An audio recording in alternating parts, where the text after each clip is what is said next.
Chapter 425. After Qin Bao came out of the shower, she started to have a cold war with Qin Zhe. She knew that she didn't have the dignity and image of an elder sister in front of Qin Zhe, but an elder sister was still an elder sister. Was the extra 2 years of living a dog's life? Therefore, when Qin Zhe saw her bathing picture of a beauty, she felt very ashamed and lost face. I'm the elder sister, right? Don't I have face? But she didn't realize that other than feeling embarrassed, she didn't feel embarrassed at all.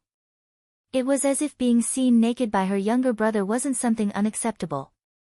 Wang Zijin fell asleep on the balcony, curled up like a cat. Qin Zhe covered her with a blanket.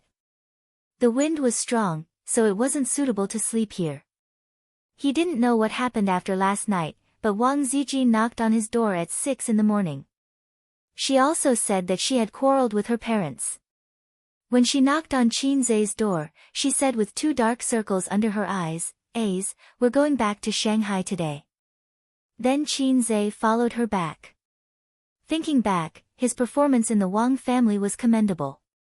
If he was too cowardly, the Wang family would look down on him. If he was too tough, they would think that he was rude. In fact, they didn't love him as a son-in-law, so they could find fault with him. Oh, how considerate. If I didn't know better, I would think that she's your real sister. Qin Bao sneered and said with a sour tone. No, you're my real sister. Qin Zhe scuttled to his sister's side like a pug. Qin Bao snorted and prepared to continue the Cold War. Imperial concubine, I rashly barged in just now and offended Imperial concubine Bao. I deserve to die. Qin Zhe apologized. Qin Bao grabbed a pillow and hit his head, scolding as she hit, Where's the holy light? Where's the holy light? Didn't you say it was worth a fight? Come on, come on. Qin Zhe said in his heart, What fight? Do you believe that I will lick your bones until they break? Hugging his head, he ran from the living room to the bedroom. Qin Bao chased him into the bedroom. He then ran from the bedroom to the bathroom. Qin Bao chased him into the bathroom. Along the way, he was beaten up violently. After beating up salted fish, he felt refreshed. Qin Bao held her waist, straightened her 36D, and let out a long sigh of relief. At 4:30 in the afternoon, Qin Zhe rushed to the company with bags of specialties, not for employees, but for Su Yu. Food, necessities, and some gifts from men to women. They were definitely not strange things like electric sticks and bouncing balls. When Su Yu saw that he had brought back so many gifts for her, she would definitely be overjoyed. She would throw herself into his arms and call him her husband. Thinking about it, he felt a sense of accomplishment. Qin Zhe was the most distressed for Su Yu, and his feelings of pity were even more than his sister and Wang Zijin. When he rushed to the company, he found that Su Yu was not there. The assistant explained that Su Yu had gone out to discuss the acquisition of the company and had made an appointment with 2 bosses of the entertainment company. Qin Zhe had discussed the acquisition of the entertainment company with Su Yu half a month ago. He could not count on Tian Fong in this aspect, so he needed a professional teddy bear to handle it. He was really not short of money now. Tian Fong was thriving in the entertainment industry, and a few good artists had appeared. After If I Become Memories was released, the star actress Qin Bao's fame increased. This movie, which had a better reputation than the box office, made Qin Zhe famous in the film and television industry. Baoza Investment was now fully involved in the securities market, investment banking, and other financial industries, and the profits were considerable. Su Yu was planning to invest overseas and was preparing to operate on 2 fronts. The entertainment company would be acquired by Baoza Investment and merged into Tian Fong, which could deepen the relationship between the 2 companies. Now, only Sister Ziwei's company was alone outside. Qin Zhe had not found a joint for the 3 companies for the time being. He was only relying on the support of an antivirus software. It was difficult to find an overlapping field with Tian Fong and Baoza in terms of business and cooperation. He had thought of making a self-media platform, browser, and so on, but these industries were dominated by the leading bosses. Not to mention the time, effort, and money, he might not be able to succeed. At this time, he had to rely on low skills to force the system to help. Low skills, punches, and cheat, infinite magical power, kill Aotion. However, he had no points and refused to recharge.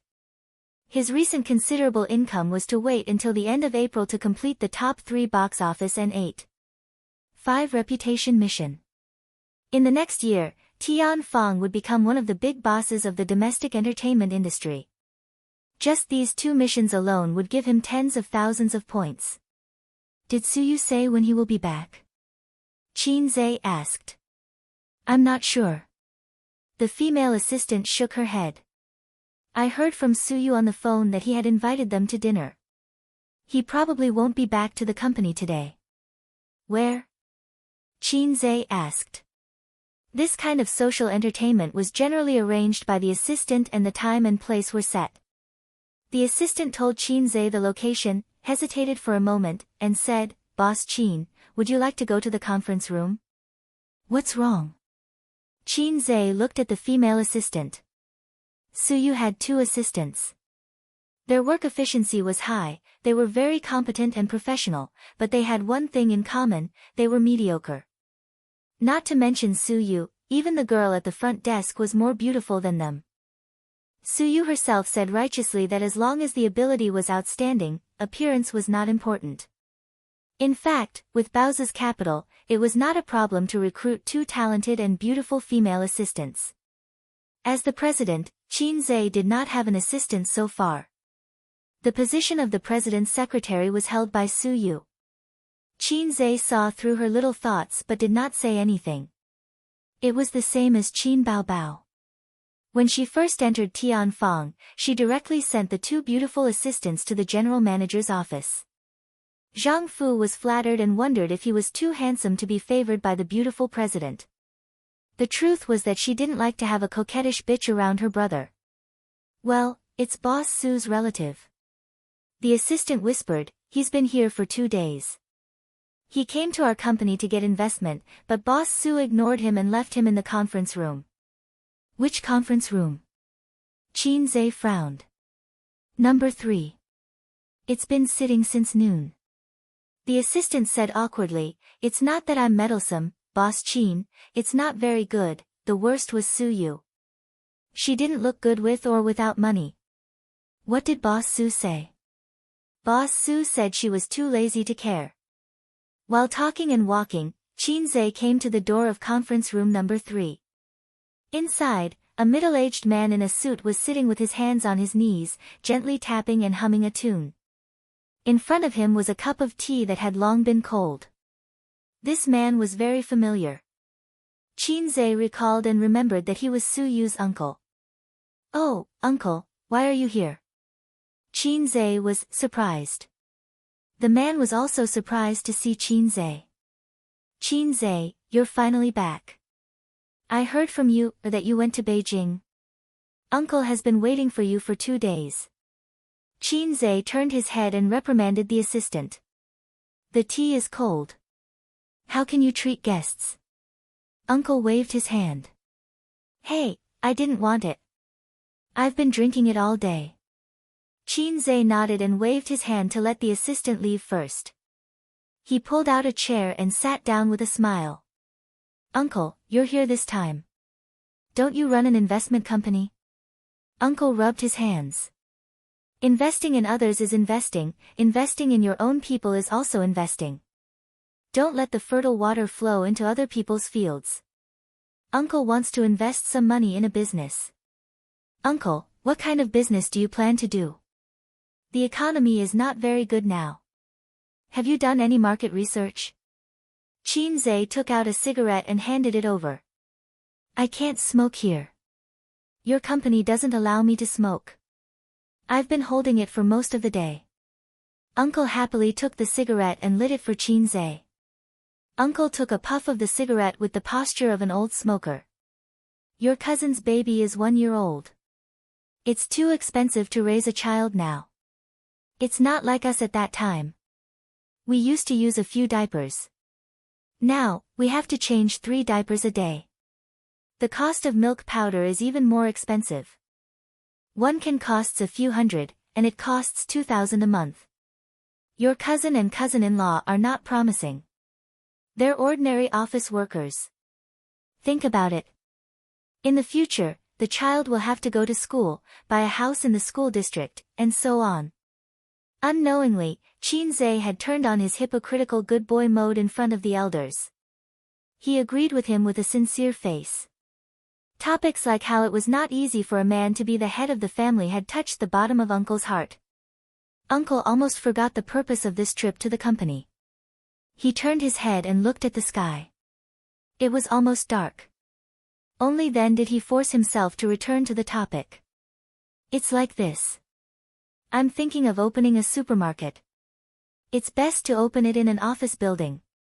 A few of my friends have made a fortune this way. Of course, Uncle has done market research. This supermarket has to be opened in an office building to make money, right? Qin said in his heart, damn, you want to open a supermarket and come to my company to seek investment? I thought you wanted to open an aircraft carrier. Uncle's idea is not bad. Uncle, how much money do you have? Qin asked. Uncle stretched out a peace sign. 200,000. The corner of Qin mouth twitched. Uncle said, I've asked my friends. From the supermarket to the storefront, then to the stock, hiring staff, and finally to the normal operation. The rent of the office building is very expensive. The total investment is about 1 million. I understand. Qin pressed his hand. It's a small matter. I'll let someone do it. Uncle, you invest 200,000. I'll invest 800,000. If our supermarket receives dividends, I'll give you 20%. Uncle was stunned and waved his hand. No. In this case, the supermarket will become your company's. I mean. Tisk, Uncle, you're making it difficult for me. Qin said. The company is not mine and Su Yu's. There are other shareholders. If you want to invest, you have to go through the formal process. I think you want to open a supermarket yourself, right? Qin said. You see, the company can lend you 800,000. The supermarket is yours, and the money is also yours. When the supermarket is operating, you can repay it in installments. Uncle was stunned again. This was not what he thought. Why was it the company borrowing money and not private borrowing money? This is the best way. Uncle, you choose one. Either the company invests in the shares, or you pay in installments. Then borrow the money. Uncle said. Chapter 426. President Zheng, if you want to invest, we can give you a chance. As long as this acquisition is successful, you will be a member of Tianfang. Last year, Tianfang and Feiyang Entertainment were still the same company. Everyone can see how it is now. President Su, I know that your daughter has a lot of resources in Huaiyue. For your sake, Tianfang will definitely take care of her. In addition, I promise that Miss Qin will tailor a few good songs for her. I promise to reverse the audience's impression and restore her reputation. Su Yu raised her wine glass and motioned to the 2 middle-aged men. With President Su's words, I'm relieved. President Su, please take care of us in the future. We will do our best to facilitate this acquisition. President Zheng and President Su nodded and drank. This was a luxurious private room of a 5-star hotel. 6 uniformed waiters served on both sides. The lights were bright and shone on the beauty drinking. The light passed through the red wine in the glass, refracting a diamond-like red light, reflecting on the snow-white neck when she raised her head to drink. President Zheng and President Su were the major shareholders of the 2 entertainment companies that Baoza Investment was preparing to acquire. Acquiring a company required repeated negotiations. The acquisition of these 2 companies was not easy. There were always shareholders like Nan Man Pei who were unwilling to fail, so they encountered a little trouble in the acquisition. But it didn't matter. For Su Yu, it was only a matter of time before 2 pieces of fat meat were in her mouth. With sufficient financial support, she was very confident. In addition, she could also cater to their interests. For example, President Zheng, who wanted to continue working in the entertainment industry, so you could promise to let him transfer his money into shares and place him in Tianfang. President Su, who was wholeheartedly paving the way for his daughter, his daughter was in the entertainment industry, like Qin Bao Bao, a little bitch, singing. Su Yu drew a big cake and promised to let Qin Zhe write a few songs for his daughter. Who didn't know that a song by a fast shooter could easily make a singer popular? The gimmick was big and didn't cost money. Although Su Yu was smiling like a flower, she was actually in a bad mood these 2 days. For example, her husband accompanied another woman to Beijing, and a black-hearted woman even posted on Weibo to show off their love. Su Yu was so angry that she couldn't wait to post a little red door or a teddy door to PK with her. Su Yu was a little sad. They ate, drank, and played in the capital. They went shopping hand in hand. They were in love. While they spent the whole day laughing and chatting, she was all alone in her work. Just thinking about it made him sad. Today, Qin Zhe came back. He should be at home with his sisters, cooking and being intimate with each other. On the other hand, she had to attend social events for the sake of the acquisition of the company and was even pestered by her uncle. Just as she was thinking about this, her uncle called.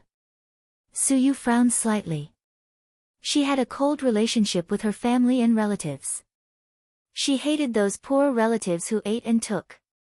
She felt that her uncle was just trying to get money from her. Today, he was going to open a supermarket. Tomorrow, he was going to buy a house. The day after tomorrow, he was going to buy a new car. Day after day, what was he doing? Was she close to him? We only see each other during the holidays, but you don't usually care about me. Can't we just go our separate ways? She answered the phone. I know you're busy. Did I disturb you? Her uncle laughed twice. I've got the money to open the supermarket. Your aunt and grandma insisted that I call you to say thank you. What money? Su Yu was stunned and then became angry. Did the company's people give the money to her uncle without authorization? It was possible. If they followed the investment process, the company's department managers had the power to casually set up a project and give the money to her uncle. They could also please her. Didn't Qin Zhe come back? He gave it to me. Her uncle laughed and said, your boyfriend is really good. He has a better eye for men than your mother. When I left, he caught up with me and said that the loan treaty was just a process, and you don't have to pay it back. Uncle received this kindness. When the supermarket makes money in the future, you have to pay it back. After all, it's the company's money. Come home for dinner some other day. Your grandma and grandpa miss you very much. Su Yu hung up the phone blankly. After talking about things, the dinner party was over. Su Yu drank wine and didn't bring a driver. President Zheng and President Su enthusiastically wanted to send her home, but Su Yu declined. The April evening breeze blew on her face, cool and comfortable. Su Yu stood at the door of the hotel and made a phone call. Hello, come and pick me up. Where are you? I'm at Huijin Hotel. It's too far away.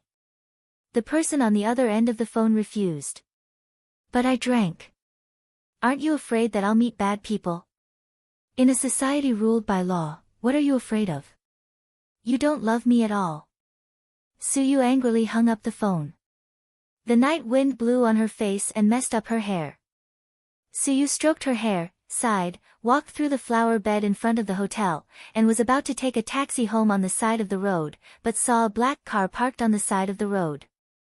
Qin Zhe was squatting by the wheel and smoking, with his back to the hotel. Su Yu's eyes immediately shone, she bit her lip, walked over, and deliberately stomped her high heels. Hello! Su Yu shouted. Qin Zhe ignored her and smoked. Hello! Su Yu stomped her feet. I heard you. Wait for me to finish this cigarette. Qin Zhe threw the cigarette butt on the ground, stepped on it, and then picked up the cigarette butts on the ground one by one. Only then did Suyu find that nearly half a pack of cigarette butts fell on the wheel. She was moved. Have you been waiting for a long time? Just arrived. Qin Zhe said, nonsense. You just arrived and smoked so many cigarettes? Smoke one by one, pretend that you have waited for a long time, just to let the little lady be moved. Qin Zhe said, are you moved? Dare to move. Suyu's eyes were red and she threw herself into his arms. If you dare to move, move quickly, Qin Zhe said. It seems to be raining, I'll take you home. Suyu twisted her small waist and said coquettishly, don't take a car, go shopping, walk back. Qin Zhe scratched his head, your home seems to be 10 kilometers. Suyu rarely had a small temper, I don't care, I have to walk back. Qin Zhe said in annoyance, get up, I'll park. Suyu smiled as brightly as a little girl. Qin Zhe parked the car in the hotel's underground parking lot and trotted back. He saw Suyu standing on the side of the road, carrying a bag in her hands and hanging on her lower abdomen, a black office suit, a white shirt, and black hair flying in the night wind. It was as beautiful as a beautiful scenery. As night fell, street lights and signboards formed a gorgeous neon light. The cars in the evening rush hour flowed endlessly. The white-collar workers who were rushing to get off work crossed the road in groups, forming a long stream of people, like a group of ants seen on the ground when he was a child. Good things don't come true, bad things come true. Halfway through, it really started to drizzle. Not long after, a crystal and fine raindrops condensed on Suyu's hair. Spring rain is as precious as oil. Suyu stepped on high heels and rushed forward for a distance. She turned around and looked back at Yenran. Qin Zhe, who witnessed this scene, was lost for a long time. The style of this turn, the drizzle in the long street soaked the eyes. Suyu ran back and hugged his arm. How long have you been shopping with Wang Zijin? Without waiting for Qin Zhe to answer, she pointed to the front and turned to look back. Is it 10 kilometers? How could it be? Qin Zhe didn't know whether to laugh or cry. That's good. Suyu was very happy. Well, are you sleeping at my place tonight? No. Qin Zhe shook his head. In order to wait for her, he turned off his mobile phone. When he sent Suyu home, he would go back immediately. Be conscious and be ready to kneel on the keyboard. It must be that you are tired of playing with the uniform, but it doesn't matter. I bought tiger underwear, the kind with stripes. Suyu whined, but raised her two fists to her chest and made a cat-girl's action. I'm afraid of tigers. He rolled his eyes. How can you get tiger cubs without entering the tiger's den? Suyu smirked. Qin Zhe, he glanced at Suyu's belly subconsciously and felt that he couldn't look at these two idioms directly. Qin Zhe, I'm afraid it will be hard to get off. Suyu, after 5 minutes of walking, Suyu rubbed her feet and said bitterly, I can't walk, let me die. It was hard for her to walk for 20 minutes in high heels. Qin Zhe squatted down and said angrily, come up. Suyu cheered and threw herself on his back, almost pushing Qin Zhe down. Fortunately, her scale was not as abnormal as her sister's. This wave of ball hitting people, Qin Zhe could still withstand. Suyu carried the high heels and hung them on Qin Zhe's chest. The two shuttled through the drizzle, crossing the intersection, through the crowd, and through the traffic. I like you. Suyu whispered. Isn't it love? Qin Zhe said angrily. Love. Suyu trembled, I dare not love, I'm afraid that one day I can't live without you. My world only has you. Do you want to love me? Yes. Suyu nodded. I'm happy to be the brightest star in your night sky, he said. Chapter 427. At home, Qin Bao Bao and Wang Zijin were living too comfortably and looking for excitement. They hugged their pillows and stared at each other on the sofa. Why are you looking at me? Qin Bao Bao asked calmly. Aren't you looking at me too? Wang Zijin was expressionless. Okay, let's continue watching TV. Let's watch then. A Thai horror movie was playing on the 65-inch LCD TV. These days, with the suppression of the mythical river crab, the domestic horror movie market was stagnant. They were all suspense movies disguised as horror movies. Therefore, if one wanted to watch horror movies, the first choice was Japan and Thailand, followed by South Korea. Western horror movies were like the national football team. The former focused on blood and gore, while the latter focused on soy sauce. They were all useless and could not be supported by a wall. Qin Bao Bao was very afraid of horror movies. When she was young, she would hug Qin Zhe tightly when she watched zombie movies. Wang Zijin was also afraid of horror movies. Female hipsters could not accept such movies. Then, why did the two of them want to die? After Qin Zhe left the room, the two best friends began to quarrel again. New worries and old hatred made their brows turn green. The battle would start at 8 p.m. sharp. If you're sisters, come at me. The Thai movie was scary and bloody. The plot was old. It was set in an old tube-shaped apartment. A few main characters lit candles in a dark room and played a game of summoning the pen spirit. At the crucial moment of the game, a girl in white on the rooftop couldn't take it anymore and jumped off the building. Before she died, her eyes were fixed on the window of the room where the main characters were. After that, they were haunted by the pen spirit. The main characters died one after another. Their deaths were tragic and bloody. The two men and one woman who survived were so scared that they peed their pants. They asked a witch to exorcise the spirit, saying that they were haunted by the ghost of the girl who jumped off the building and begged for help. The witch performed a ritual to help them and successfully exorcised the ghost of the girl in white. They thought that they had escaped death. However, the next day, one of the men died in his own house. The lower half of his face disappeared. The male and female leads were so scared that they pooped in their pants and asked the witch for help again. Said the enchantress, allowing me to ponder. As soon as the male and female protagonists left, a little girl with disheveled hair suddenly appeared in the witch's dark room. The little girl killed the witch and crushed her chin. Just like that, she muttered to herself to death. The male and female protagonists felt that the witch wasn't very reliable, so they tried to think of a solution themselves. First, they had to determine what kind of evil spirit was bothering them. Therefore, he went to the old residence of this tube-shaped building to ask for information. Finally, they found out the true face of the evil spirit. It turned out that before the building was built, a cute little girl passed by and was dragged in and out of the building by an evil Lelican uncle. Then, she was killed. It was said that her chin was smashed. This Lelican was said to be called Nauchi. He had yet to be arrested and was on the run. It turned out that the pen spirit summoned by the protagonists wasn't a girl in a fluttering white dress, but a little girl without a chin. The little girl kept following them. The sky gradually darkened. The male and female protagonists went to the witch for help, only to find that the witch was already dead. They fled back to the apartment in fear.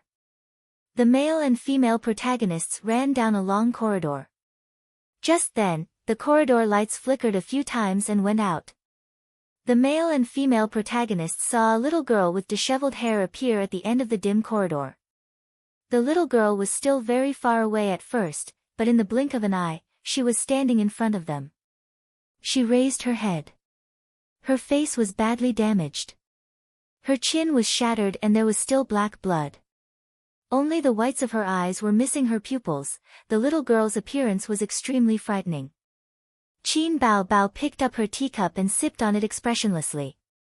However, her hands were shaking as if she couldn't hold her blanket properly. Wang Zijin pretended to look at her phone as if nothing had happened. The corner of her mouth twitched slightly. The two girls were actually so scared that they peed their pants. After watching the horror movie, the pale-faced girls tacitly went back to their rooms to sleep and turned on the lights. However, they didn't know if it was a psychological effect, but they felt that the house was especially quiet. Sometimes, they would hear strange noises in the living room. Qin Bao Bao's room was big, so it was even worse.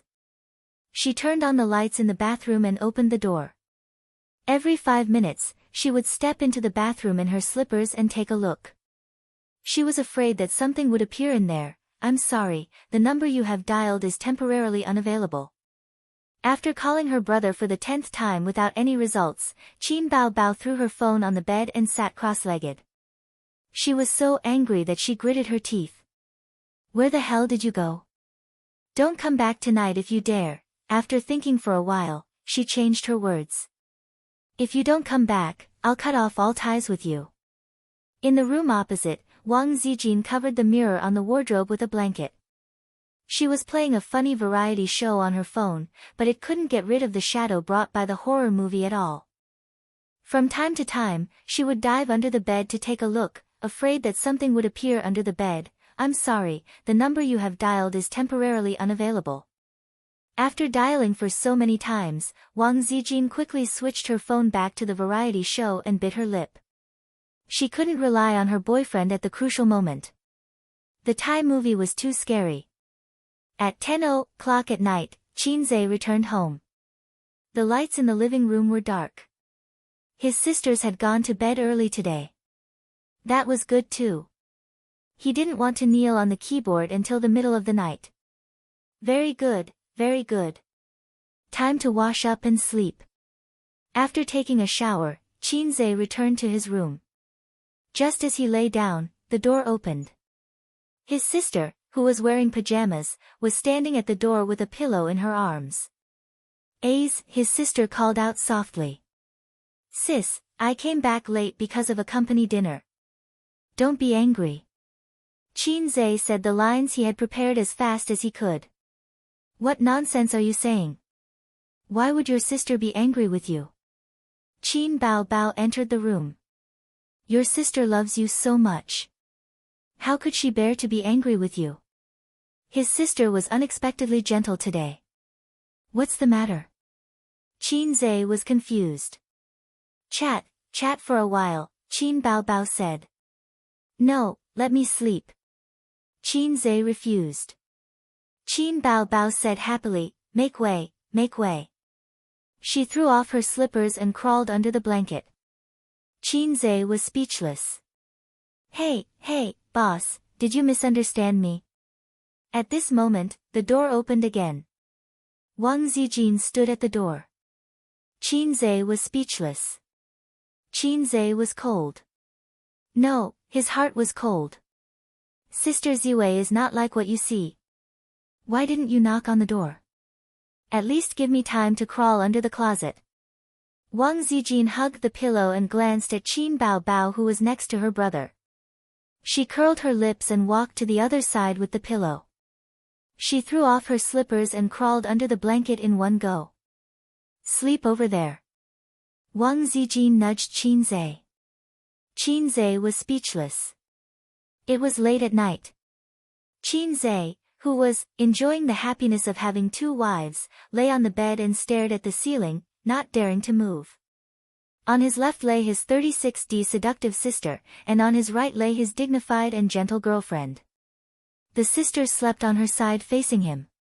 Her big breasts were shockingly hot, and her breast volume was shameful. Wang Zijin's back was facing him. Her butt was shockingly hot, and the distance was shameful. She was just touching his waist. What's wrong with the sisters? Are they giving me benefits? Are you touched? I don't dare to move, I don't dare to move. The distance is too scary. If I move even a little, I'll rub against sensitive parts. Usually, it's fine. But now, my pajamas are thin, and the sisters will definitely slap me to show that they are pure. When that happens, if Qinze moves, they'll slap me. Slap me every time I move, slap me every time I move, so, this is their plan to play with me, punish me. Aren't they underestimating me too much? To the sisters, I want to be big. To Sister Ziwei, we're already boyfriend and girlfriend. I just need to wait for the good weather. Qinze tilted his head slightly. With the faint light outside the window, he scrutinized his sister's sleeping face.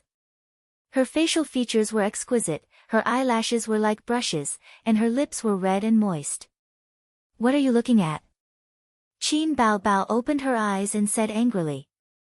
Without waiting for Qin Zhe's reply. "What's wrong with looking at you?" Wang Zijin continued the conversation. She turned over and raised her head slightly. "Try looking at me again." "I'll try." "Qin Zhe, what are you doing?" Qin Zhe was confused from the beginning to the end. "Why are you squeezing into my bed all of a sudden?" Qin Baobao and Wang Zijin couldn't think of an excuse, so they said in unison, "Stop talking and go to sleep." The sisters were still shy. Although he didn't know what went wrong that made the two of them unable to control themselves, this didn't hinder Qin Zhe from feeling pleased in his heart. Ying Freak, although she usually didn't act like an older sister, she had wholeheartedly relied on him since they were young. She raised him for 3 years without caring for him. If he was the brightest star in Su Yu's night sky, then he was his sister's son. Other than indulging her, he was still indulging her. Black-bellied sister, although she usually pretended to be gentle and generous, she always exposed her black-bellied side from time to time. When she got jealous, she would even dig a hole for her boyfriend. But overall, she was considerate and had a good temper. Otherwise, she wouldn't have tolerated Ying Freak for so long. Presumably, she would be a good wife in the future. Thinking about this, he fell asleep in a daze. The next day, early morning. The first to wake up was always Qin Zhe. He slept very tiredly last night. The 3 of them squeezed into one bed, so everyone was quite tired. Moreover, the current Yuan Chun was hot from my warming. Qin Baobao kicked the blankets twice in the middle of the night, and Sister Ziwei was pushed out of bed twice by him. She angrily beat him awake, apologized, and continued to sleep. As for Qin Zhe, he was the most tired. When people sleep, they automatically adjust to a comfortable sleeping position, so he squeezed in with all his might. In this aspect, Qin Baobao's large but had an absolute advantage. Then, the squeezed Qin Zhe subconsciously squeezed in the other direction, causing Wang Zijin to flip out twice. But during this process, Wang Zijin also continuously squeezed in, so Qin Zhe, who was in the middle, was the most tired. The first time he enjoyed the happiness of having multiple partners, he didn't want to try it again. Qin Zhe pushed his sisters awake and chased them away. "It's daybreak." Qin Baobao rubbed her eyes and breathed a sigh of relief. "Don't sulk in the future." Wang Zijin looked at her. Huh? You squeezed into my bed to sulk?" Qin Zhe was at a loss. "Whoever climbs into my bed first wins." Qin Baobao sneered and glanced at him. She hugged her pillow and left with Wang Zijin side by side. "This guy is too arrogant. I don't know what he was doing last night." His phone was also turned off. He said something about a company gathering, but he clearly didn't drink. "Why don't we just beat him to death?" Qin Zhe. In the past few days, there had been many discussions to bribe the 2 major shareholders to contribute, facilitate, and be willing to spend money. The acquisition process was progressing smoothly. Su Yu personally sent the information to Tianfang for 2 reasons. As a minor shareholder of Tianfang, she had never been here before and wanted to take a look. Qin Zhe was in Tianfang today, not at Baozi and Purple Crystal. Su Yu knocked on the company's door. When the receptionist saw the cold beauty, she was stunned. Then, she remembered something and quickly opened the door. At last year's annual meeting, Su Yu sat at the same table as CEO Qin. She was on the same level as CEO Qin. Moreover, her beauty alone left a deep impression on people. The male and female employees present at that time should have a deep impression of Su Yu and Wang Zijin. There were many beautiful women in Tianfang and Baozi companies, especially the former. As an entertainment company, any artiste or model would be better looking than an ordinary person. Not to mention a B-list artiste like Li Wei. But even a B-list artiste was not qualified to sit at the main table. "Hello, how can I help?" the receptionist asked cautiously. "Where is CEO Chin's office?" Suyu asked. "It's in the innermost area. I'll take you there." The receptionist welcomed her. The entire floor of the office area was Tianfang. The total area added up to more than 800 square meters, not including the 2 offices downstairs. Suyu followed the receptionist and walked through the office area of various departments. Many male comrades stopped their work and stared at her with excited and amazed eyes.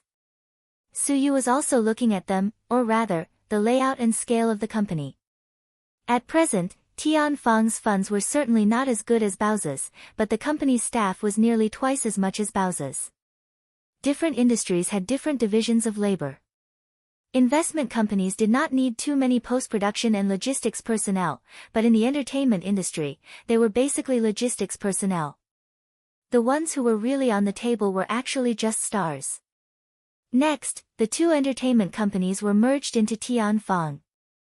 How would Qin Baobao manage it? Would it be integrated together, or would it remain in place and exist in the name of a branch company? If it were Suyu herself, she would undoubtedly choose the latter. A few minutes later, she came to Qin Zhe and Qin Baobao's exclusive big office. Suyu said, "Thank you, I'll go in by myself." The receptionist nodded and turned to leave with her low-heeled shoes. Just as she was about to knock on the door, Suyu, who had sharp ears, suddenly heard a soft conversation inside. Well, there's a lot coming out." Qin Baobao's voice. Suyu had a strong sense of déjà vu in that tone of complaint and surprise. "Hey, don't suck so hard." Qin Zhe gasped. Suyu's face changed, and she couldn't believe what she heard. "It's all your fault. How did I know there was so much inside? It's white and sticky." Qin Baobao complained, "It's all over my face and hands." "Sister, I'll help you get it." Qin Zhe gasped for breath. "No, you keep moving.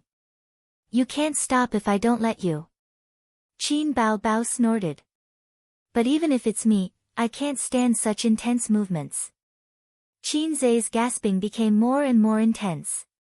"You can't stand it just a few hundred times. Are you a man?" Qin Baobao said. Suyu's raised hand froze in the air and couldn't fall. If she remembered correctly, the 2 inside were brother and sister, right? They must be brother and sister, right? They were so evil, her outlook on life suddenly collapsed. If Wang Zijin was inside, Suyu would be very angry. But the person who was exercising with Qin Zhe inside was actually Qin Baobao. Suyu's hand trembled slightly. "Oh, there's so much coming out, I can't eat it at all." Qin Baobao said. The taste was really bad, and it was hard to swallow. Suyu's brain twitched and resonated uncontrollably. "Isn't there a paper towel? You wipe it clean, don't lick it." Qin Zhe said. "It's quite sweet, delicious." Qin Baobao enjoyed the sound. "How can it be sweet? It's obviously very fishy." Suyu thought. No, now is not the time to think about this. Although I like Qin Zhe very much, she can't accept the fact that her sister threw her clothes. It's even more evil than the grass python hero Su Xian. Suyu took a deep breath, twisted the handle, pushed the door open, and shouted, "What are you doing?" In the office, Qin Zhe was doing push-ups, while Qin Baobao took off her high heels and sat cross-legged on the sofa, holding a sweet like bread in her hand. She took a bite, and immediately white cream flowed out. Qin Baobao licked it clean and squinted. "What we do is none of your business." "Why are you here?" Qin Zhe took the opportunity to get up. "Hey, I didn't ask you to stop." Qin Baobao threw the crumpled paper towel over. "Keep moving, 200 more." Suyu walked to the sofa and her eyes fell on the dessert. "Do you want to eat?" "A's bought it, I'll give you 2, and the rest are mine." Qin Baobao said.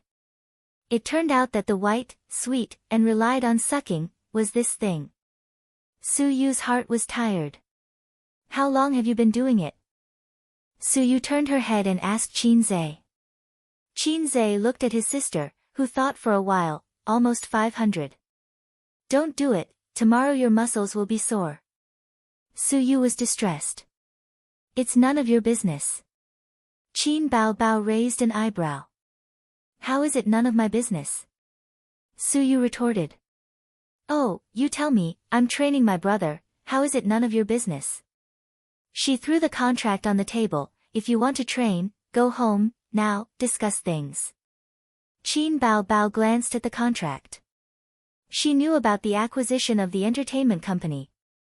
She hooked her finger. Little Zay, come here, push-ups, go home and continue.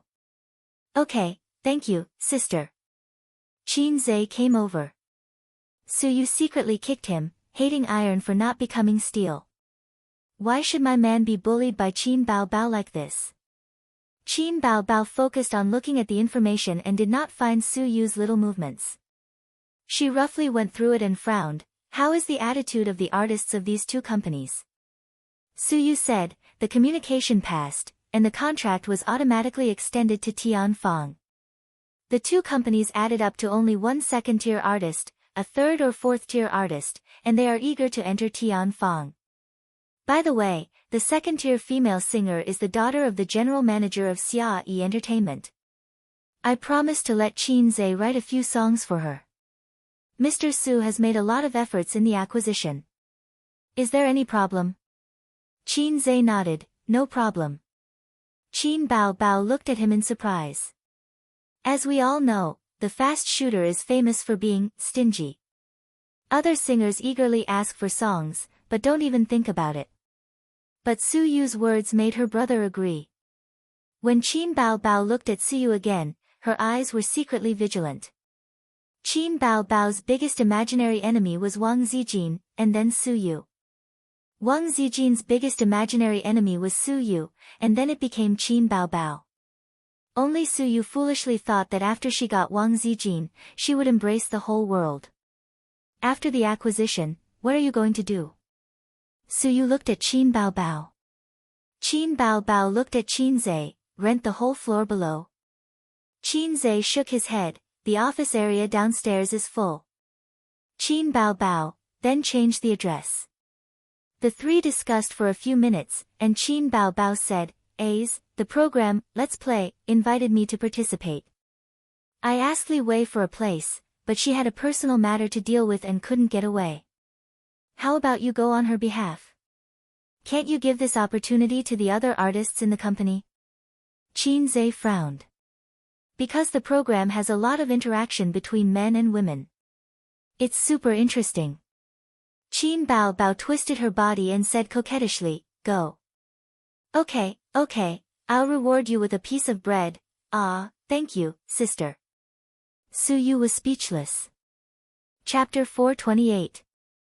On a sunny weekend in spring, the warm sunshine made people sleepy and lazy. After dinner, Suyu and Wang Zijin sat in the coffee shop, enjoying the leisurely afternoon. Wang Zijin gradually took over Amethyst Network technology. Unlike Tianfang, even if Qinze didn't know much about business management, he could write songs and make movies to help his sister. Not to mention Baozi. At the beginning of the company's establishment, Qinze carried the performance of the whole company alone. In the area of network technology, Qinze couldn't help. In the management of the company, he was also a dabbler. He told Wang Zijin that she should consult Suyu more when she had time. She was a professional in business management.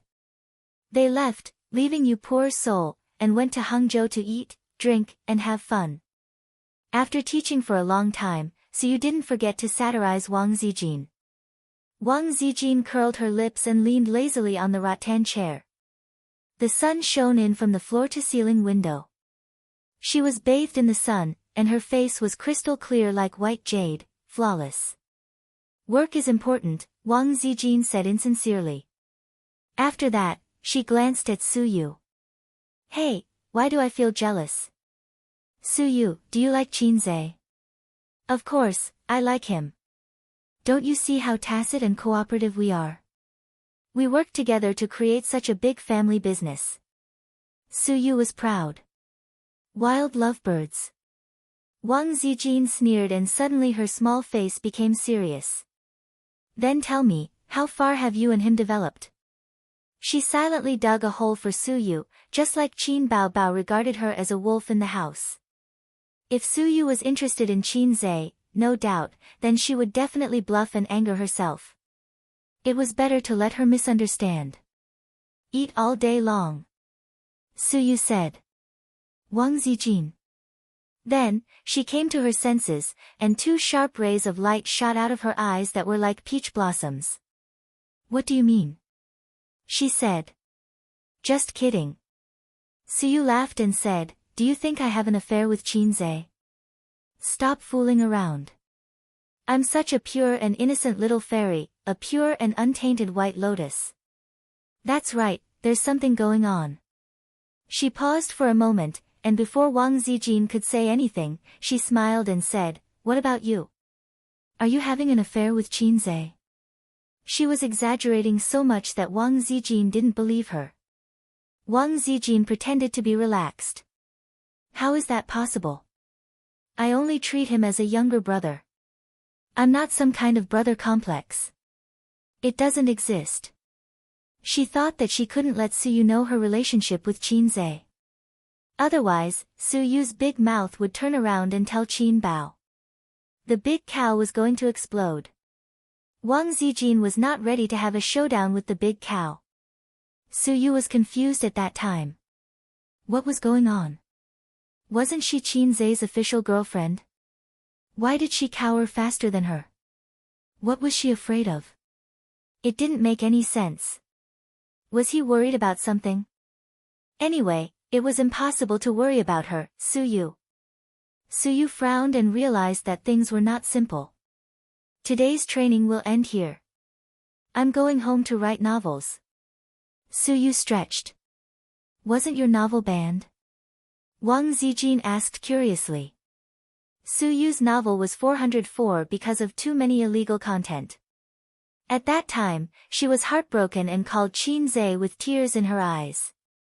She cried and said that she wanted to buy that novel platform and then fire all the employees. Qin Zhe comforted her that it was useless to do so. The power of the number one beast in the world was not something you could compete with. Just go to work obediently. Suyu was not reconciled and secretly started a new book. At the same time, in Hangzhou Stadium, the program group of Let's Play officially started recording. It was a relatively popular reality show. There were 4 permanent guests in the program, 2 men and 2 women. 2 of the female stars were acquaintances, Qian Shishir, who was in the variety show, and Gu Ling, a very popular female singer in Wanwan. It was the sister who posted Qin Zhe's picture, Pigeon, the sheep below is dead. They met when they participated in the Golden Melody Awards. Of the 2 male stars, one was once a big star in the music industry, called Li Guangsheng. The other won the Best Actor award, called Sun Chen. In the stadium, hundreds of audience members were looking forward to it. At this time, there were 2 male guests standing in the stadium. Yes, there were only 2. Following the director's speech, a man came out of the entrance. Lin Jiao. Ah, it's him. I love him. The stadium was noisy and the audience cheered in surprise. Lin Jiao, a popular young actor in recent years, debuted as a singer and then transferred to the film and television industry. He was often criticized for having no acting skills, but it did not prevent him from being popular. The classification of the entertainment industry was actually very vague now. In the past, the classification of A-list and B-list stars was very clear.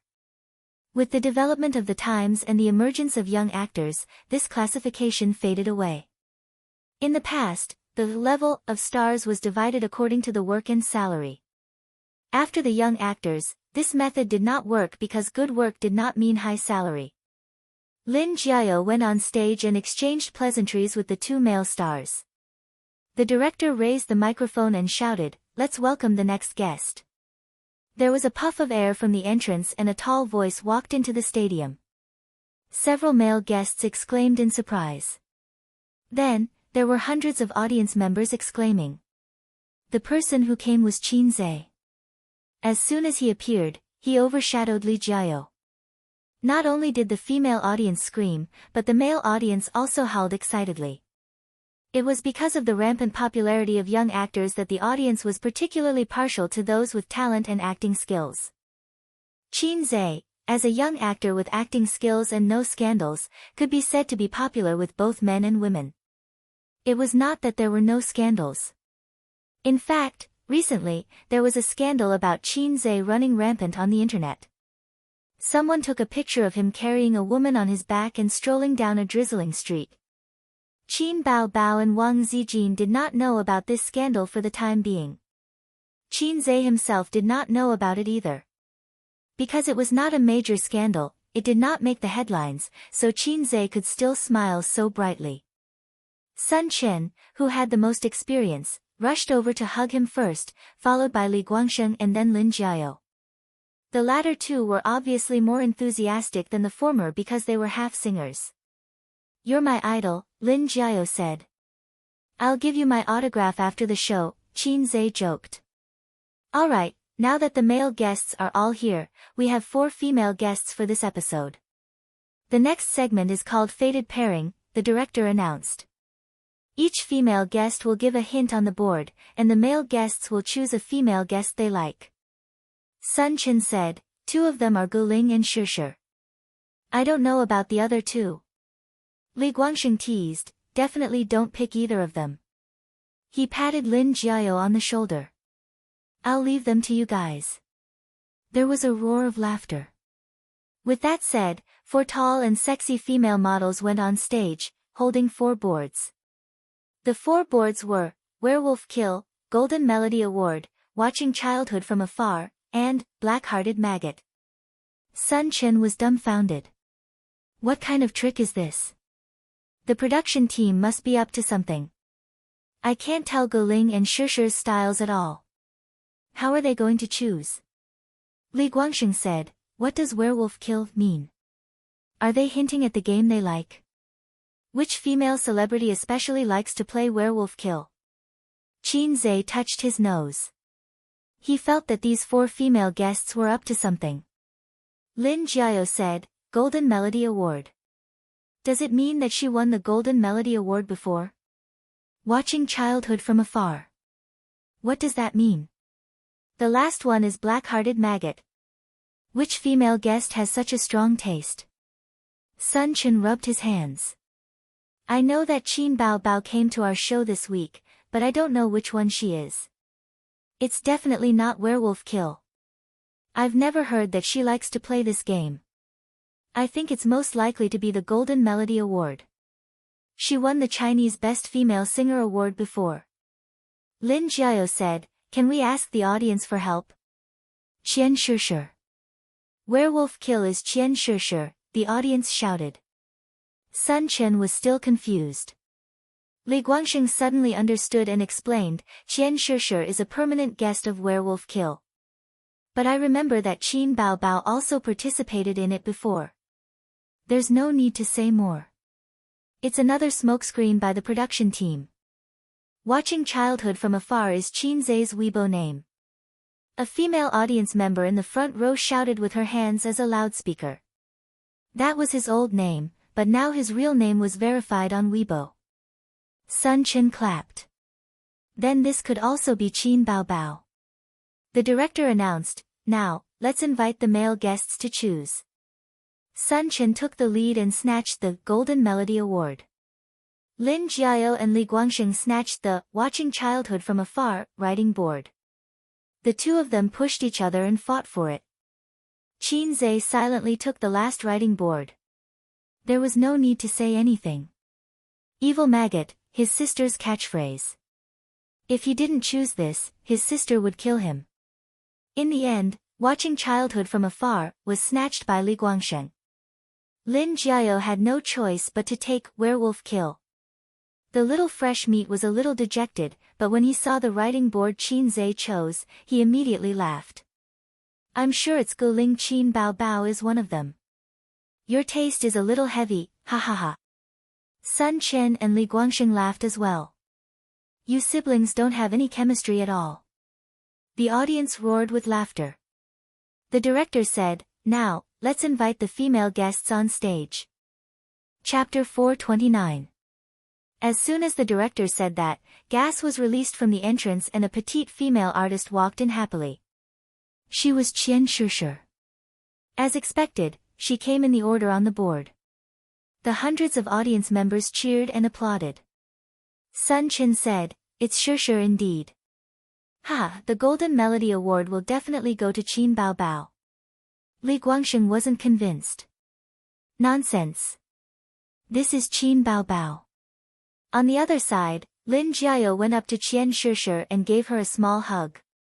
Then, Qian Shishir glared at Qin Zhe and said jokingly and bitterly, I've already given you such an obvious hint. Don't tell me you can't guess who I am. Qin Zhe played dumb. I really can't guess. Lin Jiao held his pierced heart.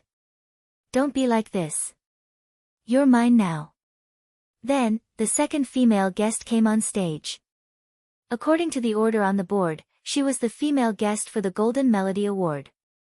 Sun Chen said nervously, Qin Bao Bao, Qin Bao Bao, Qin Bao Bao. After the gas was released, the female guest came. She had a medium figure, long hair, and a cute oval face. It was Guling, the sheep is dead version of Wang Zijin. Oh, my God. Sun Chen hugged his head exaggeratedly. He went up and hugged Guling. He teased, seems like it's my fate. I was just short of praying that it wasn't you. In the end, I really fell for it. Guling stabbed back without hesitation and looked at Qin Zhe bitterly. I thought I could confuse you and make you think that I'm a Bao Bao and choose me. Sun Chen was speechless. The third female guest came on stage. Li Guangxing said excitedly, ha, she's here. Bao Bao, she's mine today. The next second, he was dumbfounded. It wasn't Qin Bao Bao who came on stage. Instead, it was a tall female artist who was 1.7 meters tall. She had the goddess signature long black hair and a bright smile on her face. She had an oval face and big eyes. Her name was Yi Lu. She was a very popular movie star. Li Guangxing quickly adjusted himself and greeted her with a bright smile. After losing Qin Bao Bao, he felt that it was not a loss to exchange for another long-legged beauty. She didn't know if it was the production crew's special arrangement or if Yi Lu was really Qin Zhe's fan, but she walked past Li Guangxing and opened her arms to hug Qin Zhe. Qin Zhe, I'm your fan. I'm very happy to meet you on this show, she said. Li Guangxing was speechless. Qin Zhe was speechless. The audience roared with laughter. If it was arranged by the production team, then it was really full of evil intentions. If it was her own doing, then the operation was too much. Qin Zhe knew that he was very popular as a salted fish, but once his brand was revealed, he really underestimated his own charm. He just wanted to be a quiet handsome man. Qian Shishir's werewolf kill was definitely a hint to him, hoping that he would choose her as his partner. There was no need to talk about Guling. She had been eyeing him for a long time and wanted to recommend herself to sleep with him. Qin Zhe knew that Guling had a few boyfriends. Some were from the entertainment industry, some were from outside. Although her private life wasn't as messy as other celebrities, she was definitely experienced. She had so many boyfriends already. Why would I hook up with her? I don't want to be in the same boat with too many brothers. Qin Zhe was already a strange man. If he hooked up with this experienced driver, would they be racing with each other? Also, Yi Lu. He felt that this sister shouldn't be his fan. Before he changed his Weibo name, he wasn't a god of stocks or a fast shooter. At most, he was a little famous. Yi Lu was already a famous celebrity. How could she be his fan? With that thought, Qin Bao Bao went on stage. She was wearing the same sportswear as the other female celebrities, which was given out by the production team. But because she was wearing the same clothes, she stood out. The other female celebrities' breasts weren't obvious or barely protruded, but when it came to her sister, they were heavy and eye-catching. She also had a pair of long and straight legs. They were pleasing to the eye and there was nothing to say about her looks. After Qin Bao Bao went on stage, the cheers exploded. Qin Zhe ran up and held his sister's hand. Sun Chen raised his hand and said loudly, "Director, did you purposely put Qin Zhe and Qin Bao Bao in the same group?" The director said no. But the guests didn't believe it and protested. Qin Bao Bao laughed. "This wasn't arranged by the production team. I promise." Li Guangxing didn't believe it. They purposely wrote such a non-mainstream slogan and the other two are just smoke bombs. Their Weibo names and Golden Melody Awards. Shady, shady. Qin Zhe smiled. "I'll testify for the director. They definitely didn't arrange it." After a pause, he smiled bitterly. "That's her catchphrase. She calls me that at home. Qian Shishir, pft. Ge Ling, pft. Yi Lu, ha ha ha. Are you two siblings? Ha." A few male guests laughed. Lin Jiao said, "Sigh, I feel that this catchphrase is going to be popular after this episode." Sun Chen said, "Then how do you usually call your sister?" "Moaning monster." Qin Zhe obviously wouldn't say it. "I don't have such a weird catchphrase. I usually call her sister and call her by her name when I'm angry." When everyone was here, the director said, "Now, we'll enter the next segment. In order to train the team's chemistry, we'll have a question and answer game." The question and answer game was very interesting. The men and women who weren't familiar with each other made fun of each other. This game was scored. 10 points would be awarded if the answer was right and points would be deducted if the answer was wrong. After this round, Qian Shishir and Lin Jiao's team had 0 points. Ge Ling and Sun Chen had -10 points. Yi Lu and Li Guangxing had 20 points. The two were very smart. Yi Lu's question was, "Who is my idol?" Li Guangxing wrote, "Qin Zhe." The two compared their answers and scored 10 points. Li Guangxing's question was, "Who is the female celebrity I like?" Yi Lu wrote, "Qin Bao Bao." She scored another 10 points. This small segment basically revealed their IQ. Since they weren't familiar with each other, they obviously had to ask questions that both parties knew. For the other two teams, Qian Shishir's question was, "What color do I like?" Ge Ling's question was, "The food I like." As for Qin Zhe and Qin Bao Bao, they were considered bugs in this segment. They scored 40 points. Both teams asked 2 questions each and the two answered them correctly. Qin Bao Bao's question was, "The food I like the most." Qin Zhe obviously knew that. He wrote, "Chicken stewed with mushrooms." When he usually cooked, it was definitely chicken stewed with mushrooms.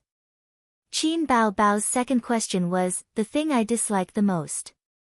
Qin Zhe originally wanted to write, "horror movie."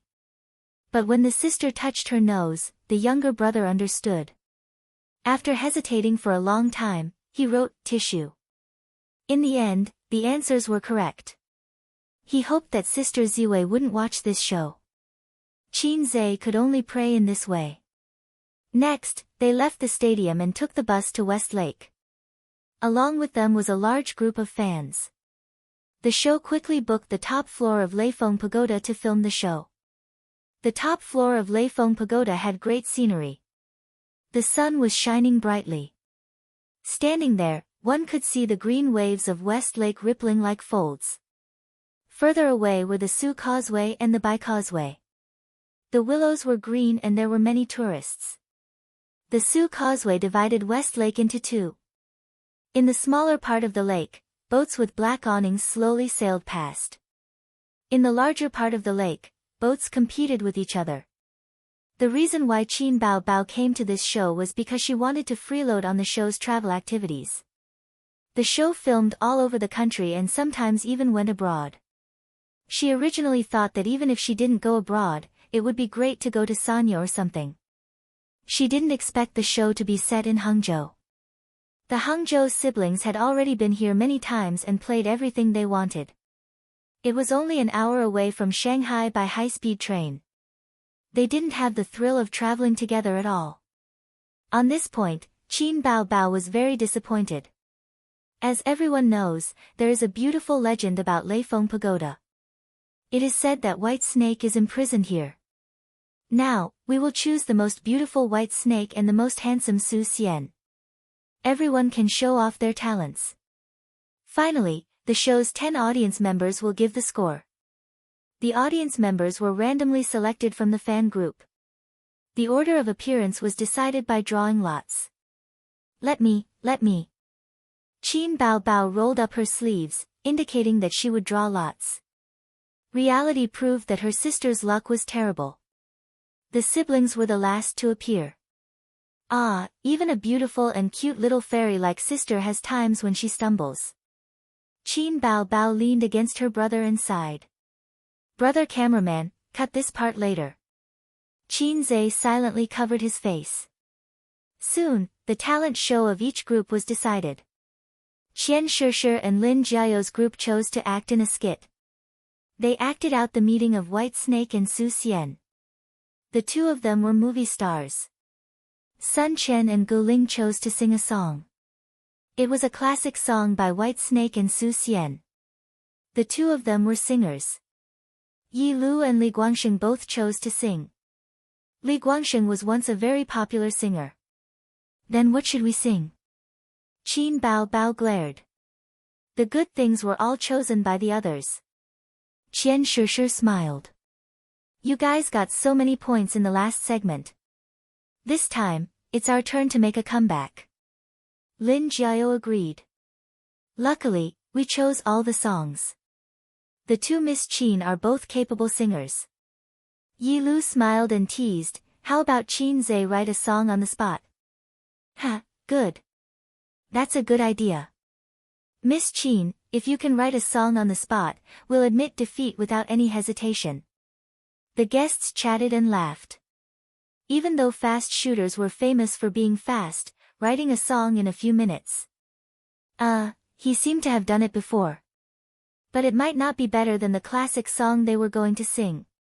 How about you write a song? Qin Baobao hugged her brother's arm out of habit. Qin Zhe rolled his eyes. The director and assistant director of the show talked. If Qin Zhe writes a song on the spot, our show will have a lot of gimmick. That's a bit difficult. It's actually not that difficult. I heard from Huang Yuding's studio that Qin Zhe can write a song in 10 minutes. There's a high chance. After all, he's a fast shooter. To the show, Qin Zhe being able to write a song on the spot was definitely a hot topic. The fame of a fast shooter was like thunder in the entertainment industry. The fans only knew that he was fast, but they didn't know how fast he was. They would write the title, Qin Zhe writes a song on the spot on the show to let you know how fast a fast shooter is. Just this gimmick alone would make the views for this episode explode. Chapter 430. The director gave everyone a few minutes to change their clothes. The female guests put on a vintage white dress while the male guests put on a scholar's shirt. The four teams stood together after changing their clothes. They looked at each other and joked around. Sun Chen pointed at Qian Shishir and laughed. This is definitely the shortest White Snake in history. Qian Shishir retorted, you're the fattest Su Xian in history. Qian Shishir was around 1.5 meters tall. Compared to Yi Lu and Qin Baobao who were around 1.7 meters tall, she looked especially petite. Li Guangsheng said, they're both beautiful. They're both the most beautiful White Snake. Gu Ling laughed. You're too old. There's no reference value. Qin Zhe, who do you think is the most beautiful? Qin Zhe didn't hesitate. Of course it's my sister. He paused and added, if I don't say that, she'll call me a black-hearted maggot. Everyone laughed. Qin Baobao kicked her brother lightly. The cameraman quickly captured the scene. Li Guangsheng stepped forward and posed like an ancient scholar. Baobao, who's the most handsome Su Xian? Qin Bao Bao chuckled. Did you forget my nickname? Brother Dazzling Demon. Ha ha ha. Everyone laughed. The audience who were blocked outside took photos and videos excitedly. The crew was pleasantly surprised. Qin Bao Bao and Qin Zhe had a good sense of variety. Then, the first group's performance began. Qian Shishir and Lin Jiao acted. They acted out the scene where White Snake and Su Xian met for the first time. Both sides spoke awkwardly and exchanged glances. It was very funny. All the guests and the audience laughed. The 10 judges gave a score of 90 points. Then, the two groups performed singing and dancing. The artists present all had good singing skills, especially Guling and Li Guangsheng. When they debuted, little fresh meats weren't popular yet. Singers couldn't rely on their looks to get paid. Movie stars mostly relied on their acting skills. Guling's voice was soft and beautiful, like the cry of an oriole. Li Guangsheng's voice was deep and long. Both groups received warm applause. Qian Shishir sighed. If Guling and Li Guangsheng were in the same group, we would definitely lose. Lin Jiao agreed. That's good. Miss Qin and her brother are also very good at singing. If their performance could be repeated, we would all lose. For Guling and Sun Chen's team, the audience gave them 88 points. For Li Guangsheng and Yi Qing's team, the audience gave them 92 points. Right now, Li Guangsheng and Yi Lu were leading. Everyone looked at Qin Zhe and Qin Bao Bao. It was their turn to perform. Qin Bao and Qin Zhe were still whispering. She said, "Brother, you look quite handsome in this outfit." As she spoke, she helped Qin Zhe straighten his collar. Qin Zhe thought to himself, "Of course, I'm not Salted Fish Zhe or Hei's King now. Please call me Grassland Hero." Today, his sister wasn't a whimpering monster either. She was a snake that was good at swallowing and spitting. "Sister is also very beautiful," Qin Zhe said. "Not as handsome as you. Not as pretty as you. Not as handsome as you." Sister twisted her body. Cameraman, they definitely wouldn't cut out this part. They had to let the entire country see how shameless the two of them were. They had heard of businesses praising each other, but they had never heard of siblings praising each other. Seeing that it was their turn soon, Qin Bao Bao couldn't help but stop praising each other. She asked, "Have you finished writing?" "Cameraman, you can go first. We need to talk about business secrets." The siblings chased the cameraman to the side. Qin Zhe said, "Not yet." Qin Bao Bao complained, "You're not fast at all today." "Qin Zhe, will you cry if I'm too fast one day?" Actually, he could just search for songs in the points store, but the system didn't have any missions. If there were no missions, he wouldn't waste points. Qin Zhe smiled. "Don't worry. I'm confident." Qin Bao Bao said in disdain, "I'm the one with a big chest." "Ha, when did this girl become better at complaining than me? Do you remember a palm technique that came down from the sky?" Qin Zhe asked mysteriously. "I only remember a hand blade that came down from the sky." Qin Bao Bao waved her hand and lightly hit her brother. "What's your plan? Try to recall. Have we ever sung a song like this before?" Qin Zhe winked at him. Qin Bao Bao racked her brain and thought seriously. She couldn't remember and shook her head. "You posted it on Weibo," Qin Zhe reminded her. Sister shook her head. "I used to be ashamed of it," Qin Zhe said helplessly. Sister shook her head again. "Think about it. That day when I wanted to hit you, you hid behind Sister Ziwei and trembled in fear." Qin Bao Bao remembered.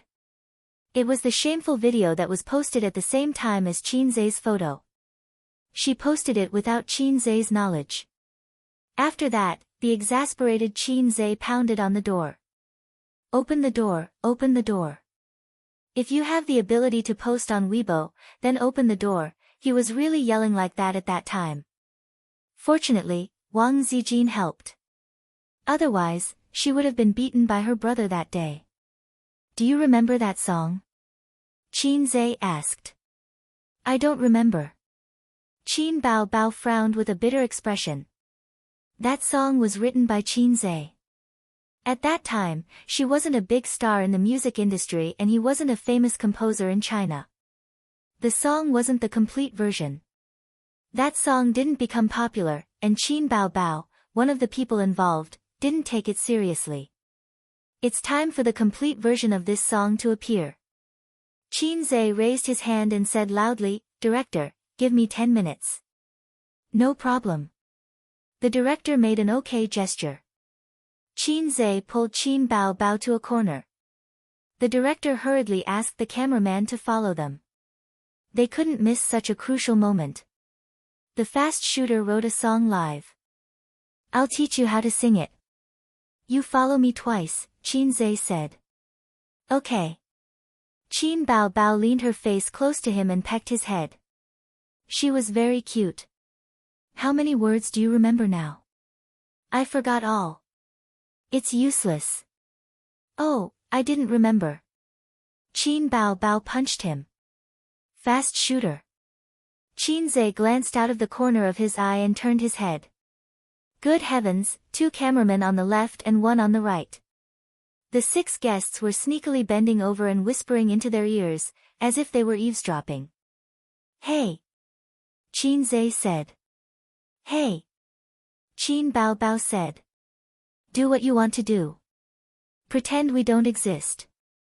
Everyone waved their hands. Director, we can't record this show, Qin Zhe shouted. No, no, no. Qin Bao Bao slapped her thighs with her 2 small hands.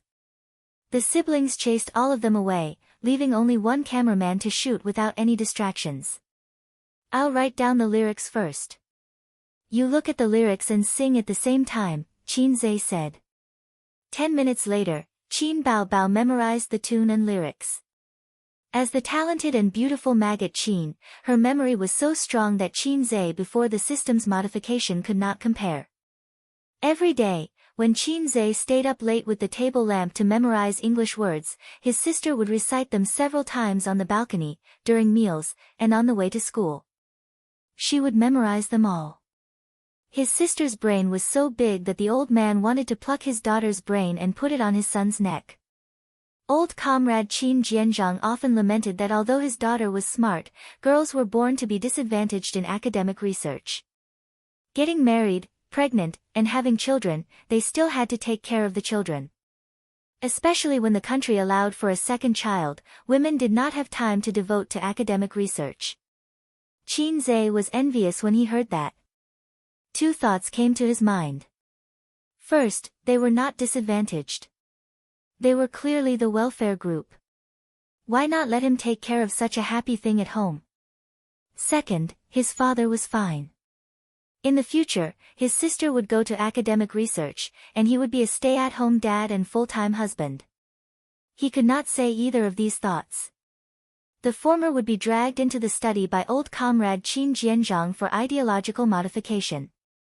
The latter would probably be hospitalized.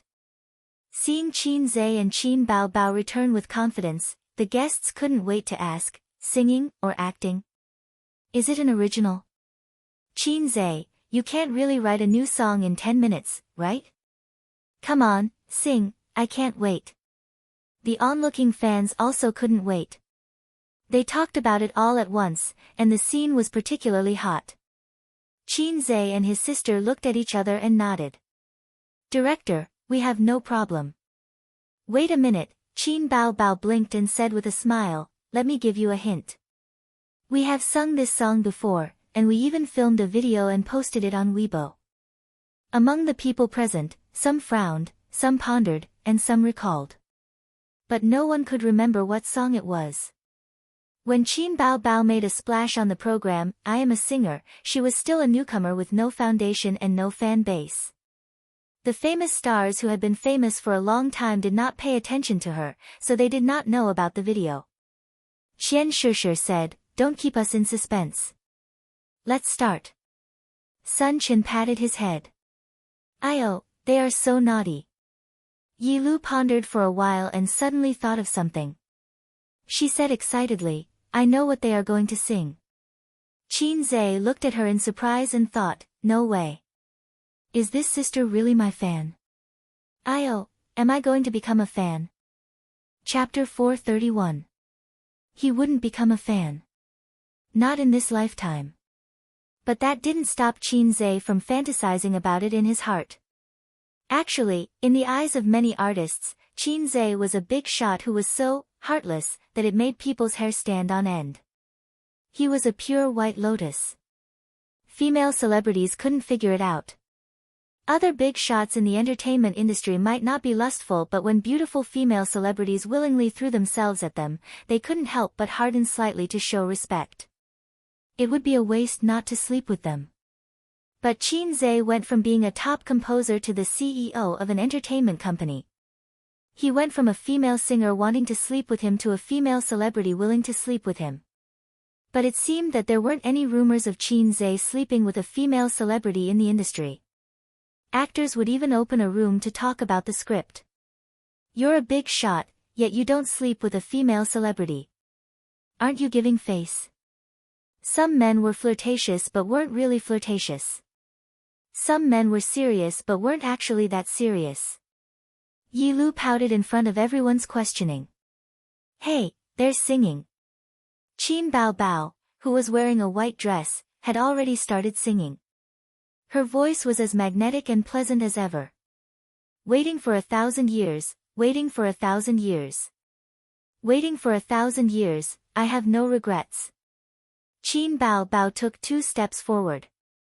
Her right hand formed an orchid shape and her left hand formed a trumpet shape as she sang. Who said in my ear, love me will never change? Just for this sentence, aha, I have no regrets even if my intestines are broken. The rain is heartbroken, the wind is crying. The dream is lingering, the love is distant. La, there was no lack of professionals present whether the song was good or not. Right now, there were only 3 words in their hearts, convinced. Just from these few lines, everyone could tell that this song wasn't popular recently. But it was very interesting and chewy. She lived up to her reputation as a fast shooter. Qin Bao Bao's singing also made everyone's eyes light up. It was especially charming and sad. Especially the last, la, sound. It was just one sound but the tune was sweet. TSK, this singing. Qin Zhe continued singing, the water of the West Lake, my tears. I'm willing to turn into a ball of fire with you. Ah. Ah. Ah, Qin Zhe's singing was even better. Although the guests didn't want to admit it, his singing was not only better than Qin Bao, but also better than Li Guangxing and Gu Ling, the 2 professional singers. After all, she was a cheater. He got it from the system. Everyone had a hunch that after this episode of the show was aired, not only would the ratings skyrocket, but the fame of the siblings would also rise to another level. Gu Ling exclaimed, once in 1,000 years. There's no white snake or Su Xian in the lyrics, but you'll understand after listening to it. It's about white snake and Su Xian. It's really nice. Li Guangxing sighed. If I had known Qin Zhe 7 or 8 years earlier, I might still be in the music industry now. Qian Shishir curled her lips. Come on, quick. Qin Zhe's songs are notoriously hard to book. Gu Ling nodded. You're good if you can get one. The long-legged sister Yi Lu's eyes sparkled. After he finished singing, there was thunderous applause. The audience and judges all gave him full marks. Everyone got 10 points, so the total was 100 points. They won without any pressure. The director said, for this segment, Qin Bao Bao and Qin Zhe's team win. They get 10 points. The guests who just finished congratulating and admiring them raised their hands in unison. Director, we're not recording anymore. The director was speechless. This is too depressing. Our team still has 0 points. Qian Shishir was the one who spoke. She was extremely dejected. They must be bugs. The previous segment was already very unfair. They still won this segment. Sun Chen and Gu Ling, who only got 10 points, protested. The director ignored their protests and announced, the winning team will enter the lucky draw segment. A staff member carried a turntable up. There were many options on the turntable. There were 5 points, 10 points, and some special skills. For example, skills that could randomly draw the other team's points or skills that could command a team to help their own team in a certain segment. I'll do this, I'll do it, Qin Bao Bao said excitedly. I'll do it. Don't forget your terrible luck just now, Qin Zhe warned. Let me do it, Qin Bao Bao said coquettishly. Qin Zhe, who liked this the most, immediately nodded. It's decided on you, Maggot Bao Bao. Maggot Bao Bao heard this and strode forward with her long legs. She stretched out a fair finger and flicked it hard. The needle spun rapidly and gradually slowed down.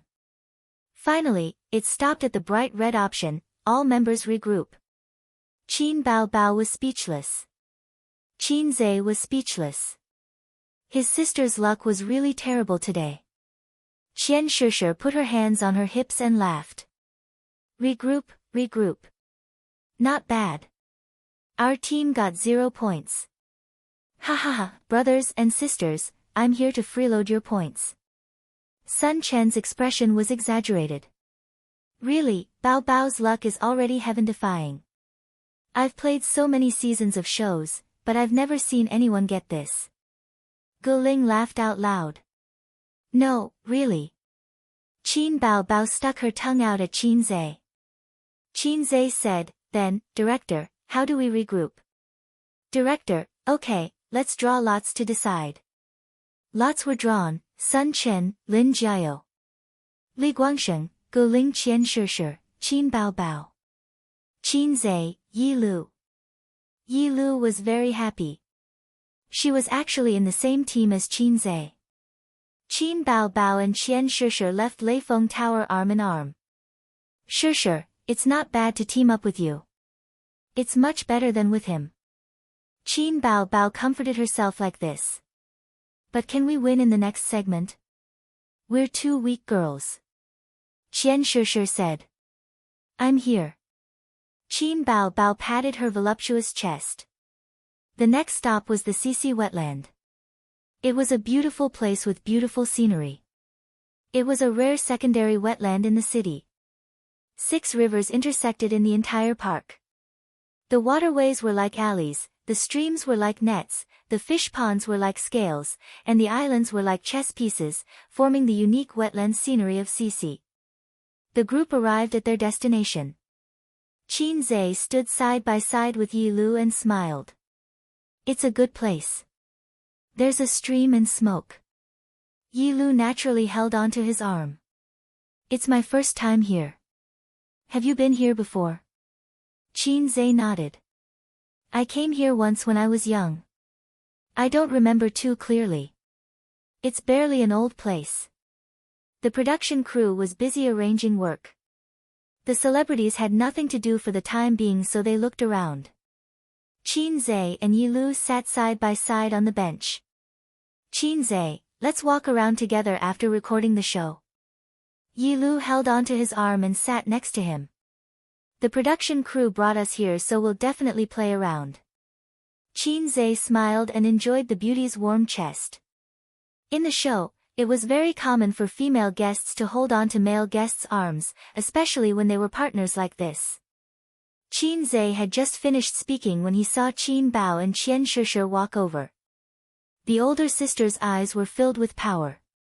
The little pervert was instantly terrified. He broke free from Yi Lu's hand and said, sit further away. You're pressing on my invisible wings. Yi Lu was speechless. The older sister's threatening gaze swept over him. Then, she pulled Qian Shishir elsewhere to play. Chapter 432. The production crew took half an hour to prepare and it was close to lunchtime. But the production crew remained silent about lunch. The petite and lively Qian Shishir rushed over. Director, where's the food? The director said, there's no food. What? Why?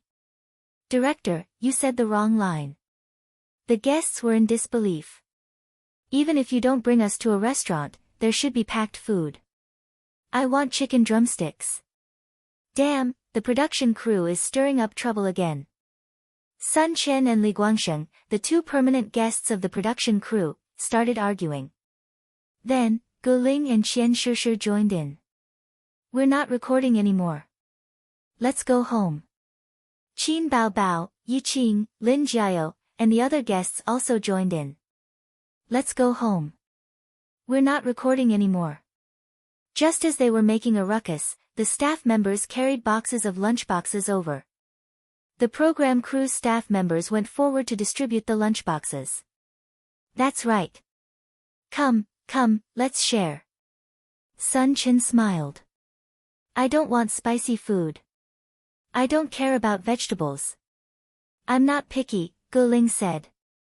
I like spicy food, Yi Qing said. The director held the microphone. No, this is our packed food. You don't have it. Now, let's move on to the next segment. The director swept his gaze across the guests. You need to make lunch on your own. The production crew will provide you with the cost of buying groceries and a stove, but you need to do it yourself. I don't know how to cook. Can you? I don't know either. What about you? Don't worry, I can. The guests asked their partners. Qian Shishir panicked. Bao Bao, can you cook? Qin Bao Bao shook her head. No. Qian Shishir said, then what should we do? There's no food for us. Qin Bao Bao said confidently, don't worry. My noodles are delicious. Qian Shishir asked, really? Qin Bao Bao said, even A's said that my noodles are delicious. Qin Zhe, who said that his sister's noodles were delicious, promised Yi Lu, leave lunch to me. I know how to cook a little. Yi Lu nodded. That's good. I don't know how to cook. Then, she added, just make do with it. Qin Zhe smiled. The production team was kind enough to give each team 200 yuan. 200 yuan was enough to buy a lot of vegetables. As for meat, it was enough for 2 people to make a sumptuous lunch. The group of people set off in a hurry. The production crew had their meals on the spot. The ones who had it the hardest were the brothers who were carrying the cameras. When the celebrities ran, they had to run too. They still had to carry the equipment. The other program crew members had already eaten, but they did not leave. They would wait for the celebrities to finish cooking and start eating before they could switch to other people to eat. Well, where is the market? Where are we going to buy groceries? I don't know. Didn't I follow you guys? How would I know where to buy it? Sun Chen, who was leading the way, said innocently. If you didn't know, why did you charge to the front? The guests looked at each other, dumbfounded. This was a tourist area. How could there be a market? Also, CC Wetland was huge. Even if there was a market, it would take a long time for them to go back and forth. Everyone was hungry now. The smart Qin Bao Bao was probably the most educated and had the most beautiful certificate out of all the celebrities present. She had an idea. She whispered something to Qian Shishir and the two sneaked into a restaurant. Yi Lu's eyes were sharp. She pulled Qin Zhe's arm. Look at her. Let's go to the store to buy groceries. Everyone slapped their heads and went their separate ways. Qin Zhe and Yi Lu walked into a restaurant. The moment they entered, the customers in the restaurant went into an uproar. This person said, look, Qin Zhe. That person said, look, Yi Lu. Their second reaction was to take out their phones to take photos. They stopped eating. Qin Zhe and Yi Lu communicated with the cashier in the restaurant. The cashier was an auntie. She was full of smiles and was a bit reserved in front of the camera. She turned around and called the boss over. When the boss came out, he got a shock.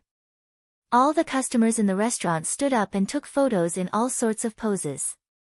The man and woman at the cashier were very familiar too. After looking at them for a while, he recognized Qin Zhe and Yi Lu.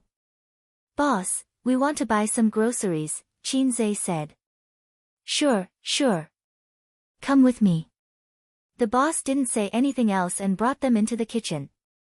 At times like this, the halo of a celebrity was very important.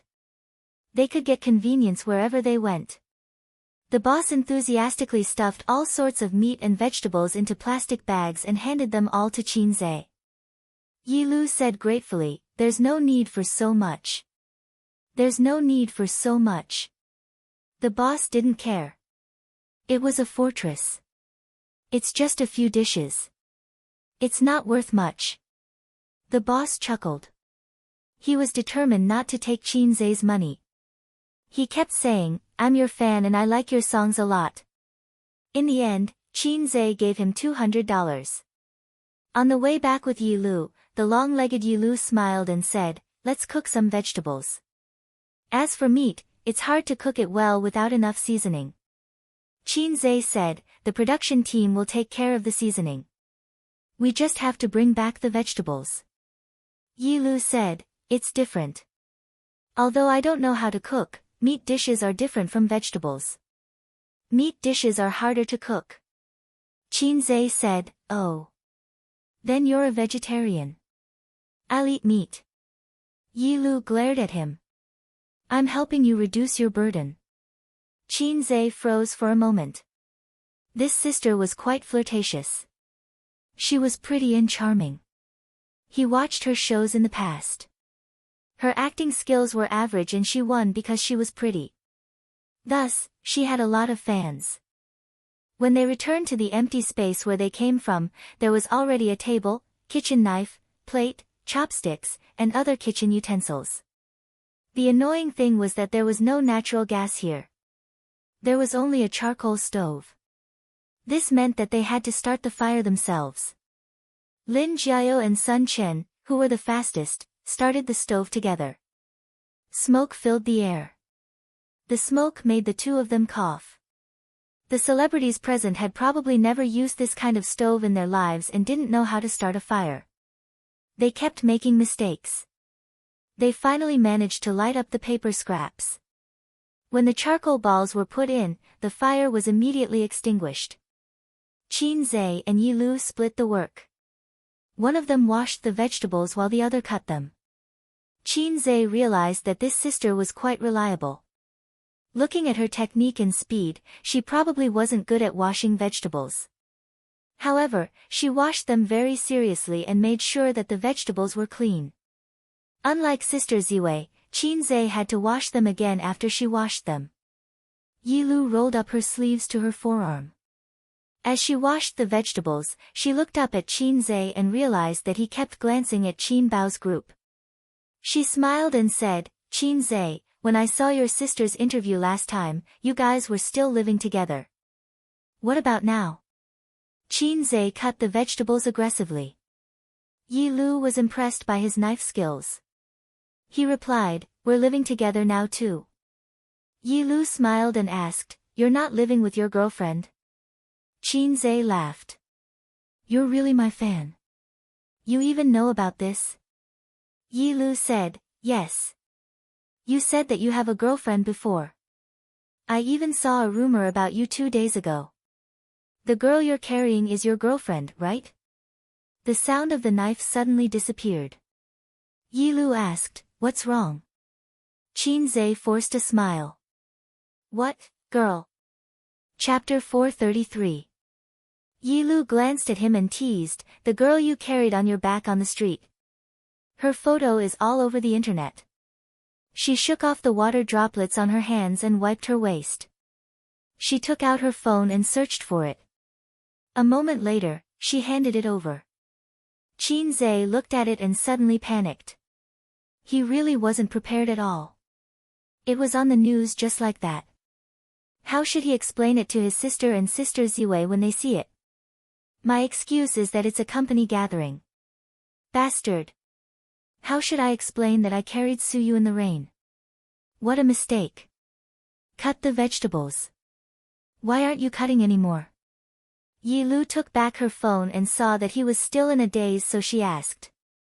Oh. Qinzhe continued to cut the vegetables. "Yi Lu, It felt as if Qin Zhe had suddenly lost all of his energy and vitality. Where were we just now? Yi Lu asked. I live with my sister, Qin Zhe said. And, you two have a really good relationship. Yi Lu sighed. I have a sister too. Our relationship isn't bad, but we're not too close either. I really envy you too. Qin Zhe glanced at her and thought to himself, it's only normal if you have an 18 centimeters iron rod. I've been living with her since university. It's convenient for me to go to school and she pays for my living expenses, Qin Zhe said casually. We're used to living together. No wonder you two have such a good relationship. Yi Lu nodded and joked. But no matter how good my sister is, she's still someone else's. Qin Zhe glanced at her again and chuckled in his heart. This girl definitely hasn't heard of the priceless advice of, my sister's daughter is my daughter. Who dares to take my maggot? I'll kill him with one hand. Don't treat bean buns as dry food. Don't treat Lo as a system. The two chatted casually and Qin Zhe realized that Yi Lu was quite talkative. Yi Lu was from Beijing while Qin Zhe was from Shanghai. Unknowingly, they talked about the differences between the two cities. Actually, even though the two places are thousands of miles apart, they have one thing in common. Qin Zhe said, their mentality is the same. What mentality? Yi Qing asked. People in Beijing see everyone as grassroots, but people in Shanghai see everyone as bumpkins, Qin Zhe said. Yi Lu laughed out loud. After laughing, she immediately applied what she had learned. Hey, grassroots. Qin Zhe retorted, hey, bumpkin. Yi Lu continued, to be honest, the people in Beijing don't have as much money as you people in Shanghai. Although the houses on both sides are valuable, one is a financial city while the other is the capital. The higher-ups don't care. For the commoners at the bottom, Shanghai has more business opportunities. Qin Zhe said, one makes money, and the other collects money. Yi Lu pretended not to understand and continued, I have a relative who is getting married and the bride's family wants 500,000 yuan as a betrothal gift. He has no money. Let's just say, if your two sons get married in the future, each of them will cost 500,000. What are you going to do? Qin Zhe continued, then, the mother-in-law raised the betrothal gift to 1 million yuan. The long-legged sister Yi was stunned for a moment before she laughed out loud again. On the other side, Qin Bao Bao and Qian Shishir were still trying to light the fire but to no avail. The two coughed and squatted on the ground, trying hard.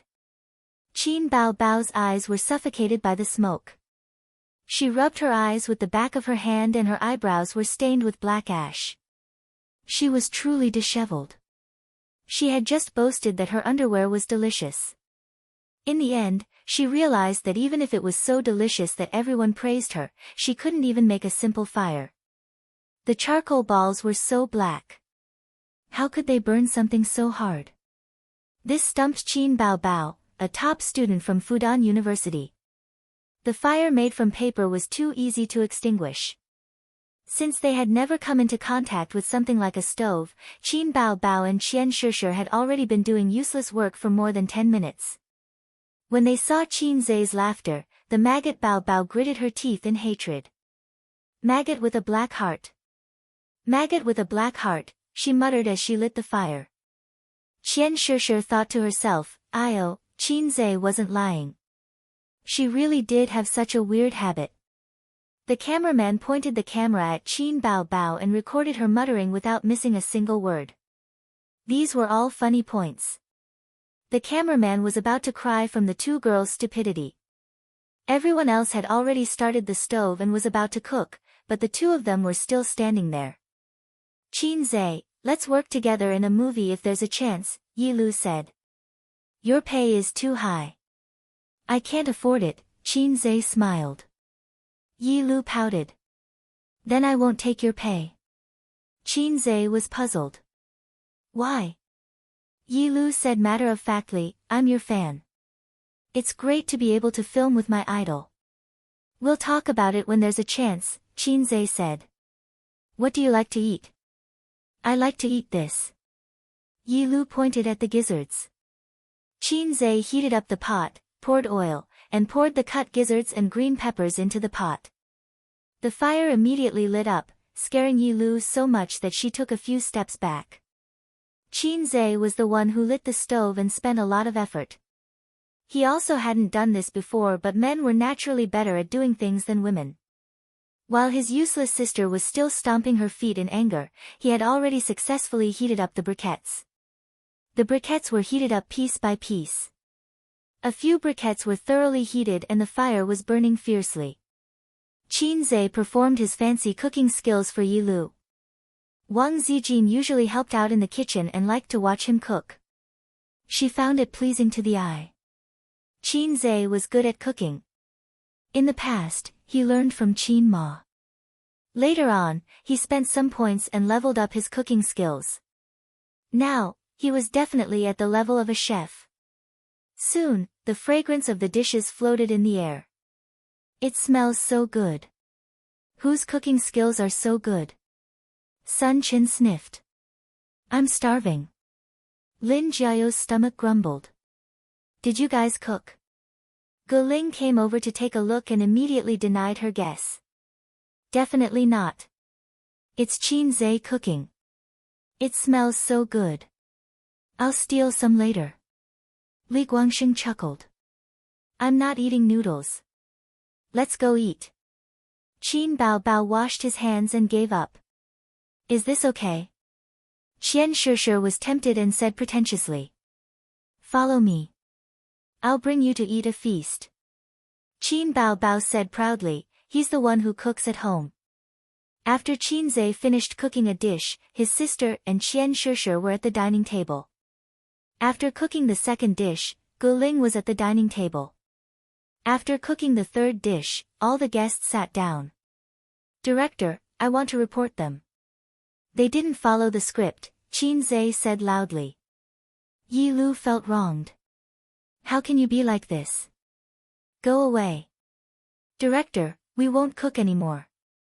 We admit defeat. Sun Chen said sneakily, we'll just sit here and eat all your dishes. That's right. We won't leave even if you chase us away, Gu Ling said. Can we start eating now? I can't hold it in anymore, Li Guangxing said. Qian Shishir was already swallowing her saliva. The director didn't say anything. He just let the cameraman stand at the side and shoot. Qin Zhe thought for a moment. There are too many people. Bring the ingredients over. I'll cook together. Everyone cheered. Qin Zhe cooked a total of 9 dishes. Dishes that didn't require soup or heat control could be cooked very quickly. He automatically filtered out some of the more time-consuming dishes like bones and fish. Compared to the feast he usually cooked at home, the dishes today were considered simple. But right now, everyone was so hungry that their chests were sticking to their backs. When Qin Zhe said to start eating, the guests picked up their bowls and chopsticks and started eating. Delicious. Qin Zhe, you graduated from New Oriental, right? Sun Chen joked. He's definitely at the level of a chef, Li Guangxing continued. The guests were touched. They were like passers-by who ate Chinese food and wanted to rip their clothes off. He was simply a god of cooking. This standard was definitely at the level of a chef. It looked, smelled, and tasted good. Yi Lu ate quietly. The food was provided by the production team. That wasn't the main point. The main point was that she was very shocked. She was indeed Qin Zhe's fan. That was true. She admired Qin Zhe's talent. She didn't really care about other things, but after interacting with him for half a day, she felt that Qin Zhe had a lot of shining points. He was multi-talented, had a net worth of 10 billion, had a good reputation, had a good character, and was humorous. He wasn't hard to get along with. She knew that some bosses were hard to get along with. They were gentle on the outside but cold on the inside. Actually, they might not look up to celebrities. What was more disgusting was that they would use different methods to hint at you and promote you. Qin Zhe gave her a completely different feeling. She could tell if he was faking it or not. This segment was considered useless. But from another perspective, the effect of the show would be better. This was also the reason why the director didn't stop them. They were filming a variety show, not a competition. All the competition rules were just for the effect of the show. Chapter 434. In the afterglow of the setting sun, the high-end van sped on the highway. It was 2:30 p.m. The first day of the program recording had ended, and they still had to continue tomorrow. They were not returning to Shanghai. Although the two places were close, a round trip would take 4 hours, so it was unnecessary. The van was driving in the opposite direction. They were going to Shujia town. After the program recording, Yiqing invited Qin Zhe to tour Hangzhou. Qin Zhe declined under his sister's murderous gaze and said that he wanted to wave his invisible wings and fly freely. "You're so obedient. I'll wear a swimsuit for you tonight." Qin Bao was very satisfied with her brother's tactfulness in private. Qin Zhe lit a cigarette and said softly, "I'm going to Shujia town." The tall sister with long legs stood behind him and was silent for a long time. "Okay, I'll accompany you." Qin Zhe was touched.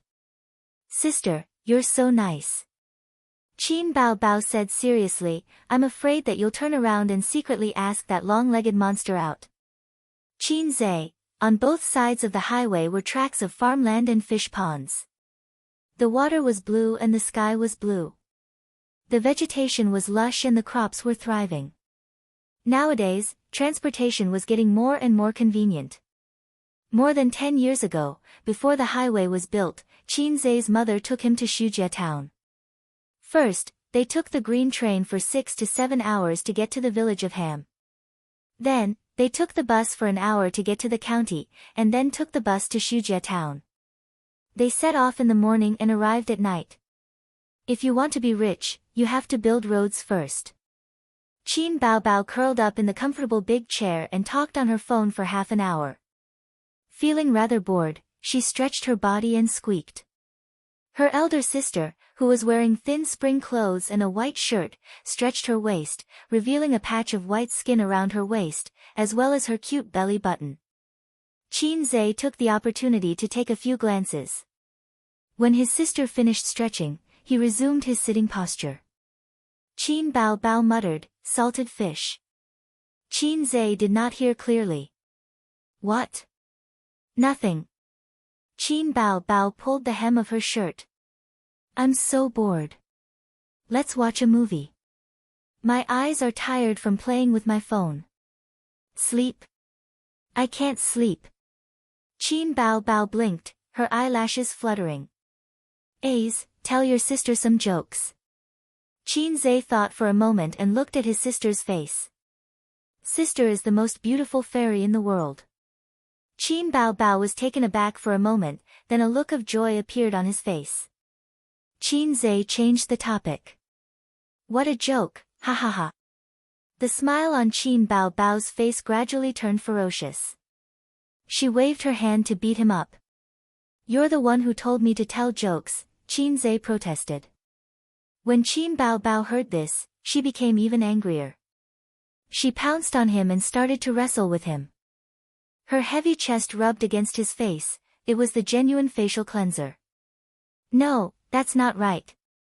Looking at sister's murderous look, "This isn't a facial cleanser, this is a chest murder. How do you want to die?" Qin Bao pinched his ears with both hands and puffed up her cheeks. "You can't say that you want to die of pleasure, you can't say that you want to die of old age, and you can't say that you want to die of lust." "Hiss," Qin Zhe gasped. "I choose to be dumbfounded." Qin Bao, question mark. Qin Zhe, suffocate me to death. Although I don't know what you're talking about, I reject.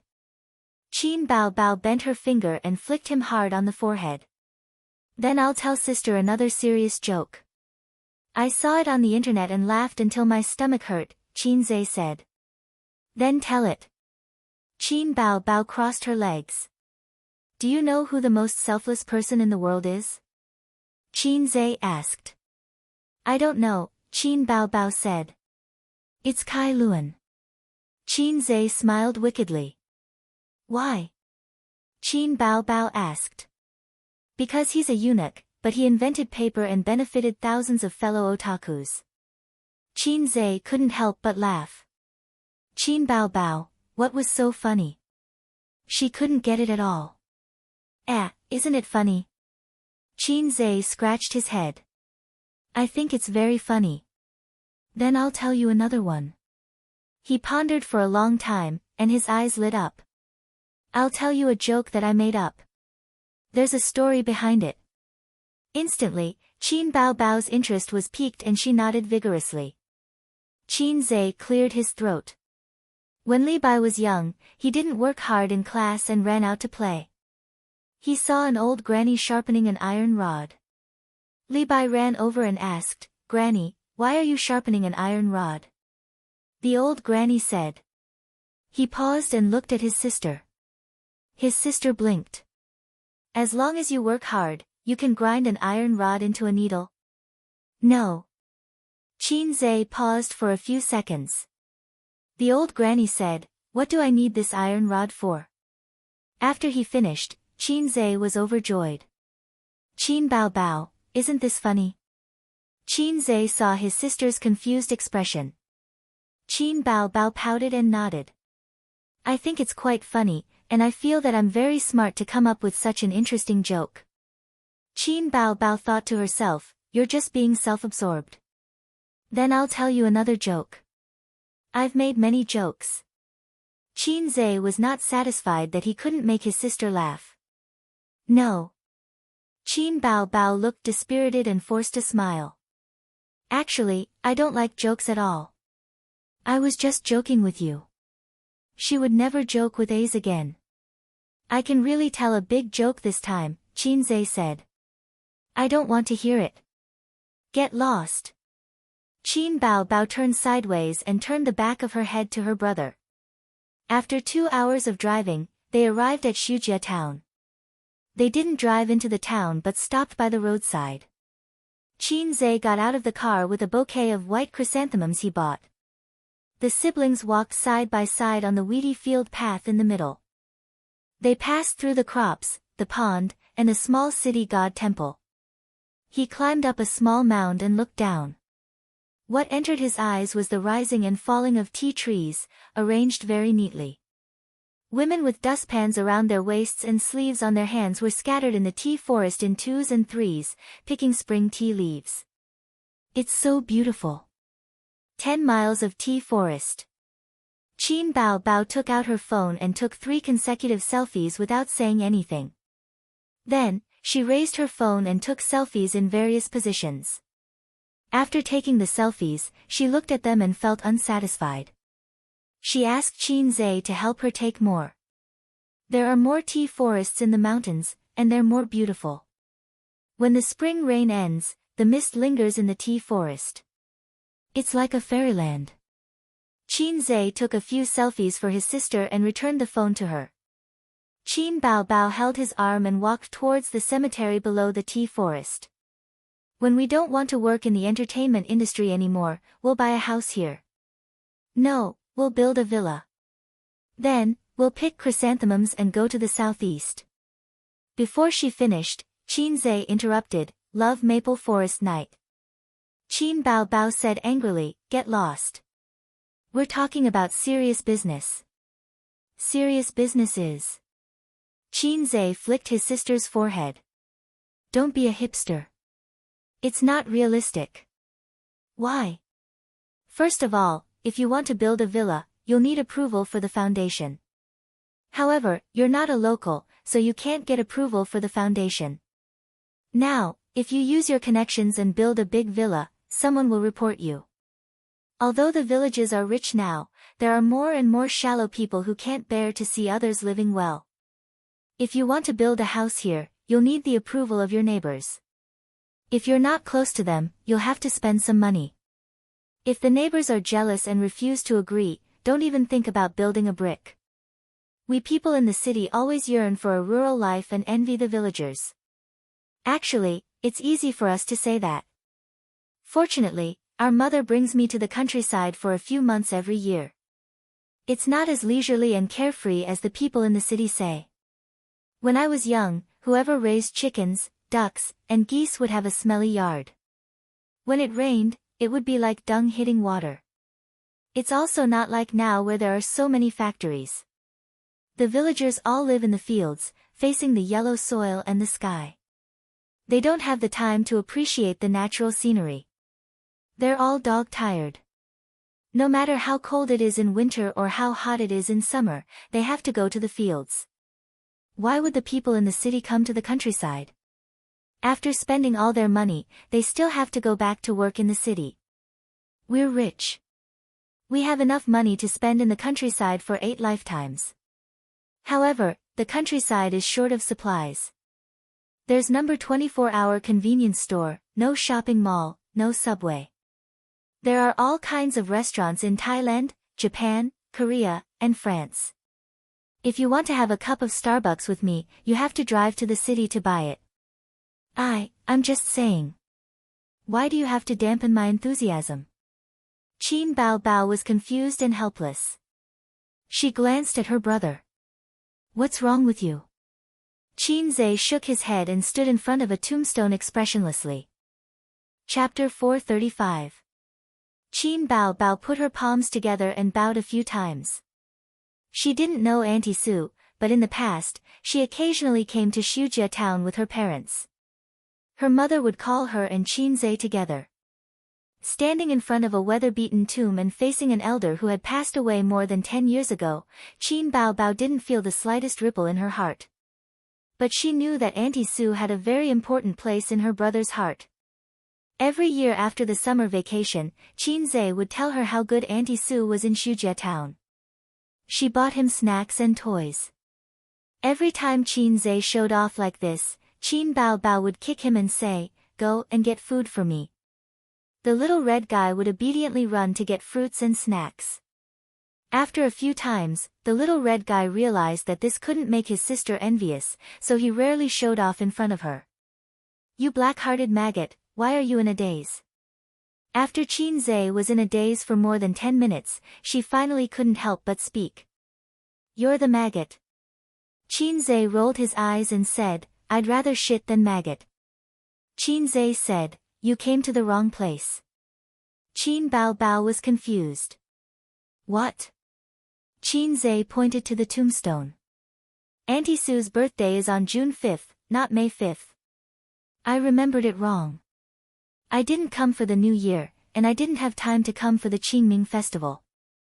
I wanted to wait for her birthday to come and see her." After that, he bent down and put the white chrysanthemum in front of the tomb. "I'm sorry, Auntie Sue. I haven't come to see you for many years. How are you doing down there? My mother always said that you were unlucky, but when I saw you when I was a child, you were smiling very happily, very happily. Do you know, I'm rich now, a lot of money. How good would it be if you were still alive now? I can also be filial to you. You're so good to me, I'll remember it in my heart. Shujia town has changed a lot now. The asphalt roads and yellow houses in my memory are gone. A few years ago, I wanted to go to the reservoir to see it, but I found that it was full of weeds and there was no road. Other than playing computer games at home, kids these days don't go swimming. Most of the trees have been cut down, so I can't fish for eggs anymore. The stream is also gone. I don't know which mayor dug up the sand and sold it. I used to catch crabs to cook for you. The market outside the town has also been sold. If you want to buy groceries for me, you won't be able to find another place. All the items in the town had been sold out, and all the money had gone into their own pockets. Look at the nearby towns, they are almost more prosperous than the suburbs. The changes in Sioux town can't keep up with the times." Qin Zhe muttered to himself for a long time, and then he seemed to remember that his beautiful sister was standing beside him. He pulled his sister to his side and said with a smile, "She's my sister, Aunt Sue. You haven't seen her before, but she's very beautiful, very beautiful. Therefore, you have to be at ease." Qin Bao Bao didn't understand. What did her beauty have to do with Aunt Sue's uneasiness? But she still smiled sweetly at the tombstone. After staying for about half an hour, Qin Zhe and his sister went back the way they came. His sister took out a mask from her pocket and put it on. Qin Zhe also put on a mask. The two of them went to buy spring tea from the auntie who picked tea nearby. "Auntie, we want some freshly fried tea. Do you have it at home?" Qin Zhe smiled. "Yes, how much do you want?" The auntie looked at the strange man and woman wearing masks. "I'll buy 20 caddies," Qin Zhe said. Shujia town's tea was famous in the whole county, and the price was not cheap. Aunt Sue's family had planted tea before, and Qin Zhe had also picked summer tea when he was young. At night, he would fry it in the big pot on the stove, and it was very fragrant. In addition to drinking it himself, he could also give it to the employees as a company benefit. He, Salted Fish Zhe, was the boss of 3 companies and had 600 to 700 employees. The old man also liked tea, so he gave him 1 or 2 caddies. It was enough to last him half a year. The tea auntie was very happy. She didn't want to do this business. Although tea was not cheap, it was not as expensive as it was in the market. Moreover, it was not a particularly famous tea. If the customer bought a few taels, it would only cost a few dozen yuan. It was not worth it to go back and forth from here to Shujia town for half an hour. Looking at this scene, Qin Baobao suddenly recalled their childhood when their parents took them to Hangzhou to play. They swam past the Lion Peak mountain, and the village was in sight. The old man could not restrain his poetic spirit. "Mountains and rivers, there is no road," Luan points to another village. "It's really a beautiful place. There's no such environment in Shanghai." Shanghai was a flat area, and there were generally no mountains. Xishan was the highest peak in Shanghai, and it was 100 meters above sea level. In Jia province, there were mountains that were 100 meters high everywhere. At this time, a rural woman caught up with them and said with a smile, "Are you tourists?" The old man said, "Yes, we're here to play. We're from Shanghai." Along the way, the rural woman and the old man talked about the tea leaves of Lion Peak Mountain and tea culture. The old man was a tea lover. They chatted about this topic for more than 10 minutes. Seeing that they were about to reach a modern village, the woman warmly invited the 4 of them to her house. "Come in and have a cup of tea. You must be tired after walking for so long." The old man laughed heartily and said, "Not only is the scenery here good, but the people are also hospitable. It's a good place." Then, the woman poured a cup of tea for the 4 of them and said, "Try it. It's authentic Lion Peak Longjing tea." They were all picked and fried by themselves. The old man was full of praise. The fragrance lingers in the mouth and the aftertaste lingers. "Good tea." The woman said, "It's not expensive. 1 tael to 120. Buy some if you like." The old man was speechless. The old man looked at the tea in his hand, then at the tea in his wife's hand. Then, he looked at his son and daughter in elementary and middle school. The smile on the old man's face gradually disappeared. "The village is full of tricks. I want to go back to the city." After drinking the tea and chatting so happily, he was too embarrassed to say, "Sorry, I'm not buying." The old man was a cultured person. He was black-bellied, but he was thin-skinned. Therefore, he bought 2 taels of tea. After that, he comforted himself by saying, "Lion Peak Longjing tea is famous. I came to Hangzhou to buy it. This is not a loss." He was completely unaware of the disdainful eyes of his wife and child beside him. Qin Baobao couldn't help but look at her brother. With Salted Fish Zhe's thick skin, if he was as old as he was now, he would definitely take the initiative to say, "Thousands of mountains and rivers are always love. Can't you give me a discount?" On the way to Shujia town, the auntie said, "You two aren't from the town, right?" Qin Zhe nodded. "No, we're here to pay respects to my mother's old friend." The auntie asked, "Which one? Do you want me to take you to their house?" "No need." Qin Zhe smiled and said, "Su Ru, do you know her?" The auntie thought for a while and suddenly realized. Her. I know her. When I came to Shujia town for a few years, I often came here with her to pick tea. Qin smiled and said, my mother and her were good sisters. They grew up together. The auntie said, oh. She didn't have any reaction. She was not from Shujia town. She was married here. If she was a native of Shujia town, she would ask, is it Sulan? The auntie changed the topic. Now in the whole town, her house is the largest and most beautiful. It's a pity that she passed away early. She's not blessed. Qin smiled and said casually, yes, she didn't marry a good husband. The auntie said, Zhang Hanqing is okay. He's just a gambler. But she used to what? Nothing. She's been gone for more than 10 years. I won't talk about her behind her back. On the way, they passed by a 5-story villa. Qin ignored it. The siblings followed the auntie to her house. They stood at the door and didn't go in. After about 10 minutes, the auntie came out. We don't have enough new tea. Why don't you wait for me? I'll borrow some from other houses. Qin, who was squatting at the door and smoking, nodded and smiled gently. Sure. The auntie put the tea leaves in a brand new woven bag and hooked it on the old-fashioned scale. Look at the weight. It's exactly 20 kilograms. Qin Bao. Qin thought to himself, Auntie, I'm just a kid who weighs 75 kilograms. I don't understand this scale. She did it on purpose, right?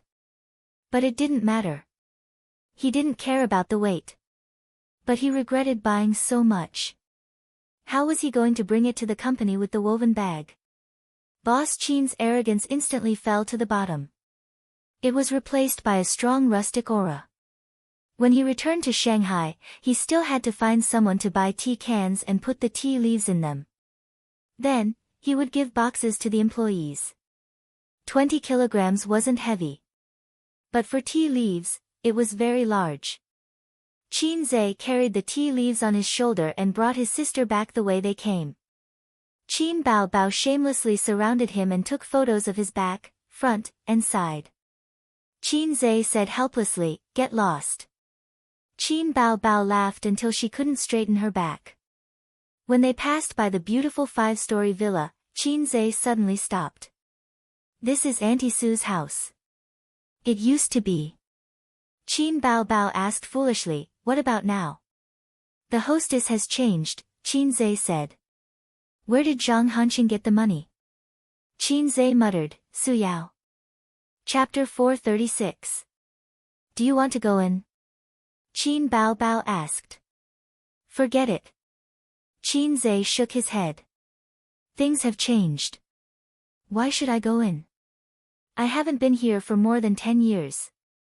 I'm afraid she won't recognize me. Besides, the mistress of this house has changed. I don't want to go in. As he said that, he squatted down at the door of the villa and smoked. When I came here when I was young, there was no villa. It was a 2-story red brick house. Except for the bedroom that was painted white, the second floor was an empty shell. Mom and I lived in the ancestral home. We ate at Aunt Sue's house. She gave us some money for food. My mom and Aunt Sue didn't need to do that. But Aunt Sue's husband was narrow-minded and calculative.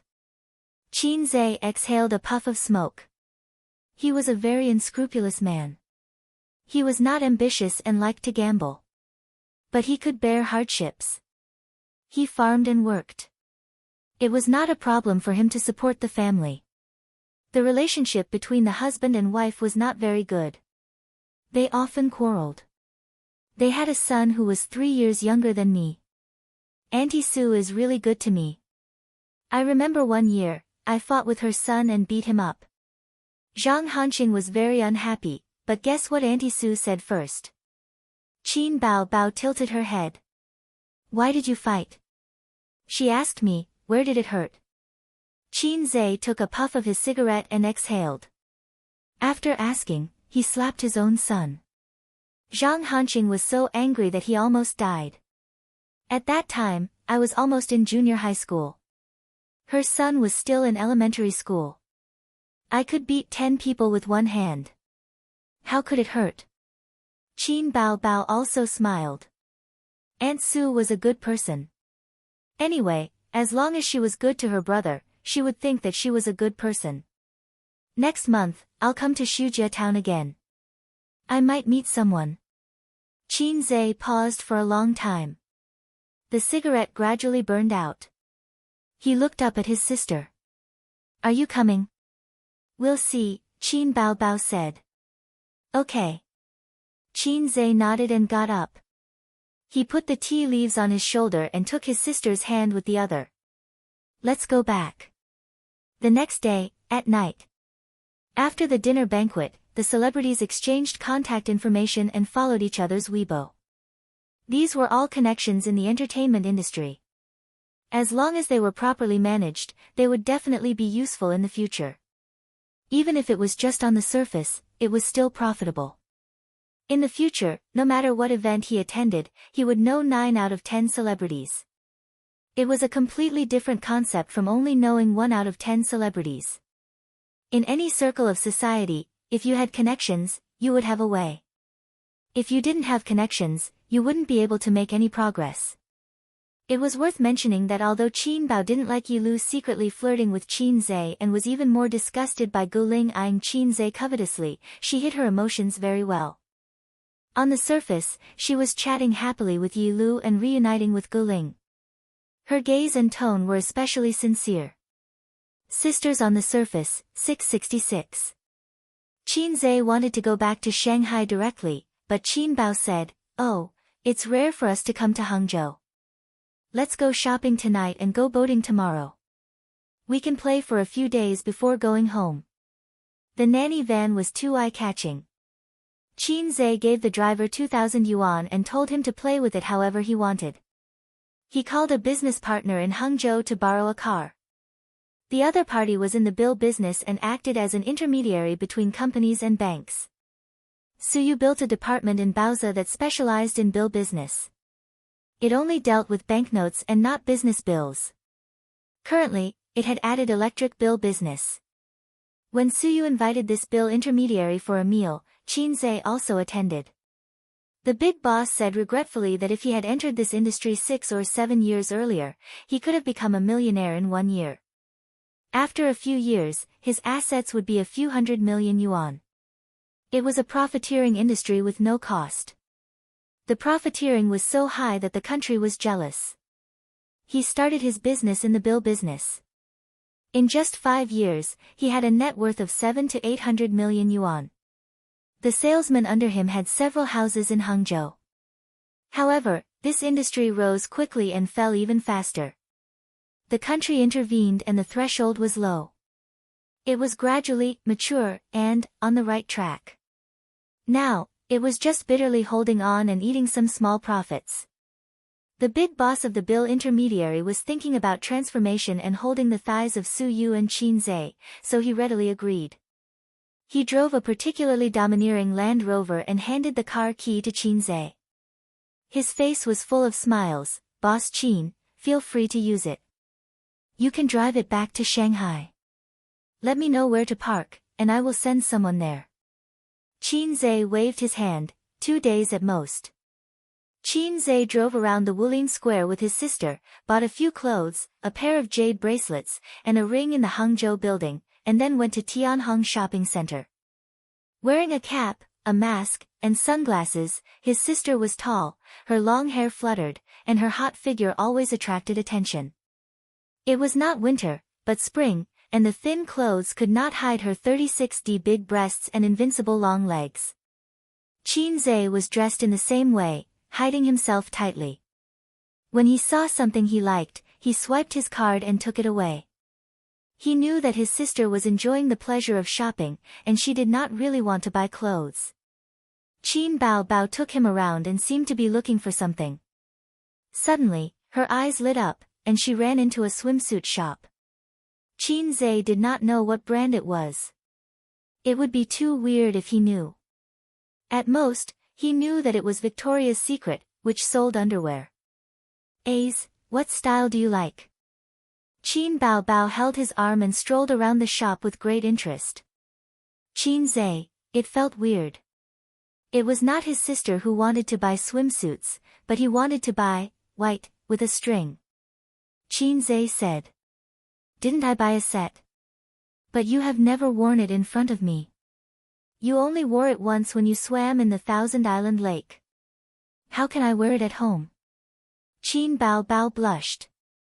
Qin Zhe could not figure it out and said angrily, "Then what are you doing in the shop?"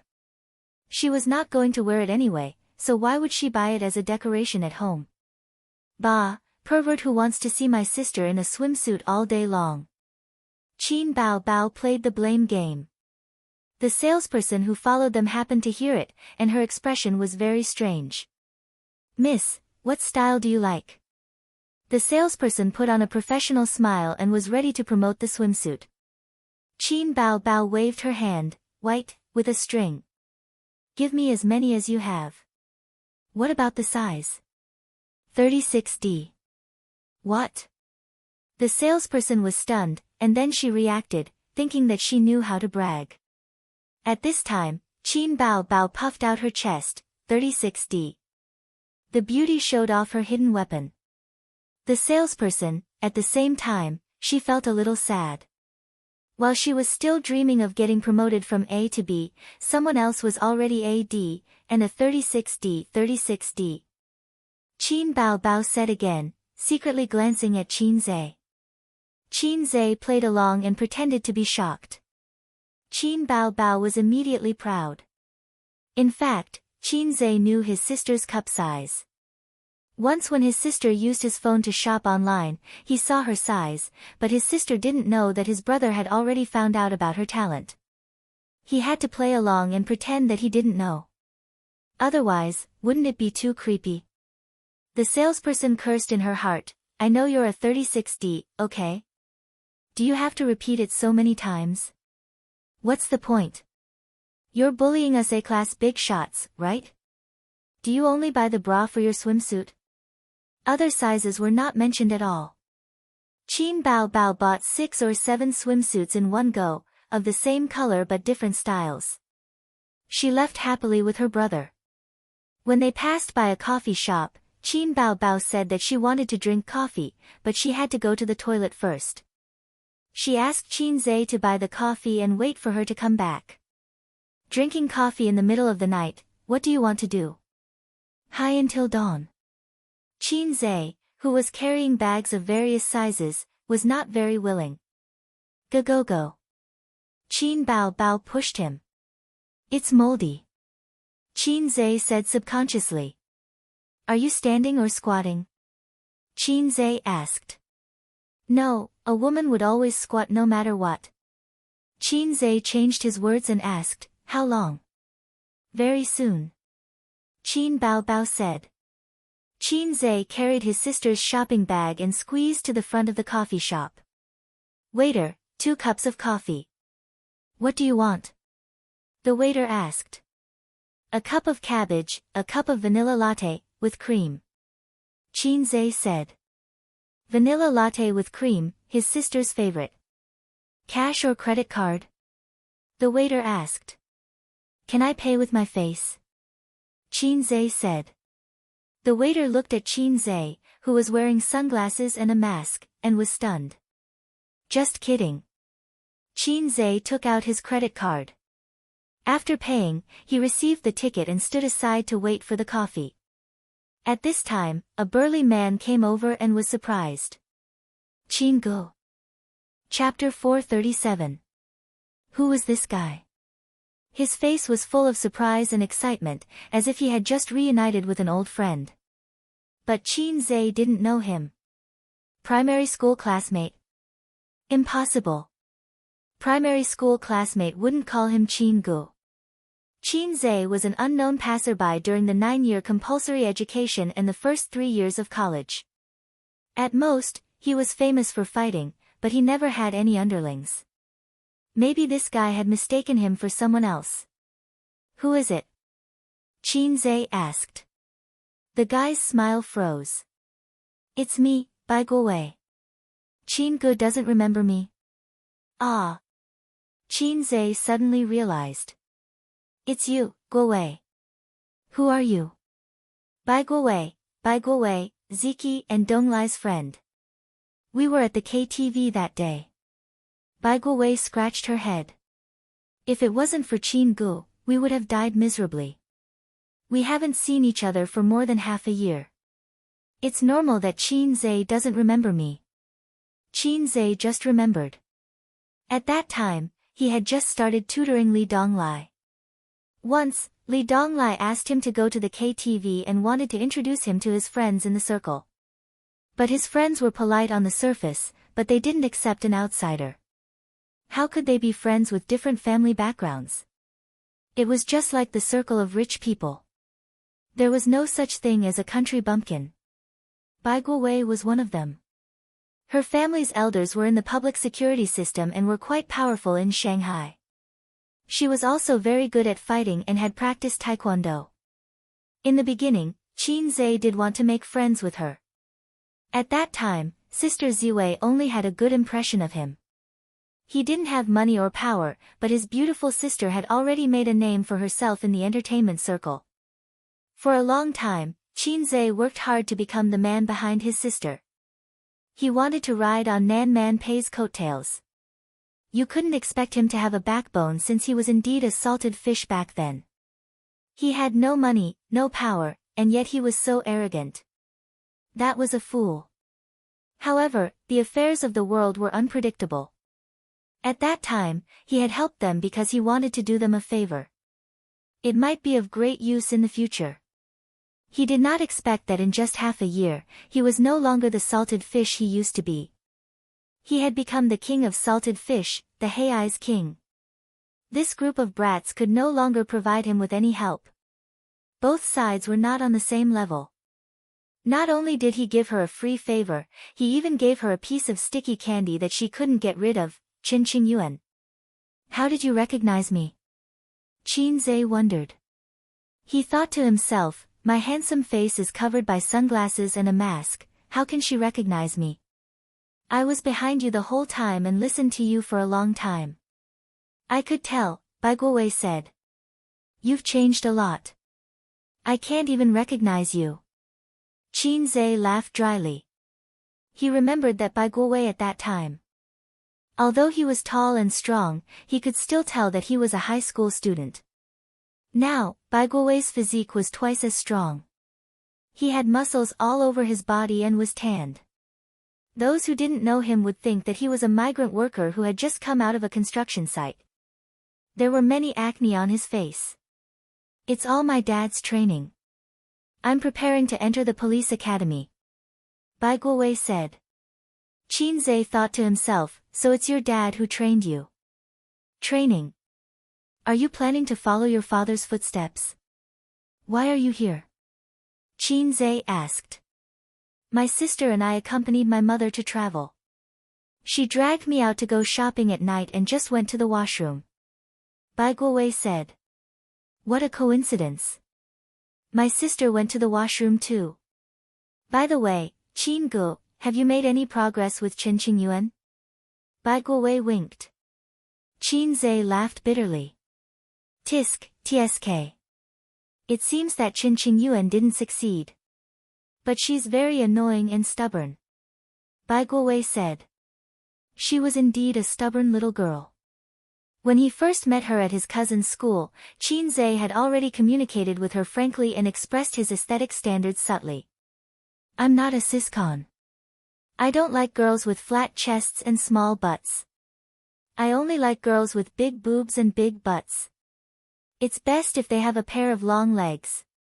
Who knew that not only was the girl not discouraged, she even seemed to have a goal and worked hard to cultivate herself into a mature little sister. On the one hand, she wanted to make a breakthrough with his cousin Su Yu. On the other hand, she continued to send him caring text messages, called him from time to time, and occasionally sent video requests. Once, Qin Zhe was bored, so he agreed. It was a stormy night. There were no kisses from his sister, no Sister Ziwei, and no sue you. Qin Zhe clicked on the video of the girl who was pursuing him. In the video, Qin Qingyuan was wearing low-cut pajamas and lying on the bed. The angle of the phone's camera was very tricky, and it just happened to be aimed at her chest. What a deep ravine. Qin Zhe was dumbfounded at that time. He thought that a scholar who had been away for 3 days should be looked at with new eyes. He hadn't seen this girl for only a few months. How did she upgrade from a cup to be cup?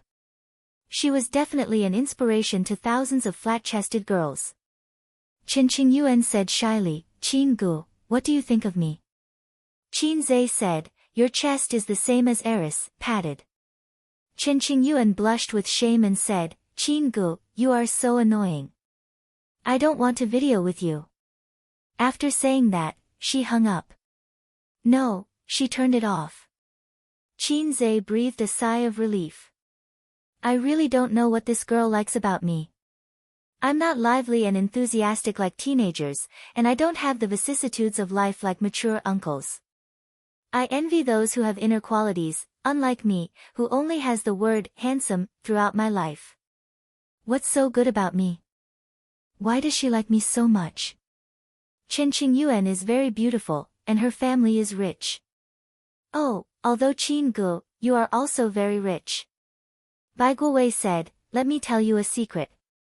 This girl has had 2 boyfriends, but they were just in name to show her maturity. At that time, she was in her rebellious period. She was unhappy with her family and used boyfriends to annoy her parents. But in fact, she is still a virgin.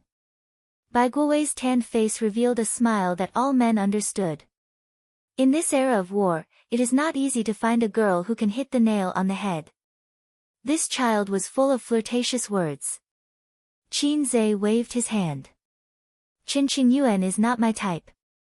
I can't persuade her. Do you have a way? What? Bai Guowei found it hard to understand and asked in bewilderment, such a fresh little girl with a fair and pretty face and a soft and beautiful figure. How good is that? How could there be someone who doesn't like a little girl? Qin Zhe was speechless. I have a sister complex. I'm sorry. You have a sister complex? Qin Zhe laughed. Hee hee. Bai Guowei laughed. Useless. Qin Zhe said. Bai Guowei was dumbfounded. Young man, your thoughts are dangerous. I have to change your mind. Qin Zhe gestured for him to go to the side to prevent his flirtatious words from being heard by too many people. There is no future in a sister complex. You should give it up. A beautiful big sister is the king. She has legs, breasts, and buttocks. That style and taste is not something a little girl can compare to. Of course, a peach tastes better when it is ripe. If it is too green, it will be hard to chew, right? Qin Zhe was good at teaching others. He guided him patiently. In terms of style, a big sister will give you a flirtatious look if you spank her buttocks. In bed, if you spank her buttocks, she will know to change her position. For a little girl, if you spank her buttocks, she will say, "Why did you spank me?" That is the difference, brother. In terms of figure, is it interesting to have a girl who is flat to the bottom? If she is flat, I have a flat chest. What is the point of rubbing a washboard? It is boring. If her buttocks are too small, there is no feeling or flesh when you spank them. Is that right? Bai Guowei was not convinced. But little girls are cute. Qin Zhe said in annoyance, do you eat cuteness for a living? If she is cute, wouldn't she be cuter if she gave birth to a daughter? Bai Guowei, Qin Gu, your thoughts seem to be more dangerous. Bai Guowei said again, maybe it is because I have a big sister. I am not interested in big sisters. Me too. Qin Zhe quickly stopped himself. He almost said the truth. You don't understand. With a capable big sister, you can do whatever you want. My big sister has a bad temper. I am quite afraid of her, Bai Guowei said. Qin Zhe was actually just bored. He kept talking to Bai Guowei to pass the time while waiting for his big sister. Just then, he saw Qin Bao Bao coming out from the corner. This girl was finally done with the toilet. If a man is not sweet, how can he have a happy childhood? Qin Zhe patted him on the shoulder. If a man is not sweet, how can he have a good relationship with big sister? Watch carefully. Qin Bao Bao walked over. Qin Zhe said listlessly, "Big sister, I am dizzy, nauseous, and want to vomit." Qin Bao Bao was shocked. She asked with concern, "What is it? Do you want to go to the hospital?" Qin Zhe said seriously, "No, I am just a little dizzy." Qin Bao Bao was stunned. Then, she reacted and hit him with her little fists. "You are so annoying." His sister hugged his arm and used her free hand to hit his chest, pouting coquettishly. Bai Guowei was dumbfounded. There was such a thing. He thought of his big sister. Since young, she liked to bully him and hit him in all sorts of ways. His big sister had a bad temper. Bai Guowei was always afraid of his big sister because of his psychological trauma when he was young. He either did not talk to her or was serious. He never dared to be flirtatious. Was it because he was too serious and did not know how to flirt? Was that why his relationship with his big sister was always lukewarm? Just as Bai Guowei was in shock, another short-haired big sister came out from the corner. It was Bai Guowei's big sister. Bai Guowei looked very mature. In fact, he was just an 18-year-old young man. He was a real 150-pound kid. His big sister was 22. Big sister said, "Why are you drinking coffee so late at night? If you can't sleep at night, you won't be able to wake up tomorrow. We still have to go to Joshi." Bai Guowei mumbled, I can sleep, I can sleep." Big sister frowned. "If you can't wake up tomorrow, Mom and I will go play by ourselves." Bai Guowei hurriedly said, "Oh, oh." He suddenly remembered the scene of Qin Zhe and Qin Bao Bao interacting. He was very envious. Hence, his brain twitched and he said, "Big sister, I'm dizzy and nauseous. I want to vomit." Big sister asked with concern, "What's wrong?" Bai Guowei recalled that Qin Zhe was staring at Qin Bao Bao's big breasts when he said that. He also stared at his big sister's not-so-full breasts. Imitating Qin Zhe's expression, he said seriously, "I'm not going. I'm just a little dizzy." Big sister Bai Guowei thought to himself, will sister blush? She definitely won't act coquettishly. That's not his big sister's style. But she will definitely blush. Then, she will think that this little brother of hers is very humorous and interesting. Big sister Bai blushed. Then, she raised her hand and slapped his scalp loudly. "You think I'm giving you face? You must be out of your mind. If you want to die, just say so." Big sister Bai grabbed Bai Guowei and slapped his scalp repeatedly. Big sister, I didn't do it on purpose. Listen to me." Bai Guowei defended himself while casting an interrogating gaze at Qin Zhe. What happened to the promise that if a man was flirtatious, he would be able to build a good relationship with his big sister? Only then did he realize that Qin Gu and his superstar big sister had already left, leaving him with a sweet back view. As they walked, the two of them were still talking. "Do you know that person just now?" Qin Bao Bao asked. No, Qin Zhe said. From Bai Guowei's Distress, +10086. Chapter 438. Most of the audience who liked Let's Play were looking forward to this episode. Through the Easter egg at the end of the last episode, the audience knew who the guests for the next episode were. The popular Queen Qin Bao Bao, the popular little fresh meat Lin Jiao, and the popular movie star Yi Lu. Of course, the audience looked forward to the most was the appearance of the fast shooter Qin Zhe. People were always interested in new things. Compared to the celebrities who had a high exposure rate, they looked forward to seeing Qin Zhe appear on the stage of the variety show. As the famous fast shooter and the highly respected god of stocks, the legend of Qin Zhe swept through every corner of the industry. However, he didn't appear in public often. He didn't hold concerts, commercial performances, or participate in shows. Occasionally, he would film a few movies. Speaking of movies, after If I Become Memories became popular, Qin Zhe's popularity rose. The girls who liked him could fill up the Huangpu River.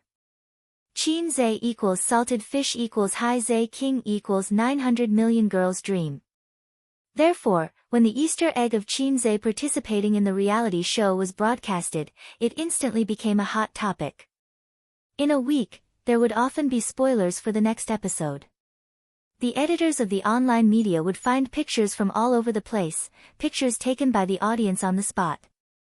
Then, the editors would use their intelligence to create the first few pictures and make up the content. Qin Zhe and his sister sat in the luxurious living room. Qin Bao Bao curled up on the sofa and held a bowl of pudding. She scooped a spoonful and it was sweet and soft. His sister, who liked sweets, narrowed her eyes happily. Qin Zhe made the pudding. The main ingredients were milk, condensed milk, and egg yolk.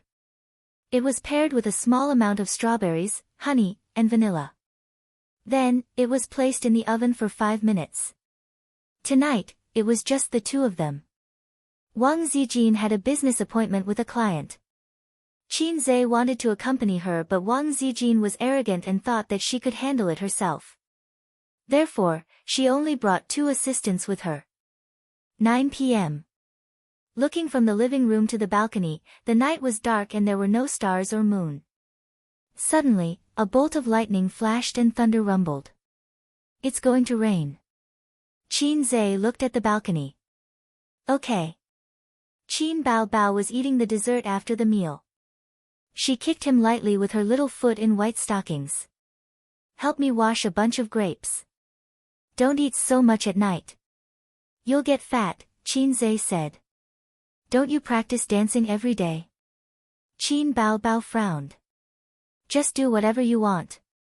The most important thing in life is to be happy and live in the present. Qin Zhe eagerly entered the kitchen. After washing the grapes, he came out and saw Qin Bao closing the glass door of the balcony. Outside, it was raining cats and dogs, accompanied by rolling thunder and blue lightning flashing in the clouds. In this kind of weather, if you are alone at home, you must be very scared. Qin Bao Bao returned and sat cross-legged on the sofa. But there were 2 people who felt warm. It was raining heavily outside, but it was warm and peaceful inside. But even so, she would not share the grapes with her brother. Qin Bao Bao stuffed the half-eaten pudding into her brother's mouth. She held the fruit plate, picked the grapes, and ate them. It's fine if you don't give me your grapes, but you also want to take my grapes. You black-hearted maggot. Qin Zhe ate the pudding and thought angrily. By the way, the rain is so heavy and there is thunder. I don't know if Sister Ziwei brought an umbrella or not, Qin Zhe said. Why do you care about her? Can't your sister alone satisfy you? Qin Bao Bao gave him an aggrieved look. Qin Zhe, what a terrible line. But Sister Ziwei had 2 assistants with her, so she shouldn't have to worry about these trivial matters. Half an hour later, the show started. Wang Zijin is not here today. You have escaped, Qin Bao Bao suddenly said. I'd like to hear about it, Qin Zhe said. Have you forgotten what you did on the show? What did I do on the show? Tissue. Qin Bao Bao took out a tissue and waved it in front of her brother like a girl in a brothel. Damn, Qin Zhe remembered. During the quiz segment, his sister had a question. What is the most annoying thing? At that time, his sister gave him a hint. Qin Zhe understood and wrote a tissue. In the blink of an eye, he had forgotten about it. Damn, this piece of sh*t stinks. Fortunately, Sister Ziwei had something to do today. His sister might have thought that he would be scolded by Sister Ziwei, but they were actually boyfriend and girlfriend. Sister Ziwei would definitely beat him later. Now that Sister Ziwei had left, she couldn't come back to watch the show. She would be busy with the company later, so she didn't have time to watch the variety show. I am indeed a man with a system. I am blessed by God everywhere. Suddenly, there was a beeping sound from the electronic lock at the door. Since a key was inserted into the keyhole, the door opened with a click. It's raining heavily and there's thunder. The flight has been cancelled. Wang Zijin complained. Qin Zhe, Qin Bao Bao, there shouldn't be a problem for a man with a system to be blessed by God, but the same couldn't be said for a host with a low-level system. Qin Zhe felt very tired. Where is the remote control? Where is the remote control? Change the channel for me. Qin Zhe looked around and finally found the remote control behind his sister's butt. He reached out to take it, but a fair and tender hand took the remote control first. His sister glanced at him and casually stuffed the remote control into her cleavage. Qin Zhe, come and take it. If you dare to touch me, I will tell Dad that you touched my breasts. Qin Zhe's sister's words appeared in his mind. Flip the table. One day, I, the monkey's son, will roll around on my sister's Mount Longhu.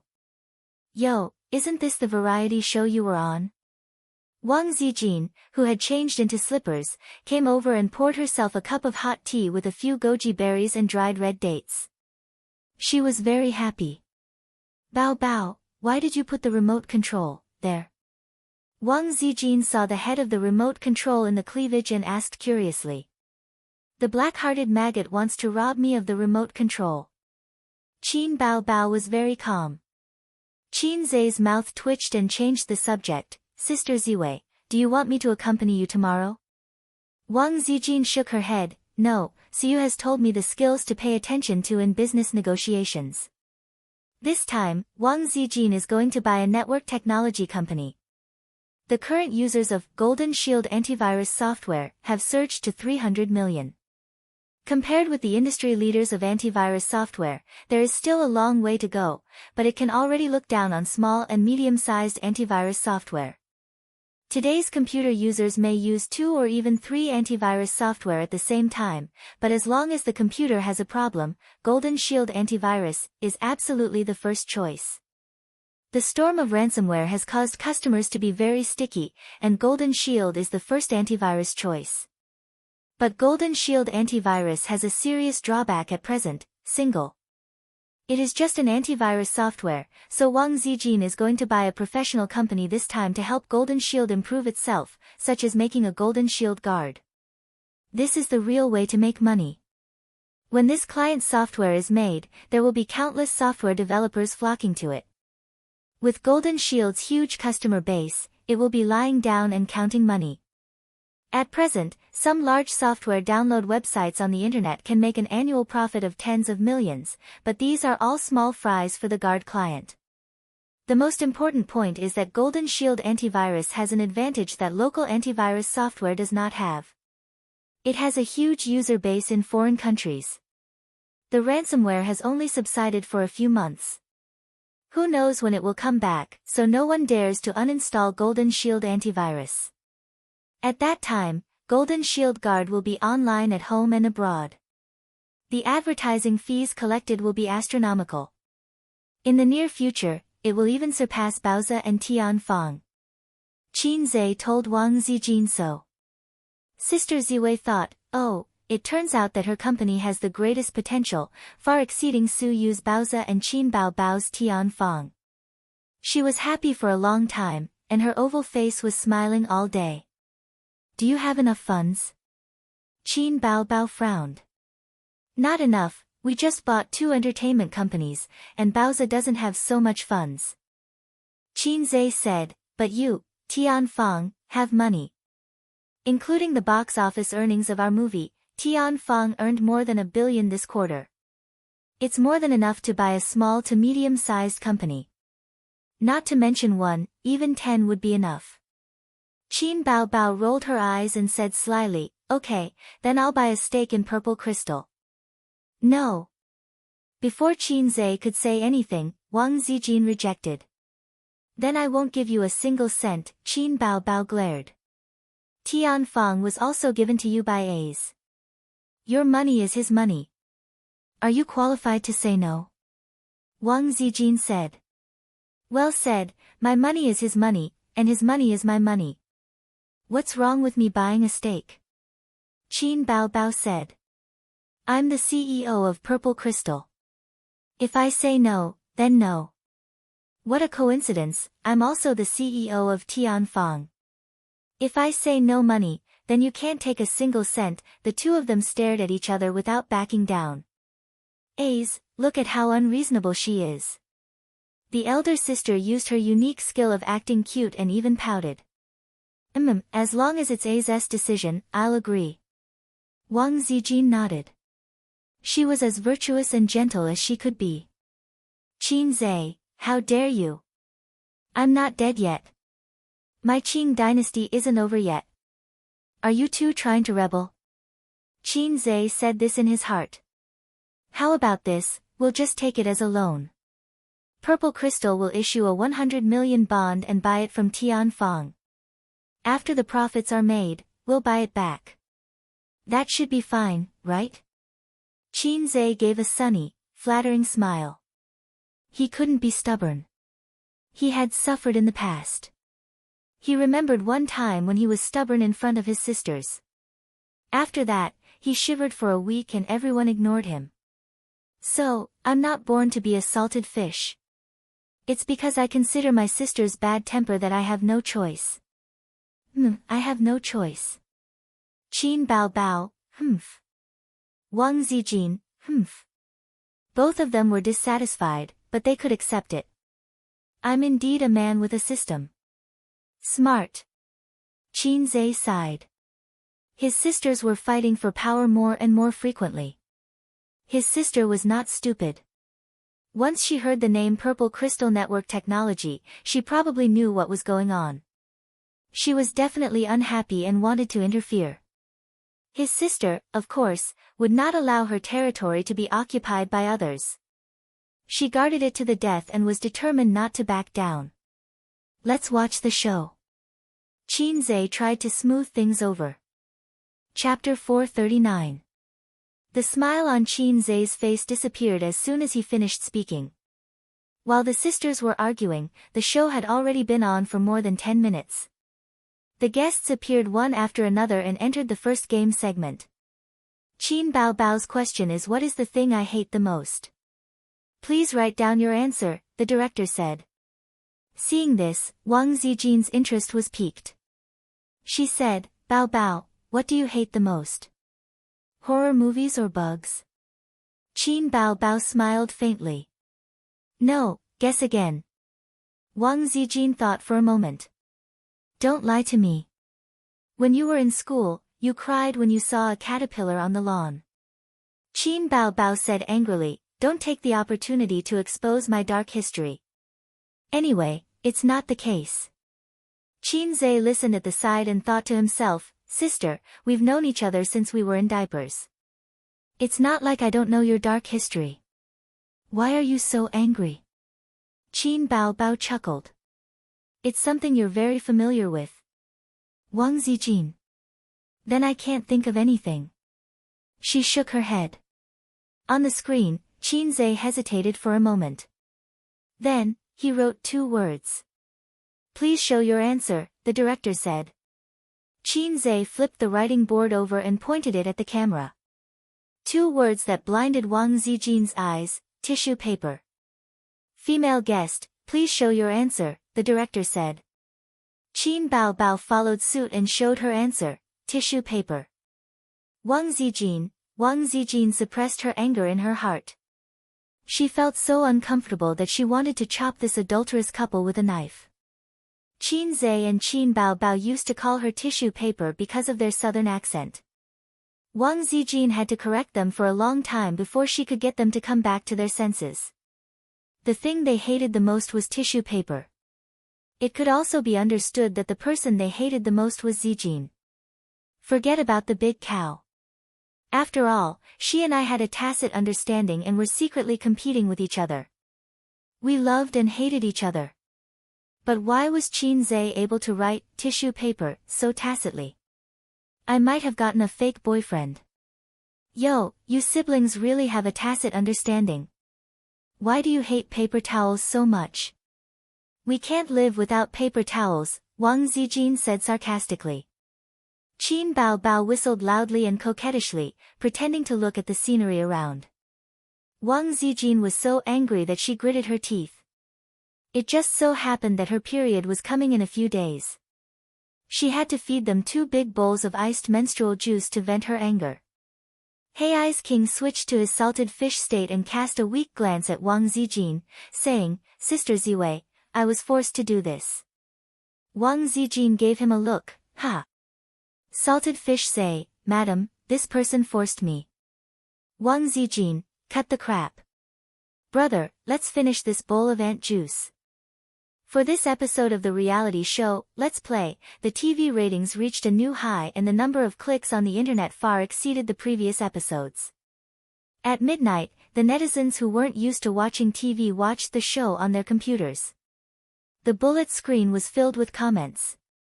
Lin Jiao's fan club reporting for duty. Qin Bao Bao's fan club reporting for duty. Yi Lu's fan club reporting for duty. Then, the comments above were covered by Qin Zhe's fan club. The show soon started and the 4 male guests appeared.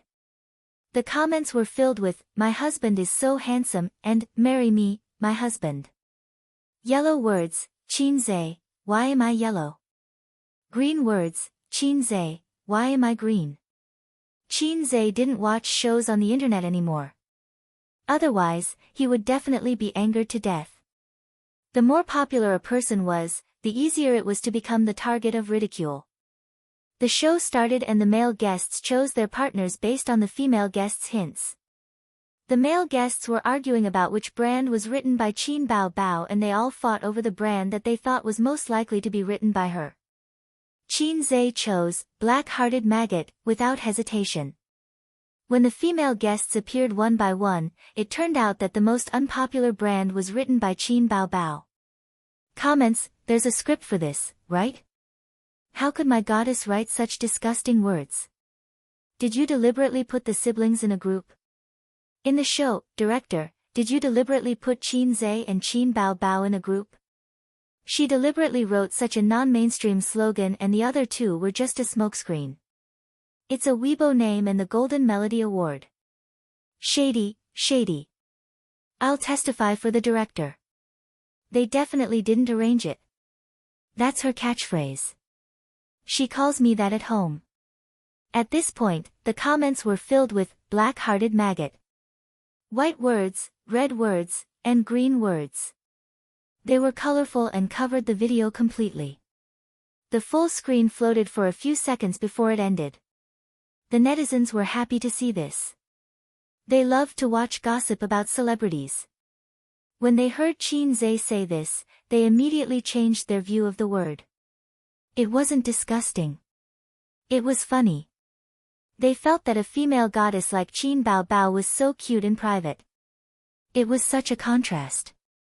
The phrase, Black-Hearted Maggot, would probably be popular online for a long time. It might even become Qin Zhe's 3rd nickname after Fast Shooter and God of Stocks. Some netizens also commented, "Qin Zhe is really popular." A few female celebrities like him. Qian Shishir's Wolf Killer was a hint to Qin Zhe because he was also a guest on Wolf Killer. Ge Ling wrote the Golden Melody Award to mislead Qin Zhe. Yi Lu even wrote Qin Zhe's old Weibo name. Damn, I'm envious of his luck with women. That's true. If the production team didn't follow the script, it would be amazing. Of course. Qin Zhe isn't a normal little fresh meat. His level is much higher than celebrities. A bunch of flirtatious sluts. They only know how to think about my husband. The next stop was Leifeng Tower. The guests would dress up as White Snake and Su Xian for a talent show. Someone immediately commented, "Is Qin Zhe going to compose a song on the spot?" That's what the promo said at the end. F*CK, we can finally see the glory of Fast Shooter. High energy ahead. For the first few talent shows, the comments were quiet. Occasionally, there would be a few comments praising their idols. But most of the comments were silent as if they were holding something back. Among the guests for this episode, Qin Bao Bao was the most famous. Qin Zhe and Qin Bao Bao were bound artists in the eyes of the fans. The combination of the two of them was eye-catching enough even in the Golden Horse Awards and Golden Melody Awards, where all the big names gathered, not to mention this show. Finally, it was Qin Bao Bao and Qin Zhe's turn to perform. Qin Zhe pulled Qin Bao Bao to the side and whispered. Their words were edited by the production team and the lyrics were cut out. Everyone only saw the two of them huddled in a corner and whispering. The camera showed their backs to the audience and couldn't hear what they were saying. The comments were full of curses. Damn the production team. Didn't they say they were going to compose a song on the spot? Why the F***ck are we looking at? We want Fast Shooter to compose a song on the spot, bastard. Where's his composing idea? Where's the draft? Were the lyrics carefully edited or done in one go? How was he going to compose a song? But in order not to reveal any spoilers, the production team cut out the part where Qin Zhe taught Qin Bao Bao how to sing. Waiting for 1,000 years, waiting for 1,000 years. Waiting for 1,000 years, I have no regrets. Who said in my ear, love me will never change? Just for this sentence, aha, I have no regrets even if my intestines are broken. The moment the song started, the bullet screen was filled with Fast Shooter in various colors. Once again, the entire screen was filled with bullet screen comments. But this wasn't the highlight. The highlight was that when the two of them were singing, the image was replaced by a video. It wasn't the image of Leifeng Tower, but an old video with AV quality. In the video, Qin Zhe was covered with a blanket and Qin Bao Bao had a white scarf wrapped around her head. The two of them played the role of White Snake and Su Xian with simple equipment and sang the same song. Qin Bao Bao was beaming with joy as she sang and cooperated with Yan Yi's performance. Qin Zhe, on the other hand, kept a straight face throughout the whole process and looked reluctant. Ha, I've seen this video before. I laughed like crazy at that time. At that time, Qin Bao Bao had just become a little famous. She updated her younger brother's photo on Weibo. This video was posted at that time. Later, Qin Bao Bao deleted it. Full of memories. At that time, I felt that her younger brother was really pitiful and looked reluctant. I still keep the photo to this day and change it every day to use as my desktop. The one who said the photo, don't go. Where's the photo? Quick, send me the seed. The program continued. The guests were cooking at Sisi Wetland. Qin Bao Bao and Qian Shishir didn't manage to set the fire for a long time. Instead, they made themselves dirty. The audience laughed crazily on the bullet screen. They were crying because of their stupidity, but they also felt that it was especially cute. As for the scene of Qin Zhe cooking and the other guests running over to freeload the food, it shocked countless audience members. Although they couldn't smell the fragrance of the dishes, even the simple stir-fry looked good and gave people the feeling that it was cooked by a chef. The female fans screamed in the bullet screen and liked Qin Zhe even more. He could make money, write songs, was multi-talented, was handsome, and could cook well. He was simply too outstanding. Chapter 440. After Qin Zhe and Wang Zijin finished their morning run, Wang Zijin occupied the large bathroom and said she wanted to take a comfortable hot bath. Qin Zhe had no choice but to knock on his sister's door with a towel in his arms. Little Bao Bao, be good. Open the door. Open it quickly. I want to come in. Qin Zhe made all kinds of noises. After a while, the sleepy sister with messy hair opened the door and stood in the doorway. Stupid pft, I'll give you 10 minutes.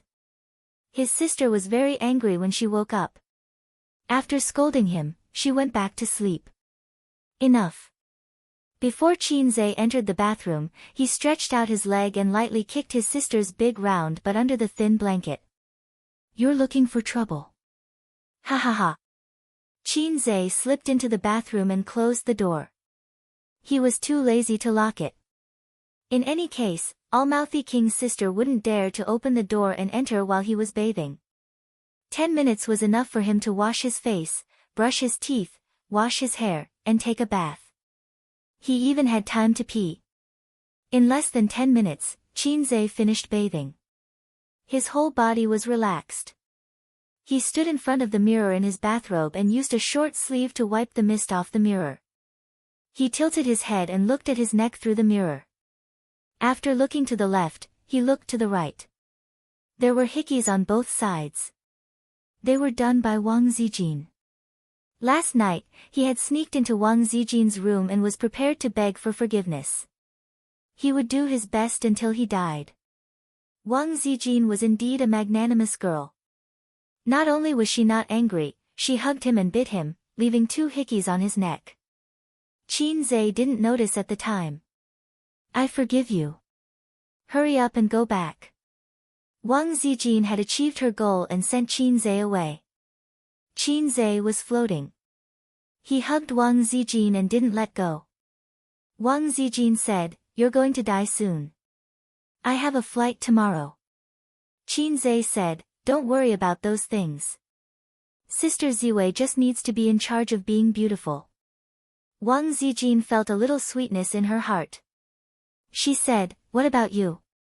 Qin Zhe said, "I'm in charge of the flower arrangement. It's all because of my cheap mouth." Qin Zhe stood in front of the mirror and rolled up his sleeves. There were bruises on his arms. The wound on her arm was an accident, but the hickeys on her neck were intentional.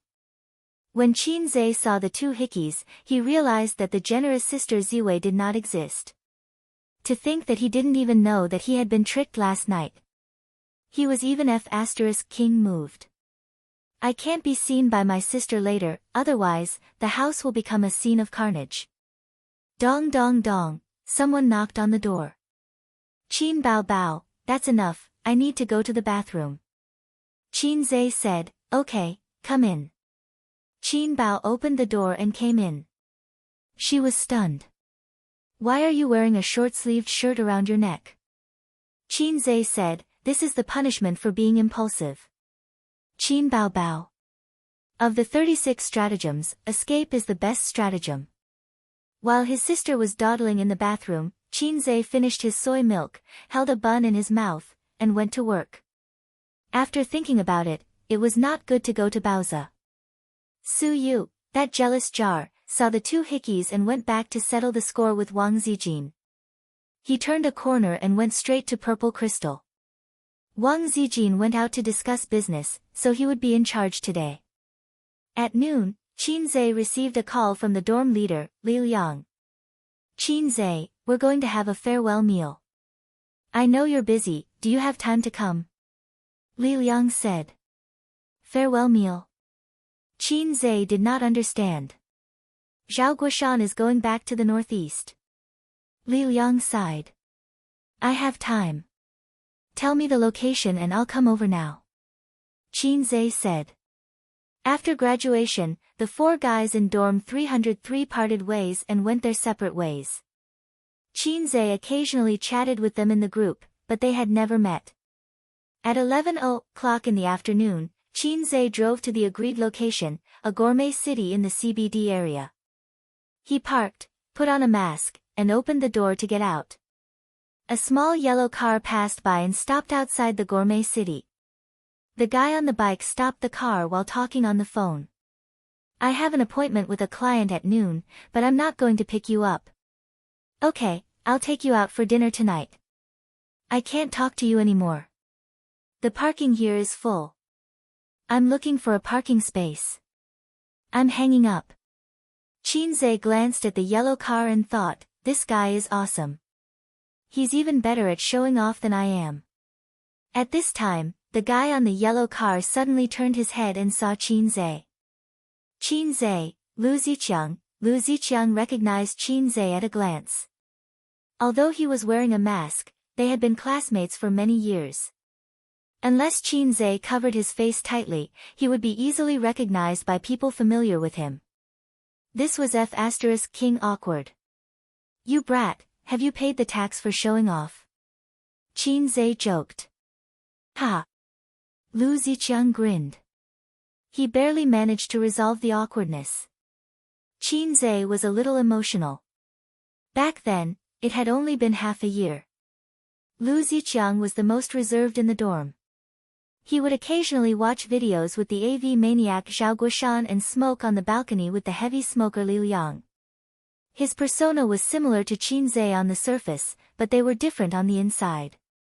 Qin Zhe looked calm on the outside, but he was flirtatious on the inside.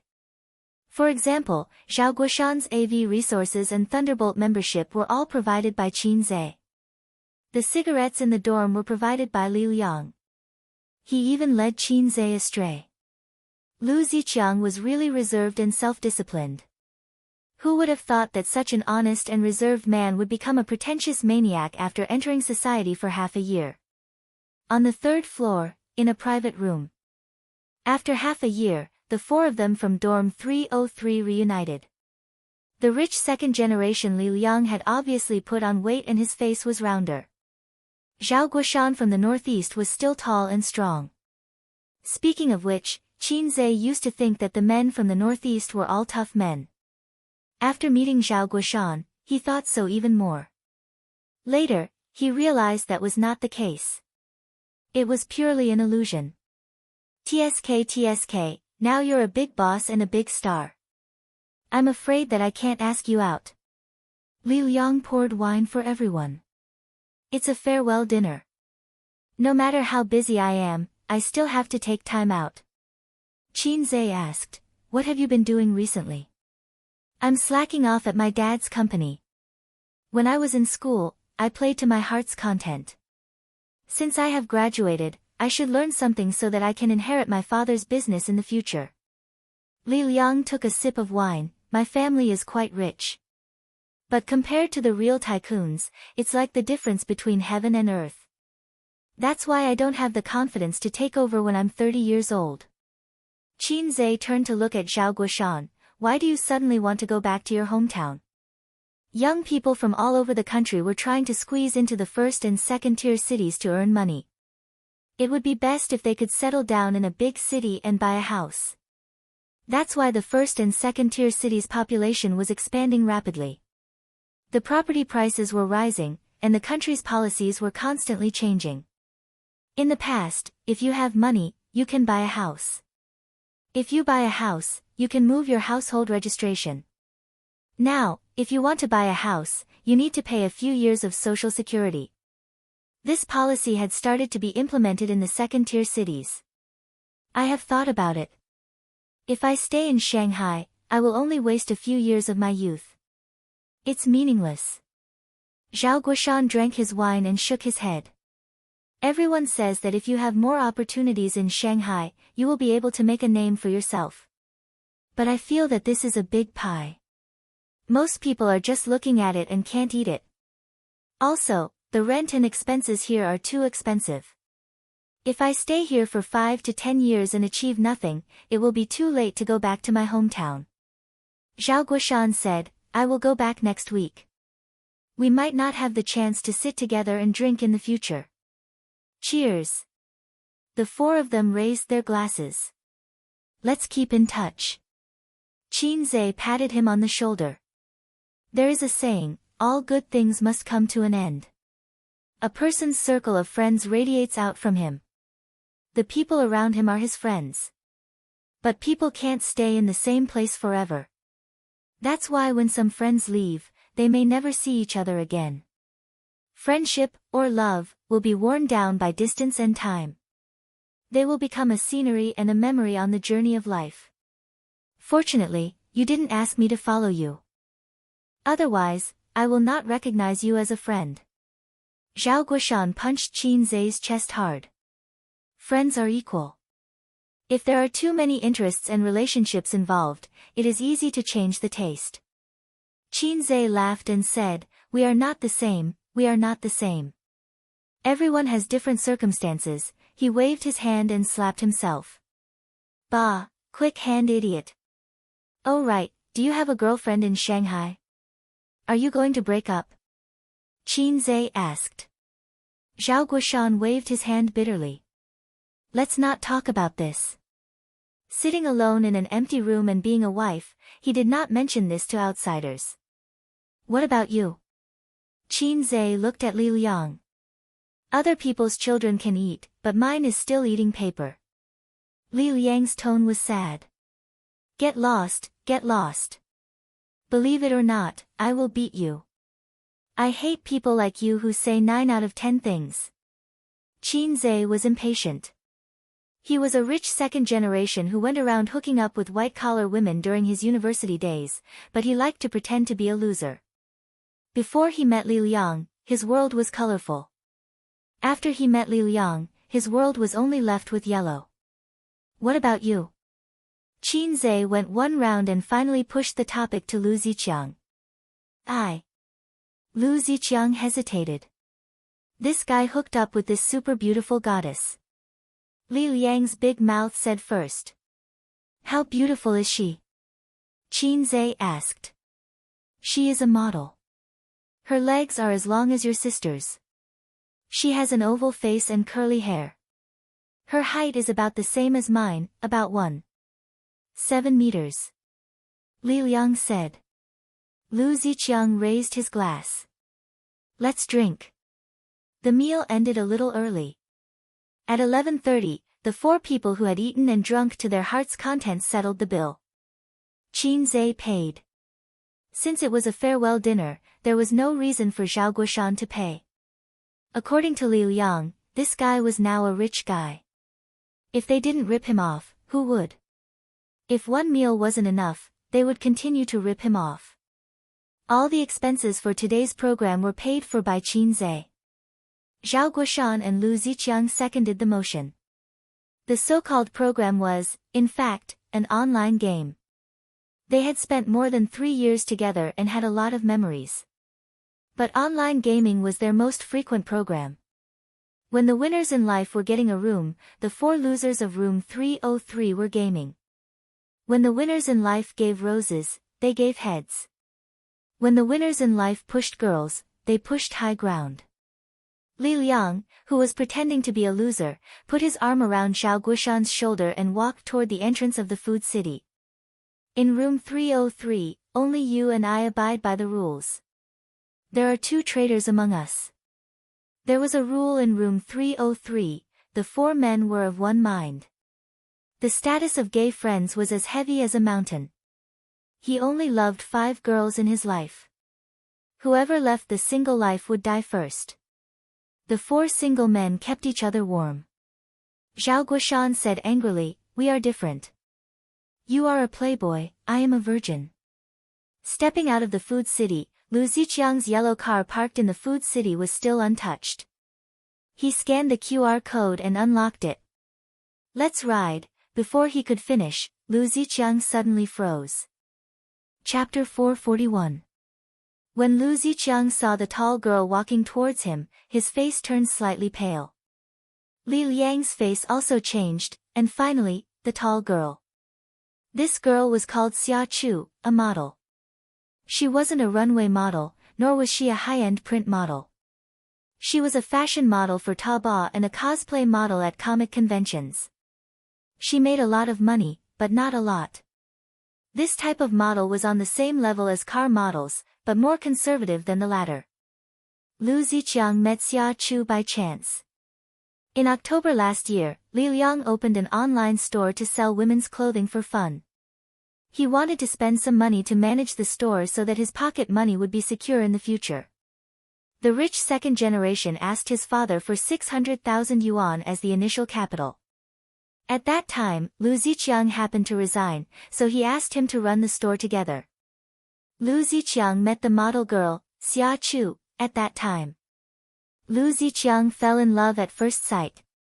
Li Liang, who had tasted countless abalones, chose to help his roommate. Therefore, Lu Ziqiang acted like a rich second generation in front of Xia Chu. When the model fee was paid, Lu Ziqiang gave Xia Chu an extra 1,200 yuan, totaling 5,200 yuan. Don't ask why, 5,200 is suitable for you. Lu Ziqiang followed Li Liang's instructions. He put his hands in his pockets and smiled wickedly. Xia Chu took the money and left in a daze. Since then, Lu Ziqiang began to crazily ask Xia Chu out. Li Liang taught him face to face and imparted his experience. Spending hundreds or thousands of yuan to chase a girl every day might not be enough. Many men choose to go with the flow and enjoy the full service. After that, they could even buy a skin and have fun in the game. But in the eyes of the rich second generation, Li Liang, hundreds or thousands of yuan were not considered money. To him, this was a game, an interesting game. Once, Lu Ziqiang asked Xia Chu out to play and bought a lot of gifts. Unknowingly, the sky turned dark. Suddenly, a silver-gray Audi A8 stopped in front of the two of them.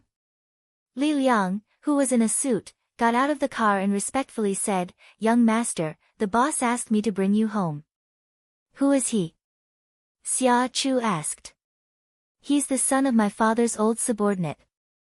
Lu Ziqiang said the lines he had prepared beforehand. In addition to the Audi A8, Li Liang also drove the Porsche sports car at home. It was a gift from his father to his mother for their 30th wedding anniversary.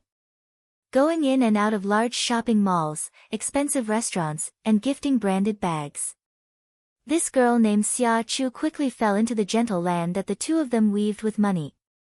She fell in love with Lu Ziqiang, who was packaged by Li Liang. "Li Liang, what do you think we should do in the future?" Lu Ziqiang asked one time when he was drunk.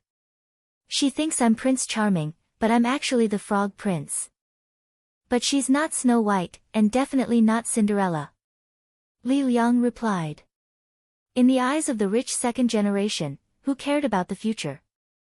They just needed to live in the present. Qin Zhe felt that Lu Ziqiang had become more pretentious than before. In fact, he didn't even have the right to be pretentious. Lu Ziqiang had imagined the awkward ending after being exposed many times, but he didn't want to lose Xia Chu. He would rather let this lie continue. Who knows, maybe they would really fall in love with each other after a long time. But he didn't expect such an ending to happen under such circumstances. There was a saying that went, "Look up if you don't believe, who will be spared by the heavens." Xia Chu was holding the arm of a middle-aged man. "Xia Chu." Lu Ziqiang's eyes were red. Panic flashed across Xia Chu's pretty face, and she quietly let go of her hand. It wasn't easy for her to hook up with a rich second generation. "Chu, who is he?" The middle-aged man looked at the young man in front of him and frowned. "I'm her man." Lu Ziqiang clenched his fists. "I thought you didn't have a boyfriend." The middle-aged man looked at Xia Chu. Xia Chu's expression was extremely awkward. She forced a smile. "Ziqiang, you. Why are you here? Aren't we talking business?"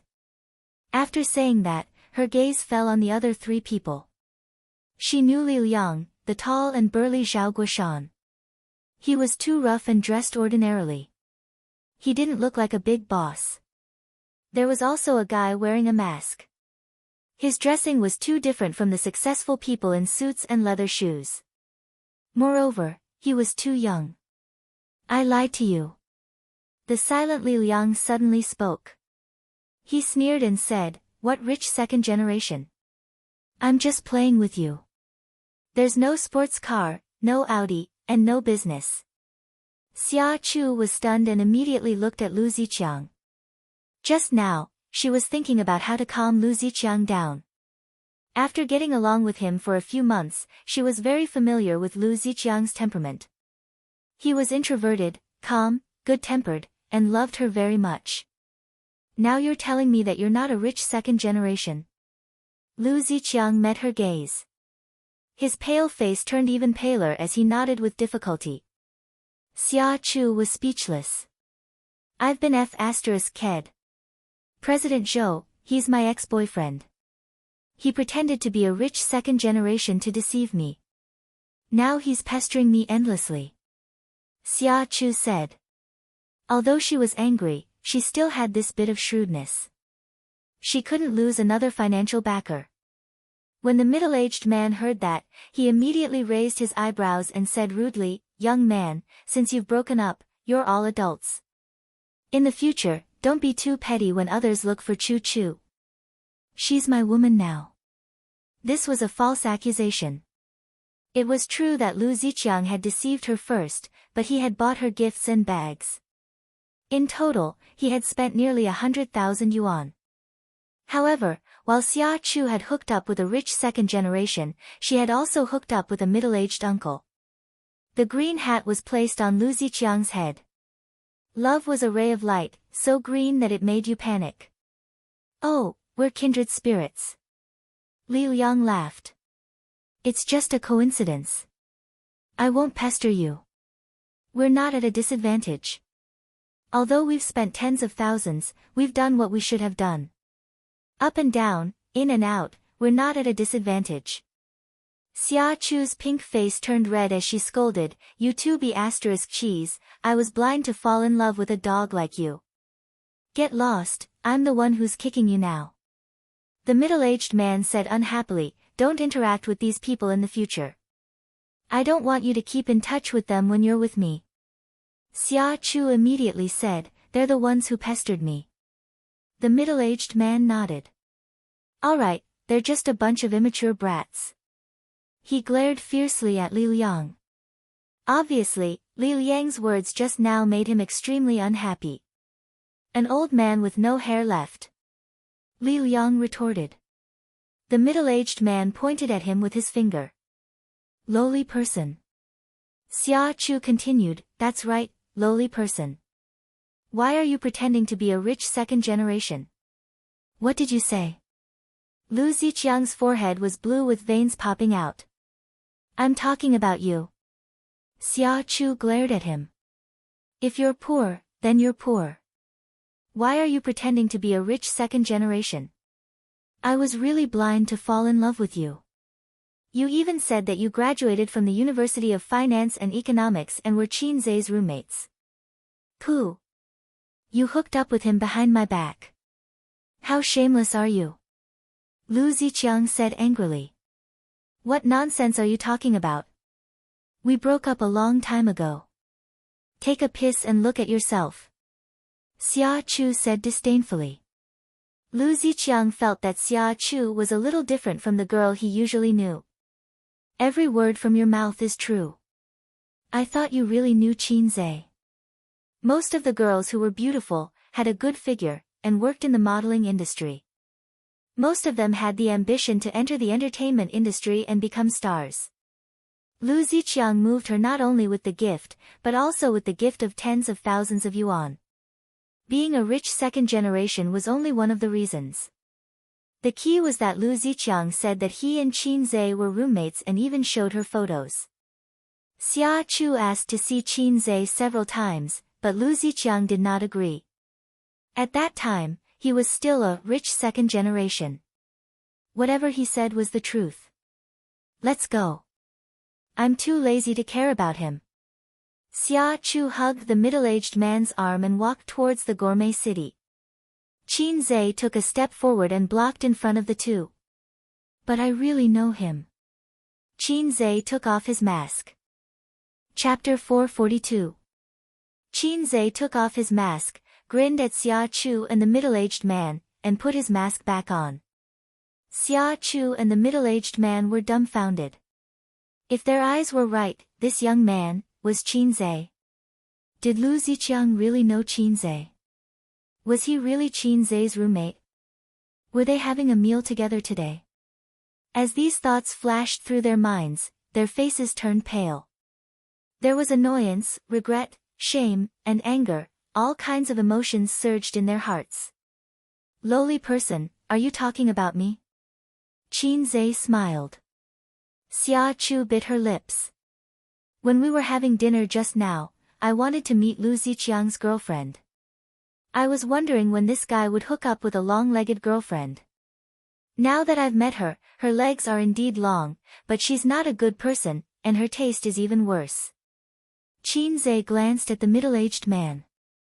The middle-aged man was furious. He felt naked contempt. What do you mean? He said angrily. Your IQ is too low. You're not qualified to talk to me. Qin Zhe's words almost choked him to death. You're not convinced? How many assets do you have? Do you have 10 billion? You don't even have 10 billion. Your assets are too low. You're not qualified to talk to me. Qin Zhe gave him a disdainful look. His attitude, if placed in a novel, was exactly the attitude of a supercilious retard. You think you're so great just because you're rich?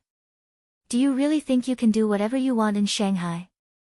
The middle-aged man said hatefully, you're just a nouveau riche. Which unit are you from? Show me your identity. Let's play if you dare. Qin Zhe sneered. The middle-aged man was terrified when he saw that the billionaire was going to be serious. Qin Zhe's reputation was so well known that rumors about him were flying everywhere. A young man who suddenly rose to fame in the entertainment industry in less than a year. He was the god of stocks, an investment company, and the antivirus software. There was no doubt that he was a big shot. Those rumors speculated that Qin Zhe had someone backing him up and knew some big shots. Otherwise, no matter how talented a young man was, how could he earn 10 billion yuan in a year? Qin Zhe looked at him with disdain, which made the middle-aged man furious. Fortunately, Qin Zhe didn't lower himself to his level and continued, if you want to enter the entertainment industry, that's not a problem. I can package you into a vase and become a big star. At that time, you will realize that the old man beside you is actually just a so-so. Look at his clothes, his entire body is less than 100,000 yuan. My pair of leather shoes is more than 100,000 yuan. Li Liang looked on enviously. When would I ever be able to match your beauty? But the premise is that you're still Lu Ziqiang's girlfriend. Now that you're not, it's not good. If we didn't bump into each other today, he would still be in the dark. He did lie to you, but what he can give you is not something a typical rich second generation can give you. Qin Zhe stared at her. Because he is my brother. Lu Ziqiang's eyes turned red. Lowly people like us can't afford to have a woman like her. It's better to get rid of her as soon as possible. In the future, when you find a woman, remember to open your eyes. Can beauty be used as food? Qin Zhe looked at Lu Ziqiang. Lu Ziqiang nodded. Xia Chu clenched her teeth tightly. She didn't dare to refute or curse. At the same time, she knew that she had missed a big opportunity. That's all. Qin Zhe paused. Then let's go. Let's go to the underworld. Li Liang laughed. What underworld? Let's go to Qin Zhe's company. There are models there. Let him introduce us to girls with good moral character. He especially emphasized the word, moral character. Qin Zhe, okay, my company has more than 20 high-end models. You can pick any. Zhao Guoshan watched for a long time and added, for this kind of woman, it's better to use tissue. Qin Zhe was furious. What are you talking about? Is tissue for you? Zhao Guoshan. As they talked, they left along the road. Various expressions flashed across Xia Chu's face. She took a deep breath and forced a smile. Mr. Zhou, shall we go in and eat? The middle-aged man's face darkened and he pushed her away. No, I have something to do. He turned around and walked away. Suddenly, he stopped. Xia Chu's face lit up. She heard him say, today's matter didn't happen. Who am I? Don't talk too much. I'm too lazy to lower myself to their level. Xia Chu, she squeezed out an ugly smile. Got it, Mr. Zhou. At the corner of the intersection, Qin Zhe turned around and saw Lu Ziqiang following behind them with his head slightly lowered. Are you serious? Qin Zhe handed him a cigarette. Lu Ziqiang took it, lit it, and took a deep puff. I like her. Otherwise, I would be crazy to spend so much money on her. If you like her, you have to cheat her, Qin Zhe retorted. That kind of woman has been around for so many years. She's not a little girl who just graduated. She's more materialistic, Li Liang said. So you cooperated with him to play the role of a rich second generation? Qin Zhe whipped his leg, causing him to stagger back a few steps. Lu Ziqiang held the cigarette and whispered, otherwise, she wouldn't even look at me.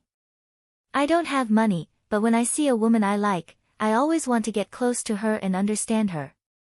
Even if it's cheating, as long as I'm with her, I'll be happy. Qin Zhe sighed and patted him on the shoulder. That's true. If you like someone, you'll do everything you can to get close to her and have her. Have you slept with her? Lu Ziqiang nodded. Just when he thought that Qin Zhe was going to comfort him with some chicken soup, Qin Zhe said, okay. This is not a loss. Lu Ziqiang, Li Liang, Zhao Guoshan, was it an illusion? It felt like Qin Zhe's mouth was sharper than before. What a show of flowers. Qin Zhe just didn't know how to comfort him. Although it was quite tragic to be cheated by his girlfriend, Lu Ziqiang had also cheated her. If not for this, Qin Zhe would have killed that pair of B** stars just now. Because he liked you, he pretended to be a rich second generation to get close to you and took advantage of you to make you smile. If this was in a novel or a TV series, they would first fall out and the female lead would wash her face with tears, but in the end, they would definitely change their minds and get married. However, the reality was that the man was not so charming, and the woman was not so naive and sweet to cheat on you. Go play a game. Lu Ziqiang scratched his head. Don't look at me with sympathy. It's uncomfortable. Besides, I'm actually mentally prepared. What's fake will never be real. I was quite guilty at first, but now I don't feel guilty anymore. Scumbags, let's not talk about each other. The group of them found an internet cafe to play games. Just like every afternoon when they were in university, no one brought up this matter again. After they finished playing games, the four of them smoked a cigarette at the entrance of the internet cafe and went their separate ways.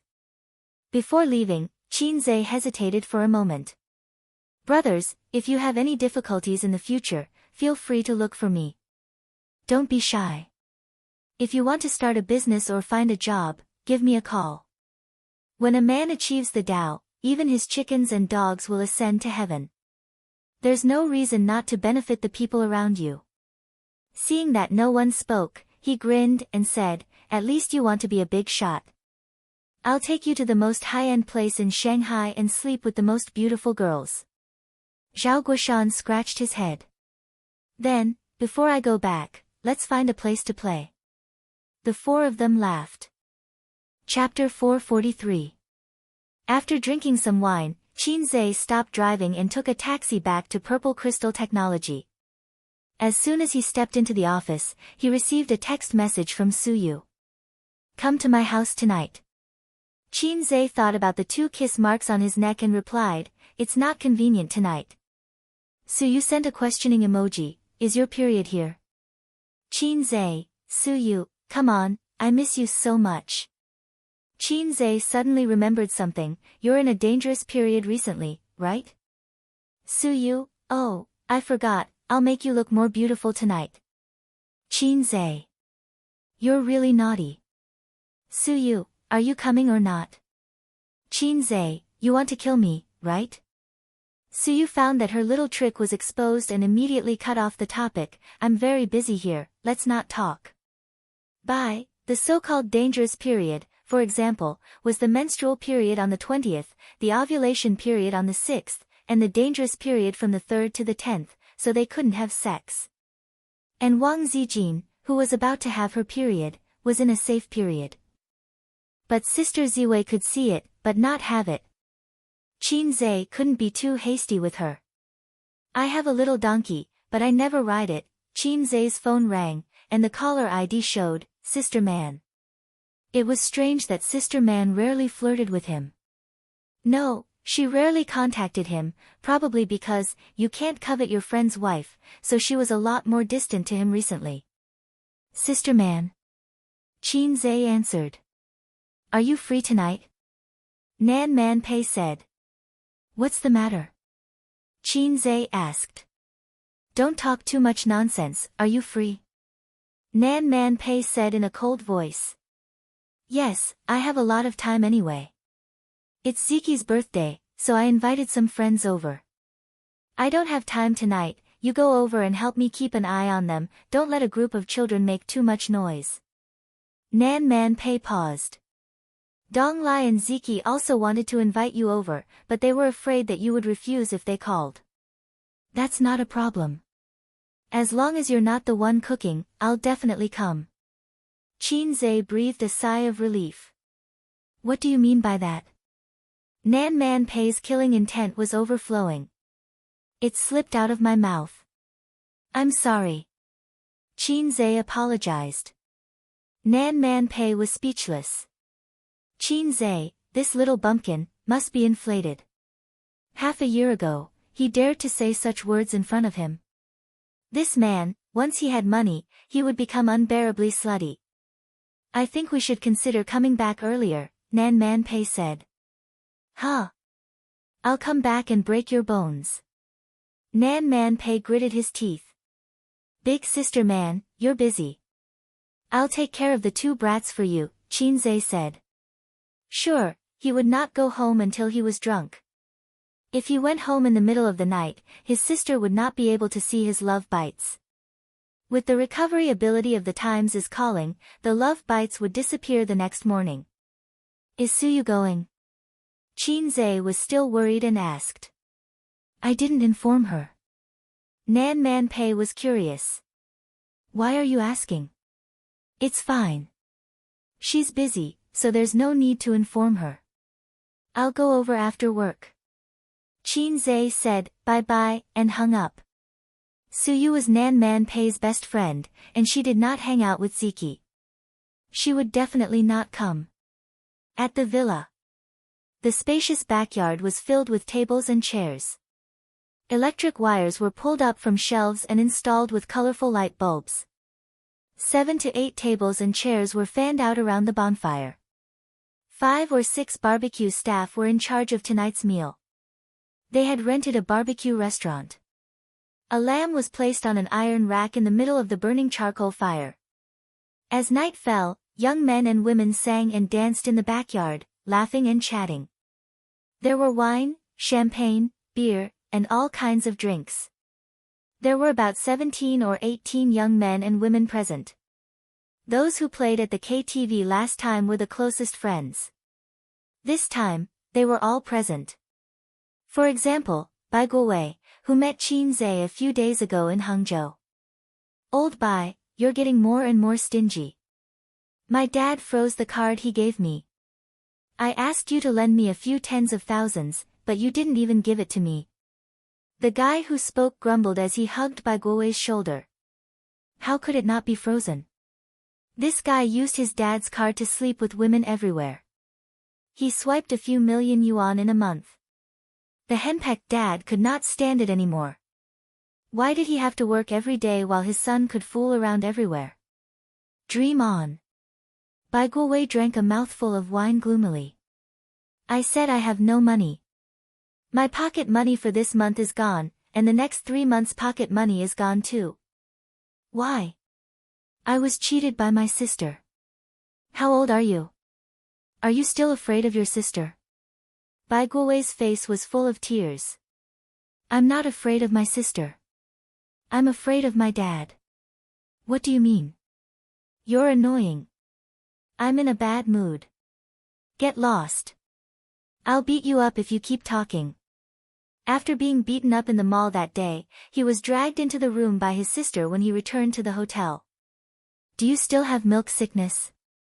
Not anymore. Aya, do you mean that my breasts are small? Then. Aya, how dare you faint my breasts? Have you asked for our dad's opinion? Sister, my mouth is cheap. Can you stop hitting me?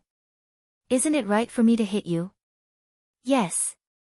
Isn't it right for me to spend some of your money? Yes. Hand over this month's pocket money and the next 3 months' pocket money to my card.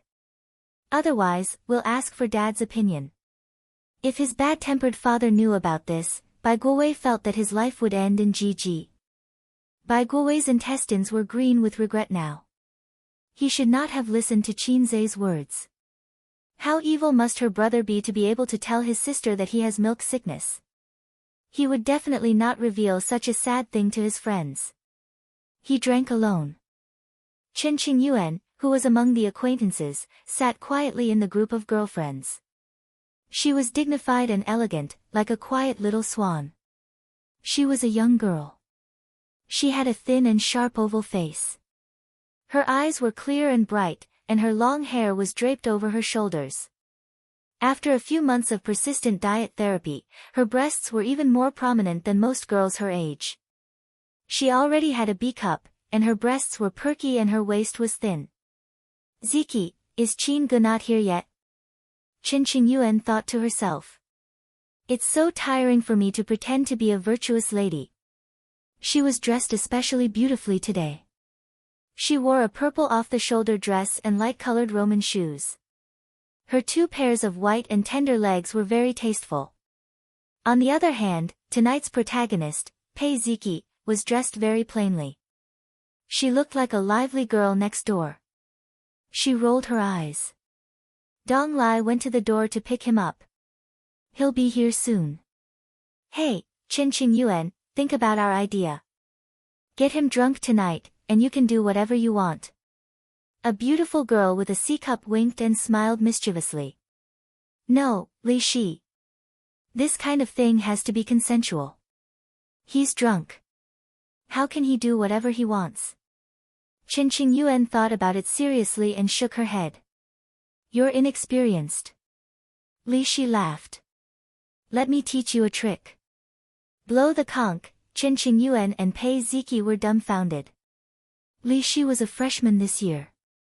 She was 2 years older than them and 1 year older than Li Donglai. After going to college and getting a boyfriend, her temperament changed. She became charming and enchanting. Li Shi, go away. A young man came over with a bottle of wine and was chewing barbecue. He looked at Chen Qingyuan and stared at her with his slightly bloodshot eyes. Qingyuan, let's go over there and drink.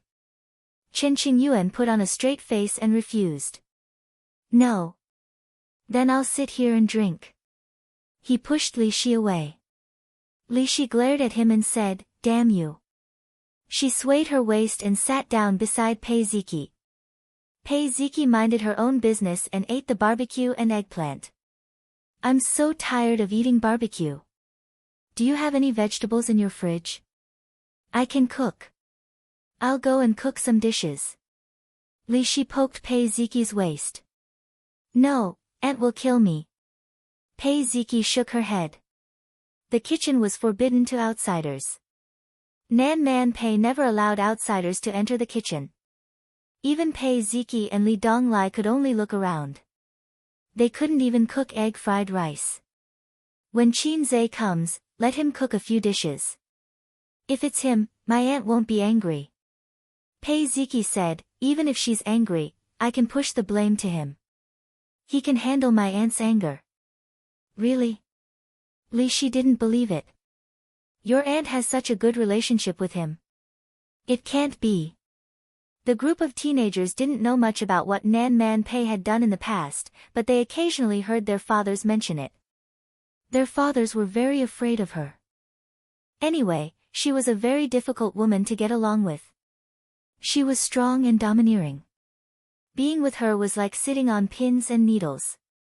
If she wasn't at home today, this group of juniors wouldn't be willing to come here to play. I'm afraid your aunt will break his hand. Yang Lingdong sneered. He doesn't come to my house many times, but whenever he comes, he will cook. Pei Ziki said. She didn't say that it was actually Qin Zhe's good cooking that made the Hunan dishes very authentic. But in the eyes of others, it meant different things. Yang Lingdong gossiped, what's the matter? Is he having an affair with your aunt? Pei Ziki sneered, I will tell my aunt exactly what you said. Yang Lingdong immediately cowered. Coward. Chen Qingyuan attacked. So, this guy was completely incomparable to Qin Gu. Li Shi looked at her expression and sighed in her heart. This little girl was hopeless. People in their circle all knew that the little delinquent girl Chen Qingyuan turned over a new leaf and pretended to be a good girl for a man. At the same time, it surprised people and broke the hearts of many men. In the circle, which was neither big nor small, there were only so many beautiful women, especially a delicate girl like Qinqing Yuan, who was even rarer. Although the second generation of the rich and the officials did not lack beautiful women, they would only consider the beautiful women in the circle when they got married in the future. They could not marry a bar girl or a prostitute. Many young people were certainly dissatisfied with Qin Zhe, such as young Lingdong, who openly pursued Qinqing Yuan. When she was still a delinquent girl, young Lingdong often asked her to hang out. But now Qinqing Yuan ignored him. Li Shi, who claimed to be a big sister, was also disappointed because there were rumors in the circle that Qinqing Yuan was in a pitiful one-sided love and that he didn't even care about her. At this time, two people came from the path beside the villa. Pei Ziqi's brother, Li Donglai, and Qin Zhe, who everyone had seen on the screen. Qinqing Yuan's face bloomed with joy. She lifted her skirt and trotted to greet them. Yang Lingdong also followed with a face full of displeasure. He was really afraid that Qinqing Yuan would take Li Shi's bad idea, so he had to keep a close eye on the little girl. Chapter 444. Qin Gu, you're here. Qinqing Yuan stood in front of him with a joyful smile on her face. Just like how many girls would react when they saw the boy they liked. Qin Zhe looked at her and asked curiously, "Did you grow taller?" A 17-year-old girl was indeed still growing. Qinqing Yuan nodded and said happily, "Not only did I grow taller."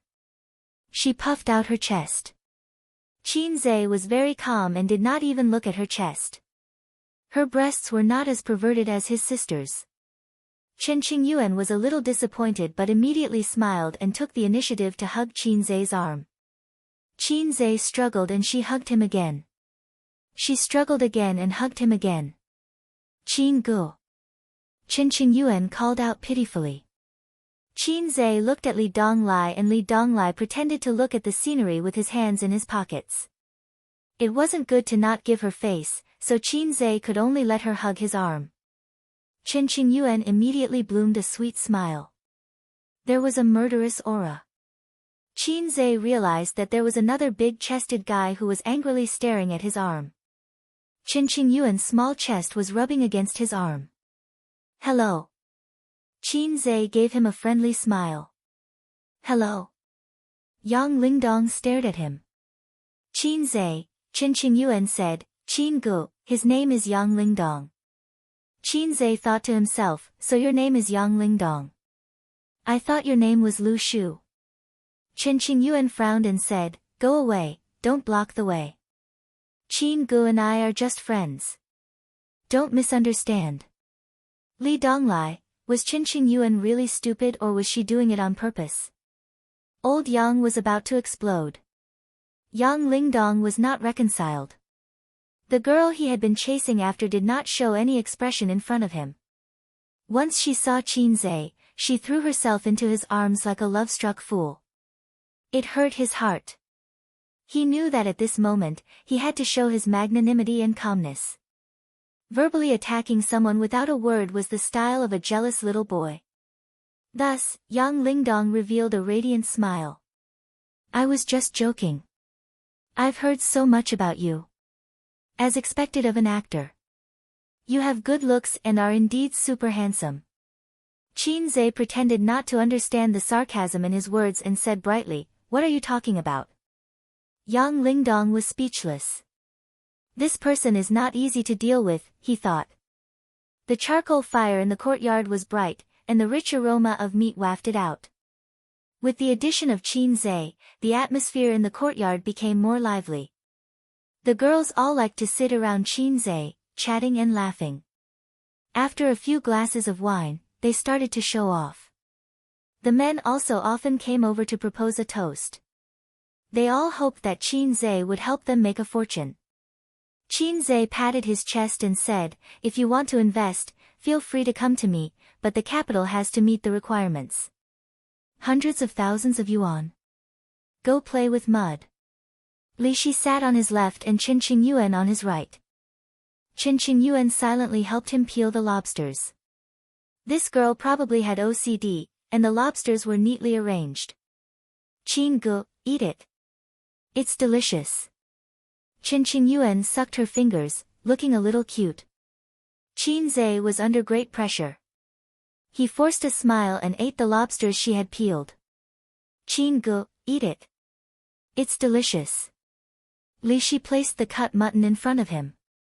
Qin Zhe was speechless. He thought to himself, Miss, who are you? Do we know each other? I wanted to ask just now, but she sat beside me inexplicably and held my arm. If you don't like Qin Yuan, just tell her. Why do you keep her in suspense? Li Shi whispered in his ear. Qin Zhe was stunned. He looked around and whispered in her ear, I did, but it was useless. It was not good to say this kind of thing too loudly. It would hurt Qin Yuan's self-esteem. Li Shi sneered, you let her hold your arm just now. Qin Zhe said, just now. The girl was stubborn. Li Shi was so angry that she almost laughed. He obviously enjoyed it, but he pretended to be innocent. Well, what a scumbag. He was indeed in the entertainment industry. Maybe he rejected Qin Yuan because he was playing hard to get, playing the innocent girl like a monkey. She had not seen the conversation between Qin Zhe and Qin Yuan at school that day, and she did not know how stubborn Qin Yuan was in love. Your breasts are too small. They don't meet my aesthetic standards. I can increase my breasts. I have a sister complex. I'm not interested in girls. I can also be a domineering sister in the future. I already have a girlfriend. I can have a girlfriend and a wife. That was the process. At that time, Qin Zhe sighed with emotion that he finally had a successor. The Queen of Balls had perfectly surpassed their predecessors. Qin Zhe said, why don't you help me persuade her? Li Shi began to despise Qin Zhe. She suddenly turned pale with fright and cried, bastard, I can't sleep with you at night. I'm not such a casual person. The air suddenly became quiet. The atmosphere of singing, dancing, and laughter was suddenly cut off by her cry. Everyone's eyes were fixed on them. Everyone's expression was very complicated. The shock came too quickly. Pei Ziki spat out a mouthful of wine. Qin Yuan was shocked in disbelief at first, then she felt sad and about to cry. Finally, she was slightly happy. Yang Lingdong despised her at first, then became excited. Look, Qin Yuan, the man you fell in love with is a scumbag. Your image is completely ruined. There were also male comrades present who glared at Qin Zhe. It was not enough for him to hook up with Qin Yuan. Now he wanted to sleep with Li Shi. Just now, Qin Zhe whispered in Li Shi's ear. It turned out that he wanted her to sleep with him at night. No wonder the two of them were whispering. Li Shi was very satisfied with everyone's reaction. She whispered in Qin Zhe's ear, sorry, I'm a psychology student. I just wanted to test people's reaction in an awkward situation. Qin Zhe stood up abruptly. What? 500 for fast food and 1,000 for a night? That's too expensive. Once again, the air suddenly became quiet. Li Shi, Pei Ziki spat out another mouthful of wine. Bai Guowei murmured, only 500? I'll call my sister and ask for money. Li Shi glared at Qin Zhe. Qin Zhe shrugged. Little girl, you're trying to be smart with me. Li Shi laughed and said, I'm kidding. We're just kidding. Qin Zhe picked up his glass and took a sip calmly. Qin Yuan leaned over and whispered, Qin Gu, I don't want money. Pfft. Qin Zhe turned his head and spat on Li Shi's face. Li Shi, in the end, it was Pei Ziki who came out to smooth things over. She was the main character today, so everyone gave her face and didn't ask in detail about what had happened just now. However, everyone looked at Li Shi strangely. Li Shi felt that everyone was looking at her and translating their gazes into words. Is it really only 500? Only 1,000 a night? So cheap. It was all her illusion. Li Shi felt that Qin Zhe was different from the boys she usually hung out with. He was very difficult to deal with. When other boys were teased by her like this, they would either blush or say awkwardly that it was okay. Qin was not on the same level as them at all. He fought back sharply on the spot. Not only was he not easy to deal with, but she felt that he was very cheap. After drinking for a while, Pei Ziki came over. Qin, there's food in the fridge. Cook a few dishes for everyone. Qin said, what flavor? Mild spicy, medium spicy, or devilish spicy? Whatever, Pei Ziki said. Go ahead. Whatever is spicy. Today was Pei Ziki's birthday, and the birthday girl was the most important. Qin went into the kitchen and rummaged for ingredients. There were quite a lot of ingredients. Pei Nanman's fridge was like a freezer. It had a lot of space and a lot of ingredients. Other than the lack of seafood, there were all kinds of home-cooked dishes, meat, and seasonal vegetables. According to his previous experience of eating here, a family of 3 usually only had 4 dishes. Including him, there would be at most 6 dishes. Sister Man couldn't have filled the freezer with ingredients in order to create the psychological comfort of, I'm a chef and my kitchen is full of dishes, right? Women were really unreasonable when they were stupid.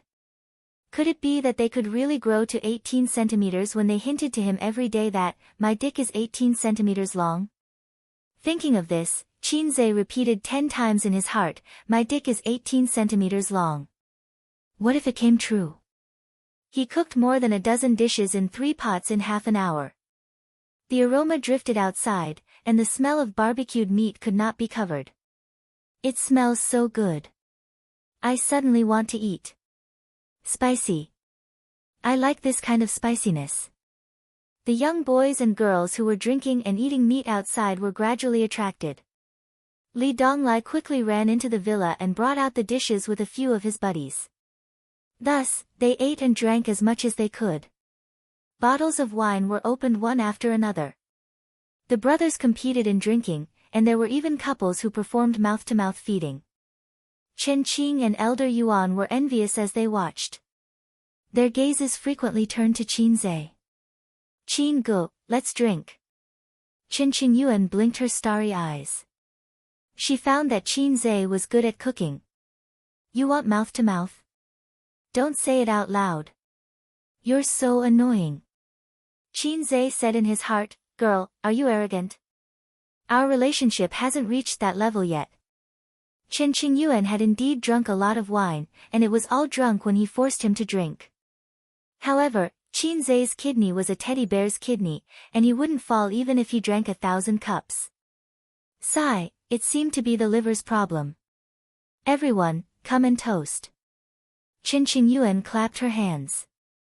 Immediately, 7 or 8 girls came over. Celebrity drinks. Handsome, I like you so much. Qin, let's get drunk today. Qin had always been the star of the birthday party. His appearance and reputation were there. Yang Lingdong looked at them and his heart turned cold. Chen Qingyuan, this girl, really wanted to get Qin drunk and then have sex with him. He glared at Li Shi and strode over. If you want to toast, you have to go through me. Yang Lingdong slammed the table and shouted. It's none of your business. Go away. The girls chased him away. How is it none of my business? I'm Qin's fan. The idol's business is the fan's business. Yang Lingdong said something against his will. After that, there was nothing for Qin to do. Yang Lingdong had to face all the girls by himself. Qin dragged a stool and sat aside with 2 skewers of barbecued mutton in his hand. This Yang Lingdong is so annoying. He won't even let me drink with you. Chen Qingyuan followed and leaned her delicate body against him. This girl must have recently studied 36 Ways to Seduce a Man, or something like that. In the past, she wouldn't dare to flirt with him like this in front of him. Sit away. You're pressing on my invisible wings, Qin said. Chen Qingyuan nodded. Sorry. With a serious expression, she shifted her butt and reached between the two of them. As if she had really caught something, she gently placed it on Qin's back. This way, it won't press on you. Qin Qingyuan leaned against him. Qin Zhe. Chapter 445. Qin Zhe didn't know what to say. If he knew Qin Qingyuan before he got the system, and there was such a cute girl who wanted to sleep with him, he still wouldn't accept it. As a man with moral integrity, even if there were countless soft and cute girls throwing themselves at him, he would still be able to sit still. At most, he would be a little stiff to show respect. However, if he didn't get the system, he would be a loser. Would Qin Qingyuan still like him? In this world, there was someone who would always like you, no matter if you were a loser or a god, no matter if you were handsome or mediocre. Would there be such a person who would always like you? There was. Qin Zhe knew there was such a person. Qin Qingyuan saw that Qin Zhe was speechless and felt happy. She gnawed on the lamb bone stick with satisfaction, her white cheeks puffed up. After 3 rounds of drinking, Li Shi, who had been silent for a long time, suddenly came over. Qin Zhe, sing a song for everyone. How about it? Qin Zhe glanced at her. Thousands of mountains and rivers are always love. How about 500 bags of night travel? Li Shi, how could Qin Qingyuan like such a bitch? Wasn't I just joking with you? Why did you hold a grudge until now? Qin Zhe saw Qin Qingyuan's hopeful eyes and his heart moved. He turned to Pei Ziki and asked, do you have a guitar? Pei Ziki curled her lips. No guitar, but I have a piano. Ding, Divinity Show, host, please play a song and let the audience shout 666. Success will reward 70 points, failure will deduct the corresponding points. Ding, Divinity Show, host, please play a song and let Qin Qingyuan know the difficulty and retreat. Success will reward 100 points, failure will deduct the corresponding points. In his mind, the system's voice suddenly sounded. It was actually a double mission. You're too polite, are you ready to give me a double kill? The host finally has the desire to show off. Tears of joy. The system said. Why are there 2 missions? Qin Zhe asked. Mission conditions met. The system said, don't you know what you're thinking?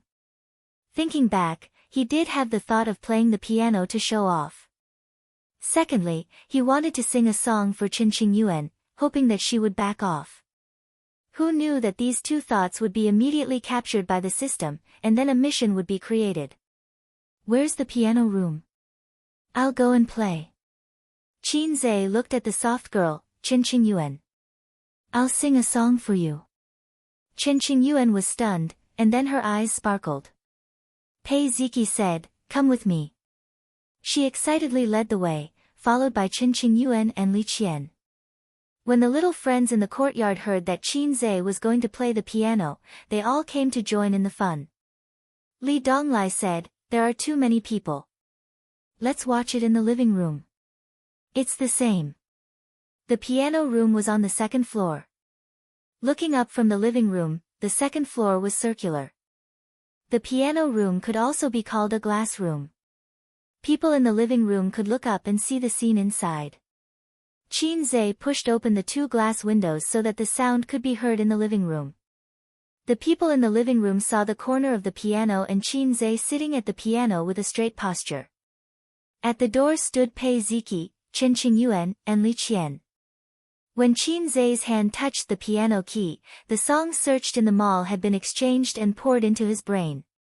Without a trace of hesitation, without the slightest unfamiliarity, the soft sound of the piano with a full rhythm floated.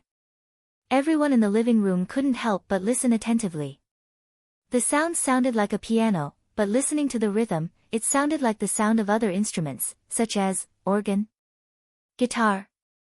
This level of imitation of the rhythm and sound of another instrument with one instrument was at the level of a master. When everyone thought that he was playing the piano, they heard his voice. It was a very pleasant voice. The organ in the classroom, ding dong ding dong ding dong. Like the sound of your confession, the movements have been very light. I smiled at your back when you turned around and left after delivering the letter. I like the concern in your delicate handwriting. A new song. Everyone was stunned. Many of them were Qin Zhe's fans and were familiar with all his songs, but this song was obviously a new song. Was it written on the spot again? Or was it a new song that hadn't been released? As expected of a fast shooter, he was as productive as a sow. Everyone was excited. Qin Qingyuan was overjoyed.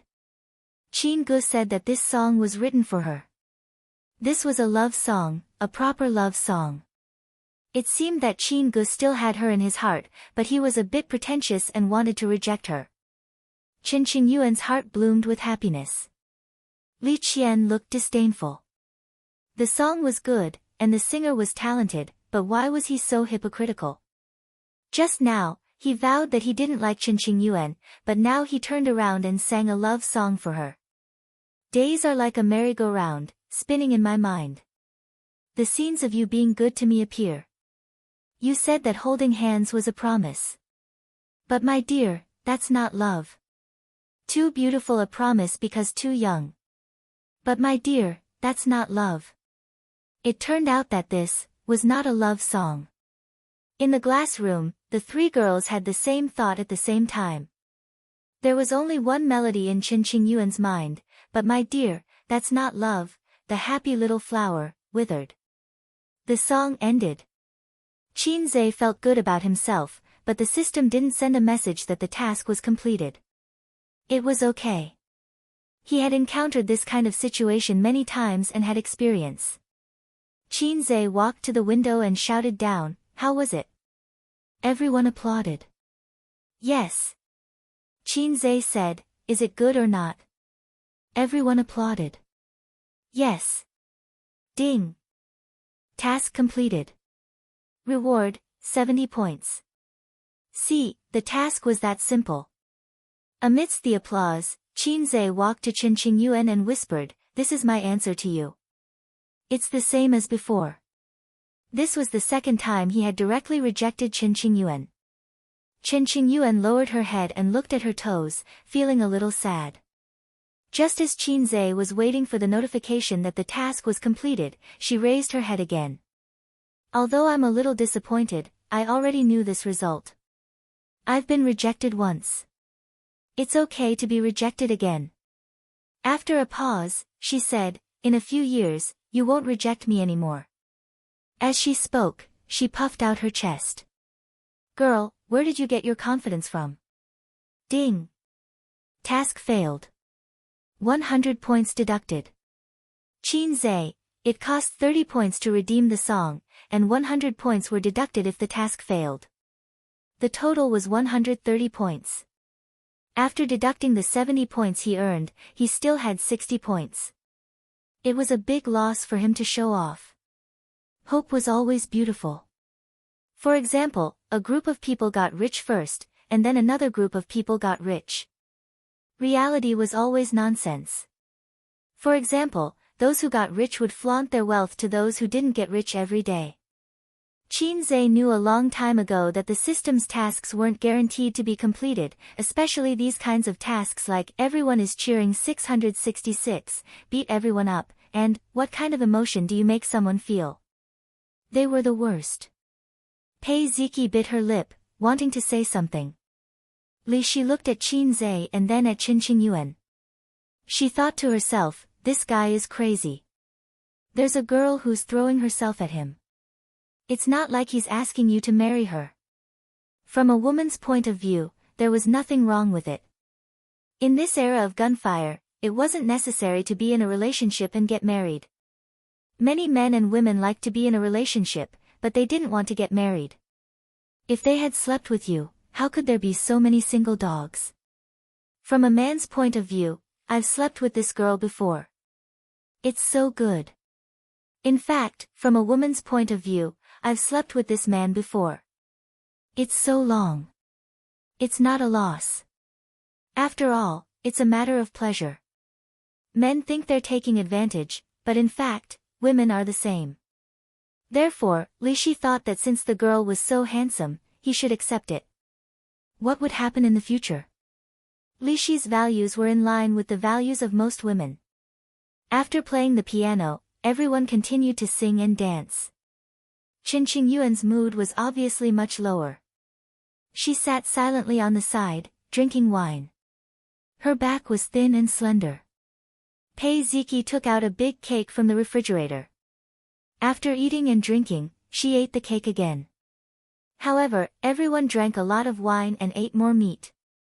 They couldn't eat such a greasy cake. Someone's face was smeared with cream first, and then they began to fight in the yard.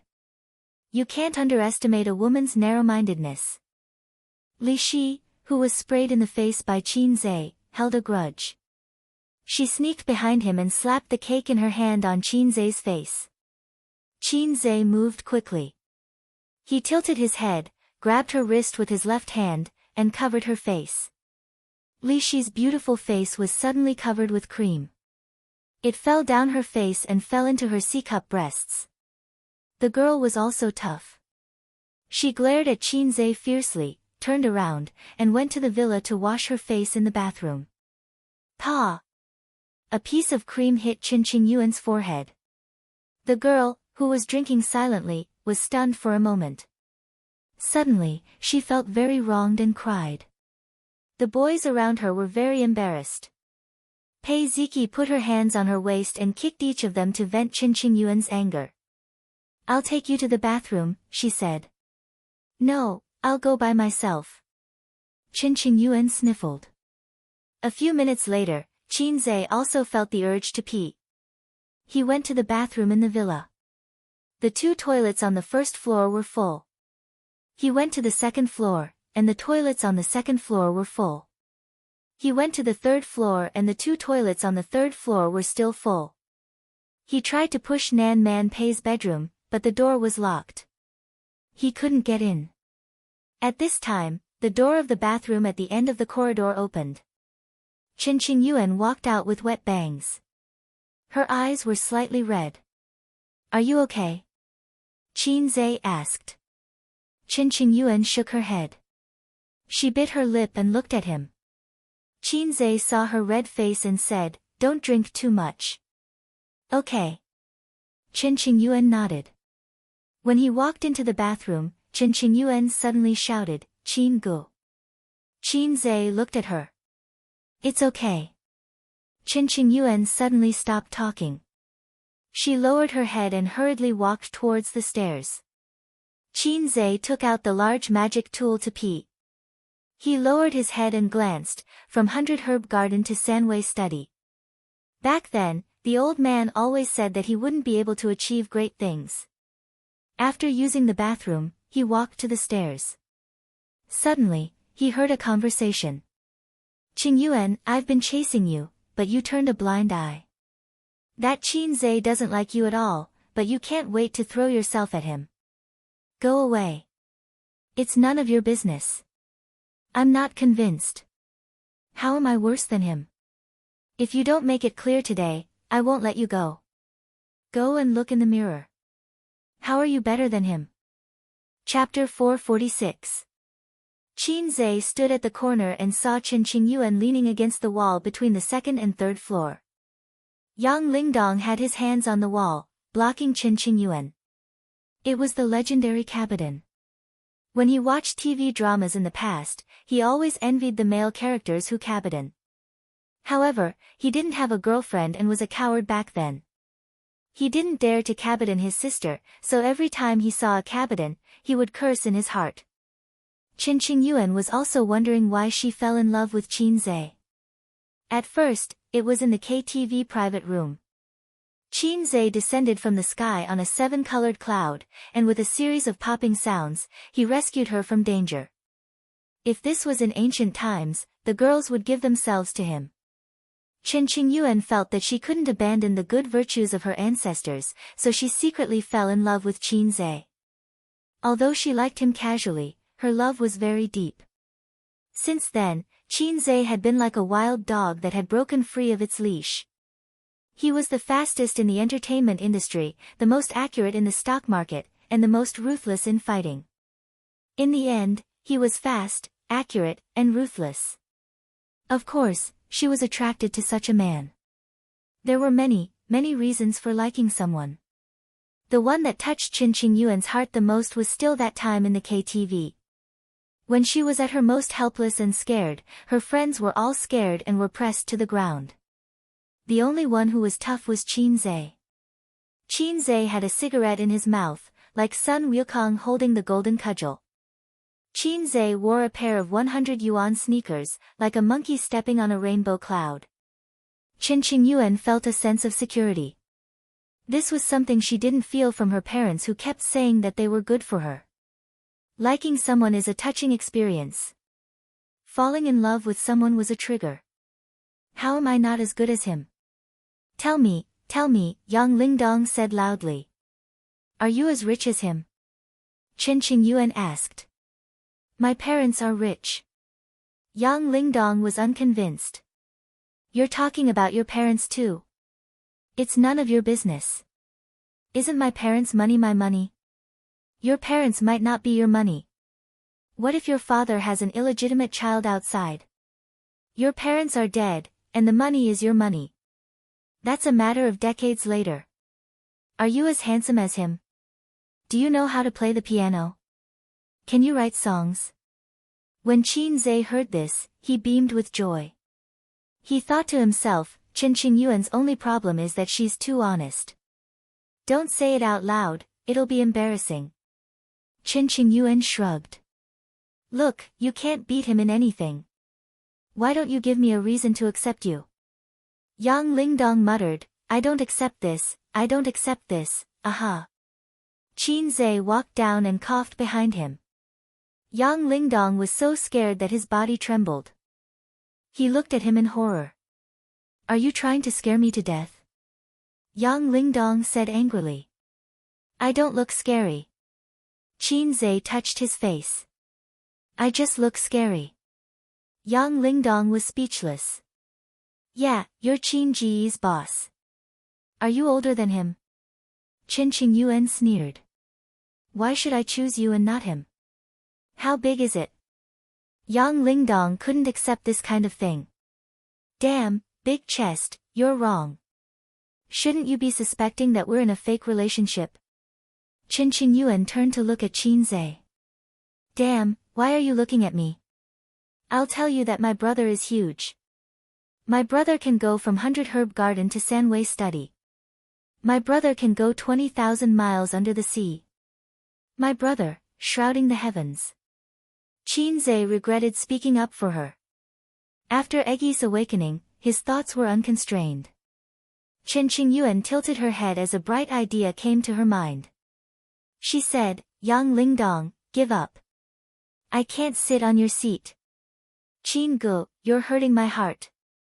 Qin Zhe. Yang Lingdong. Neither of them understood what Qin Qingyuan meant. They thought that she had said something bad. Anyway, this girl had a lot of bad words. Qin Zhe thought to himself, this girl is messing around. I can't do that. It's not the right time to use it. Don't be so smug. I won't give up on Qingyuan. Yang Lingdong turned and glared at Qin Zhe. His eyes were bloodshot. When he spoke, the strong smell of alcohol assailed their nostrils. Qin Zhe frowned. He knew that alcohol made people fearless. This guy was so stubborn and drunk. It was easy for him to do something impulsive. What if he dragged Qin Qingyuan into the bushes on the way home and attacked her crazily? Therefore, he felt that he had to interfere. You're young and don't learn good things. You'll die early if you push girls around. Qin Zhe patted him on the shoulder. Young man, listen to my advice. Go back. You can pursue her when you're sober. What's wrong with you? You don't like her and you're hanging on to her. Then don't hinder others from pursuing her, Yang Lingdong said loudly. Oh, you don't like her and you don't allow others to get close to her? Are you a pervert? Qin Qingyuan's eyes lit up. I didn't say that you can't pursue her. I said that you can come after you're sober, Qin Zhe explained. I'm very sober. Why do you care what I want to do? Yang Lingdong said agitatedly. You see, drinking makes you excited. You're not in the right state to talk about this, Qin Zhe said. Ha! Yang Lingdong said, yes, I'm not as rich as you. I'm not as handsome as you. So what? Who do you think you are? Why do you care? Qin Zhe didn't say anything. Yang Lingdong patted his chest and said provocatively, hit me if you can. Qin Zhe, Yang Lingdong kept patting Qin Zhe's chest and continued to provoke him. Hit me if you can. Come on, hit me. Hit me. Hit me, Qin Zhe sent him flying with a slap. Yang Lingdong spun 365 times and hit the ground with his head. I thought such a cheap request was on TV. My horizons have been broadened, Qin Zhe said in surprise. Chen Qingyuan, Yang Lingdong, this guy covered his face and sat on the ground, dumbfounded. Qin Zhe kicked him. Are you awake? If not, I'll hit you again. Yang Lingdong, I'm awake, I'm awake. Yang Lingdong got up awkwardly. Qin Zhe kicked his butt again and he ran down the stairs. Chen Qingyuan blinked and hugged his arm. Qin Gu. Qin Zhe dodged. Chen Qingyuan didn't mind. In fact, she was very happy. See, men were animals who didn't mean what they said. They said that they didn't like her, but they couldn't bear to see other men get close to her. Men were also changed from eels, so as long as she continued to work hard, he would definitely be hers. The birthday party lasted until 10 in the evening. Everyone came in high spirits and left to their heart's content. How are we going back tonight? Qin Zhe asked Chen Qingyuan, who was sticking to him. Sister Li Qian found a designated driver. We'll take her car back. I also took her car when I came here, Chen Qingyuan said obediently. I'm going to be 18 soon. My mother said that when I'm an adult, she'll buy me a car. Chen Qingyuan suddenly blushed. I can do a lot of other things when I'm an adult. Qin Zhe pretended not to understand. Qin Zhe walked her out of the villa. On the way, Chen Qingyuan gave Li Qian a look. Li Qian rolled her eyes and walked forward, distancing herself from the two. Qin Gu, do you think that I'm still young, so you won't accept me? Chen Qingyuan walked briskly. I have a girlfriend, Qin Zhe said. I know. I know you have a girlfriend. Can't you have a girlfriend? What do you like about me? I'm not handsome. Chen Qingyuan puffed up her cheeks and said indignantly, you're lying. Qin Zhe, after a while, Chen Qingyuan said sweetly, well, if I get into Fudan University, you'll be my boyfriend, okay? Qin Zhe, it's none of my business whether you get into Fudan University or not. Chen Qingyuan bit her lip and said, just say yes. That's what they say in the movies. Qin Zhe, okay, if you get into Harvard, Cambridge, or MIT, I'll be your boyfriend. Chen Qingyuan felt wronged. I'm not that smart. Since we're talking about this, I'll talk to you for a while. Qin Zhe sighed. Little girl, you're still young. You don't know what love is. You might admire me. After all, I'm handsome, rich, and talented. But this is definitely not love. Chen Qingyuan laughed. I like how shameless you are. Even my fart smells good. Yes, it smells good. Are you F***king crazy? Chen Qingyuan said seriously, after a girl turns 13, she knows what love is. So, Qin Gu, what you said is not reliable. I actually know what love is. Qin Zhe was concerned about another thing. So, a girl's first menstrual period is at the age of 13? How old was his sister at that time? He couldn't remember. He only remembered that his sister was crying. She felt cold all over and her limbs were weak. Qin Zhe was also scared to death. He ran to his mother and said, Mom, my sister's butt is bleeding. She's going to die. He should have just started elementary school. When Qin Baobao was young, she was really mischievous. Later on, she found out about the monthly hemorrhage, but she lied to little Qin Zhe and said, last time, big sister went crazy while practicing martial arts and almost died. Fortunately, our mother's cultivation was high and she was lucky enough to heal her injuries and save big sister. At that time, the two of them were especially obsessed with Hong Kong martial arts dramas. After that, for a very long time, every time Qin Baobao had her period, she would run to Qin Zhe with a pale face and say, "Brother, I'm going to die from qi deviation again. This time, I'm going to die." Qin Zhe was on the side, crying in fear. Qin Baobao said, "Before Jie dies, I hope to have some pocket money in my pocket, so that I can show filial piety to the king of hell." Qin Zhe gave all the pocket money he had saved to his sister. Time after time, his sister didn't die every time. Every time, Qin Zhe would give his sister some pocket money. But she still had to sing with tears in her eyes, "I'm willing to do it for you, I'm willing to do it for you, I'm willing to give up my treasury for you bastard." At that time, you could buy 5 spicy strips for 50 cents. Later, when he was in junior high school, Qin Zhe no longer believed in his sister when he learned about his period. Many girls have already gotten boyfriends. They laugh at me, saying that I'm a love-struck fool and brainless. Chen Qingyuan wrinkled her nose and snorted, "Actually, they are the brainless ones. When I was in junior high school, my boyfriend liked to ride a motorcycle. I felt that it was very cool to ride on a motorcycle. I also rode on a boy's motorcycle before. I have to be honest about this. I was a little rebellious at that time. But I also took good care of myself. I had fun, but I didn't spend the night outside, and I didn't let men touch me. When I was in senior high school, they liked those guys with gloomy temperaments.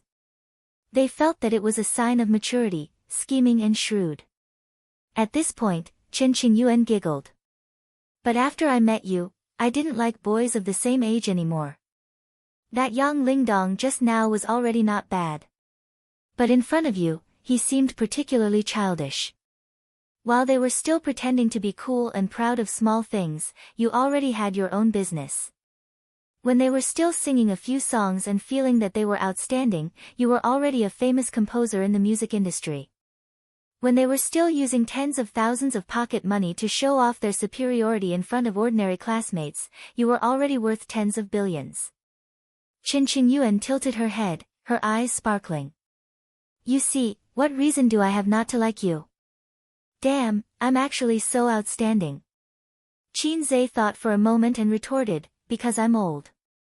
You're still studying, but I've already entered the society. This is the gap brought about by age. It doesn't mean that they're worse than me." Chen Qingyuan sneered. "If it wasn't for me, they wouldn't be able to reach your achievements in their lifetime. Even if they relied on me, they might not be able to reach your current height. Moreover, you're only 24. You graduated from college less than a year ago, and you're only 5.5 years older than me. For a girl, this is the best." Qin Zhe said, "But for a man, it's best for a girl to be 3 years older than you to hold a gold brick." Chen Qingyuan was about to cry. "But I was born late. What can I do?" Qin Ge was really an irredeemable sister complex. "I know. It's because of your sister Bao Bao that you formed the idea of marrying a wife like your sister when you were young. But in a few years, I'll definitely grow into a big sister with long legs who can wear black stockings. I'm now 1.67 meters tall.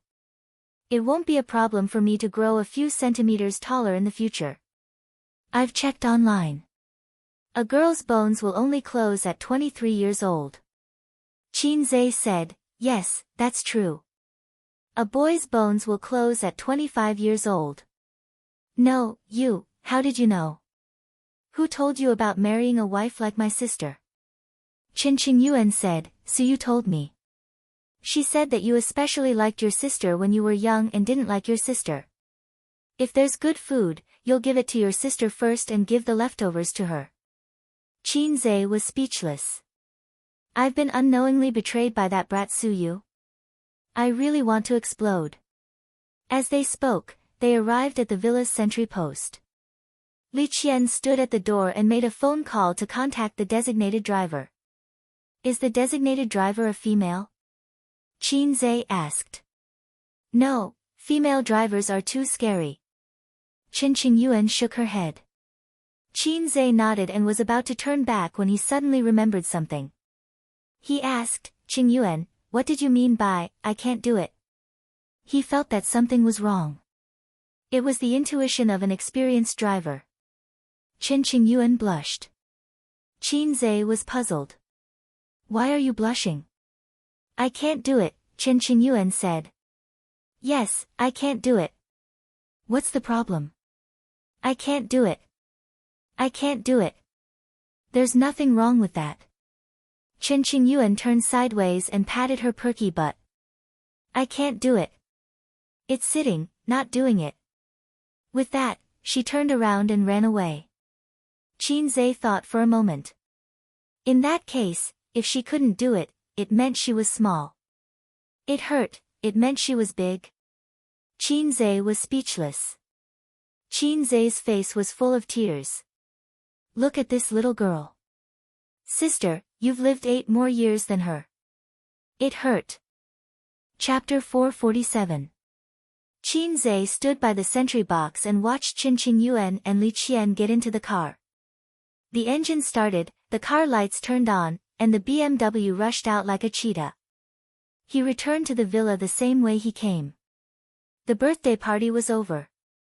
The staff of the barbecue restaurant carried the barbecue props and tables and chairs away, leaving the yard in a mess, including bamboo sticks, wine bottles, paper towels, and tableware. After the party, the place was a little bleak. Pei Ziki sat alone in the yard. Her back was thin, and she looked particularly lonely. Give me a hand. Let's clean up the yard. Qin Zhe said, or, can you contact the property management? At this time, the property management probably couldn't be relied on. Nan Man Pei would definitely go crazy when he saw the backyard. Sister Man asked him to keep an eye on this group of brats, but it turned out to be such a mess. He couldn't explain it. Drink another glass. Pei Ziki turned around. Her face was as red as an apple, very attractive. It turned out that she was sitting here in a daze. Qin Zhe thought that she would feel lonely when she saw the scene. How much is this? Qin Zhe put up a finger. 1. How about this? Qin Zhe put up 2 fingers. 2. Then who am I? Little uncle. Qin Zhe, it seemed that she was really drunk. Okay, I'll take her to the room and crazily attack her. Attack your ass, no one will help me clean the yard. Qin Zhe helped Pei Ziki up, took her into the living room, and threw her on the sofa. Li Donglai also fell on the sofa. Before the birthday party was over, Li Donglai was already on the verge of collapsing. This guy drank like he didn't care about his life. He drank all the wine and went around in circles. He didn't refuse any foreign wine or beer. After all, young people had the mentality that if they didn't get drunk, they weren't men. The brother and sister lay side by side on the sofa. Qin Zhe carried a big black garbage bag, a broom, and a dustpan in the backyard to deal with the funeral.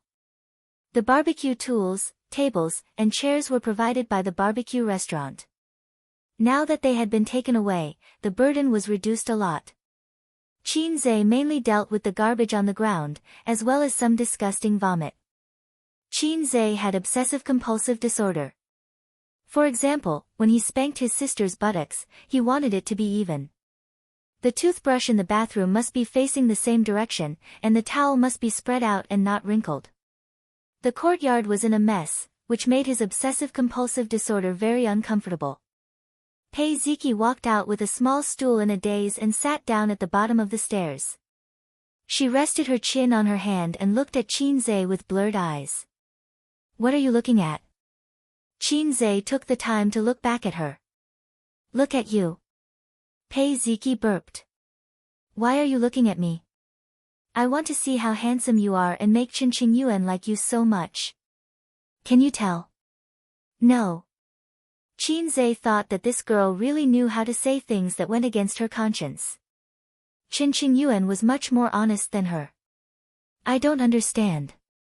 Pei Ziki tilted her head and said. What's the matter? Qin Qingyuan is not bad looking. She's not worse than me, and she's soft and cute, unlike me. I'm actually very shrewish. I'm also dead set on you. Don't be a hypocrite. You must be very happy in your heart. Qin Zhe straightened up, leaned on the broom, and touched his chin. That's right. Why would I reject her? It's not like I have to marry her. It's not a loss to have a few times while I'm young. Pei Ziki gritted her teeth and said, scum. Look, I accept it. I'm scum. If I don't accept it, you little brats will say that I'm hypocritical. Qin Zhe shrugged.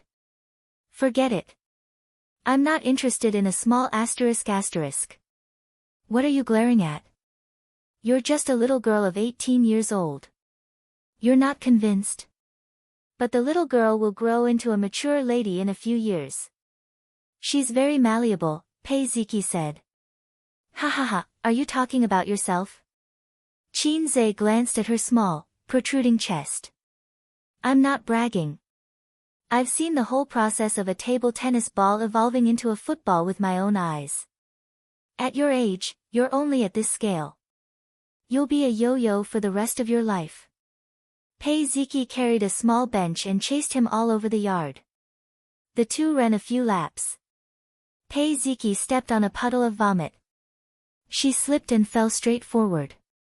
Qin Zhe reacted quickly and opened his arms to catch her. Pei Ziki blushed and looked up at him. Perhaps it was because she drank too much, but her blurred eyes were especially charming. Such an ambiguous atmosphere made Pei Ziki a little helpless. Qin Zhe cleverly resolved the awkwardness. Look, you pounced so hard, but you don't have the pleasure of dribbling the ball and hitting people. Pei Ziki was stunned for a few seconds and then exploded. Qin Zhe, go to hell. She made threatening gestures and scratched Qin Zhe's face. I'm a progressive youth of the new era who can always implement gender equality. Qin Zhe pressed on Pei Ziki's head and gave her a push, causing her to fall to the ground. Pei Ziki was not angry. She patted her butt and bent down to pick up the small bench and walked into the villa. Hey! Qin Zhe called out to her from behind. When she turned around, he asked, when is your aunt coming back? Why is she so busy in the middle of the night? Don't tell me she's on a date with a man. Pei Ziki smiled faintly and teased, oh, you miss my aunt so much. Do you really want to be my uncle? Qin Zhe said, little niece, you've lost your semen. Wretch, Pei Ziki suddenly bent down and vomited. Qin Zhe, she had felt disgusted and uncomfortable just now, so she carried the small bench to the yard to get some fresh air. With such a fuss, her stomach was churning and she could not control it at all. Qin Zhe spent 20 minutes cleaning the yard. He put the garbage into a bag and washed the vomit into the flower bed. He stood on the steps and swept the yard with his hands on his hips. It was neat and tidy. Very good. All that was left was to send the two drunkards back to their room and wait for Nan Man Pei to come back. After that, he could leave. Li Donglai lay down like a dead pig. Pei Ziki leaned against the sofa and frowned, feeling a little uncomfortable. Qin Zhe picked up his good-for-nothing disciple. It was a little embarrassing to carry her like a princess, but it was the easiest way to support an unconscious person. Li Donglai wrapped her arms around Qin Zhe's neck and looked up at him with misty eyes. After a while, she smiled shyly. Qin Gu, I like you, Qin Zhe, Pei Ziki. Pei Ziki choked on a mouthful of saliva and coughed violently. It took her a long time to stop. She stammered, he said he likes you. Qin Zhe's mouth twitched. Seems like, maybe, those are the words. Pei Ziki felt as if thunder had exploded in her head. She was flustered. Pei Ziki cried, you won't even let my brother go. He's still a child. MMP. Qin Zhe looked at Li Donglai sadly. How could a good young man turn gay just like that? If Sister Man knew, would she beat the shit out of him? A strange smell floated in the living room. It was the fragrance of soap. When the man was silent and the woman was crying, Li Donglai finally recovered and continued, "Really, I like you," she burped and continued, "this magnanimity." Qin Zhe, Pei Ziki, Qin Zhe carried Li Donglai up to the second floor in a single breath. His face wasn't red, and he wasn't out of breath. Qin Zhe placed Li Donglai down, and when he went downstairs, he discovered that it was raining outside. The courtyard was first filled with raindrops, as if thick ink had been thrown onto rice paper. Then, the torrential rain poured down. The white curtain of rain instantly blurred the outside world. Pei Ziki looked at the rain and was stunned for a few seconds. Suddenly, she thought of something. "My aunt's clothes are still on the balcony. Help me take them back." Qin Zhe said, "Where's the key?" When he went to the toilet, he wanted to pee in Sister Man's room, but found that the door was locked. "I have the key. It's on the bedside table in my room, in the second cabinet," Pei Ziki said. Sister Man's room, Qin Zhe's interest was piqued. Chapter 448. "Go, it's raining so heavily," Pei Ziki urged. Her head was hurting and her stomach was hurting. She kept wanting to throw up, so she ran upstairs to collect her clothes. Qin Zhe turned around and jogged upstairs. He had never entered Pei Ziki's room before, but he knew where it was. Girls' rooms were usually decorated cozily, and Pei Ziki was no exception. The room was decorated with warm colors and light pink bedsheets. There were no stuffed bears or childish toys. There were some cute decorations, such as a glazed teacup with a beautiful warrior, a small table lamp, a rattan chair by the window, and a weight scale in the corner. This seemed to be a girl's standard. Both of his sisters had one. Every other week, his sister would weigh herself. If she found that she had gained weight, she would whine, "Oh, I've gained weight again. It's all A's fault." Qin Zhe would always comfort his sister, "It means that your balls are inflated. It's a good thing." Qin Bao Bao would happily pretend to pout, "You're so annoying." His sister would also weigh herself every other week. If she found that she had gained weight, she would sigh and say, "I've gained weight again." Does A's like thin or fat girls? At times like this, Qin Zhe would be especially vigilant. He would say, "Sister Ziwei, no matter if you're fat or thin, you're still electricity, light, and the only word. You're my little cutie." He couldn't be blamed for being mushy. He had learned his lesson. Once, Wang Zijin asked him this. Qin Zhe didn't think before answering, "If you've gained weight, you should quickly lose weight. Of course, it's better to be slim."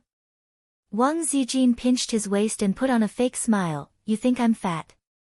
Qin Zhe endured the pain and said, No, Sister Ziwei is cute when she's fat." Wang Zijin changed it to Thomas's roundhouse pinch and said, "You actually said I'm fat." Qin Zhe was speechless. Qin Zhe found the key in the bedside table and opened Nan Man Pei's room. A unique fragrance wafted into his nostrils. It was faint and very special. It should be the fragrance of a perfume that Nan Man Pei often used. Some women like to use perfume to adjust the air in the room. For example, his family's maggot Bao Bao would spray her Dior perfume every morning. The first room they entered was a small living room. There was a genuine leather sofa of an unknown brand, a glass coffee table, and a tea tray. Sister Man was definitely a tea lover, and she often made tea. She placed the tea tray in the center of the coffee table, and small teacups were placed neatly around the teapot. Well, Sister Man also had obsessive-compulsive disorder. After passing through the small living room, the bedroom was inside. The layout of the entire suite had the unique elegance of a mature woman. Qin Zhe didn't know much about furniture and decoration, but at first glance, he felt that it was high-end and classy. No matter how pure a person was, they would still have a comfortable room and a comfortable bed. Opening the glass door of the balcony, a few clothes and women's underwear fluttered in the night wind. The window was open, and the rain was blown into the balcony by the wind, wetting the clothes a little. Qin Zhe put away all the clothes and threw them on the bed. Then, he glanced around the bedroom. Sneakily, he carefully opened the bedside table and rummaged through it, but didn't find it. The drawer of the desk was unlocked. When he opened it, there were documents and information inside, but he still didn't find it. Next was the wardrobe. He rummaged through it carefully, but still didn't find it. Qin Zhe scratched his head. Sister Man, she didn't need a vagina. If she didn't need one, then so be it. But you don't even have one. She really didn't. Qin Zhe rummaged through it carefully again, but still found nothing. Sister Man was still single, and Siyu also said that she didn't have a man. If she had a man, she wouldn't have used him as a shield. Since you don't have a boyfriend, you should have a vagina. You don't even have one. What kind of woman are you? What kind of woman are you? You don't even care about vagina. Finally, he looked at the safe behind the desk. Could it be hidden here? No, no, no, who the hell would hide that thing in the safe? Qin Zhe was a little disappointed that he couldn't dig out Sister Man's little secret. Since he met her at the Huangpu River, her cold and strong aura had left a deep impression on Qin Zhe.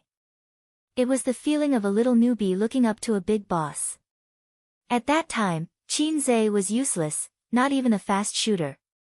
Qin Zhe's mentality of digging out Nan Man Pei's little secret was like a loser curious about what a goddess looked like when she went to the toilet. This metaphor was not very appropriate, anyway, that was what it meant. Sister Man was such a strong woman with a cold aura. If he could find something in her room, it would be very exciting. But there was nothing. He found nothing. Qin Zhe couldn't help but think, Sister Man didn't rely on tools but her hands. I use my hands to achieve my dream, is Sister Man so naughty? Ba ba ba. Stop it. Qin Zhe was just on a whim, purely curious. There was no special meaning. If he couldn't find it, then forget it. It meant that Sister Man's worldview was very upright, even more so than a newspaper seller. Qin Zhe was boiling water in the living room, preparing to drink a cup of tea to relieve his hangover. After that, he would drive home.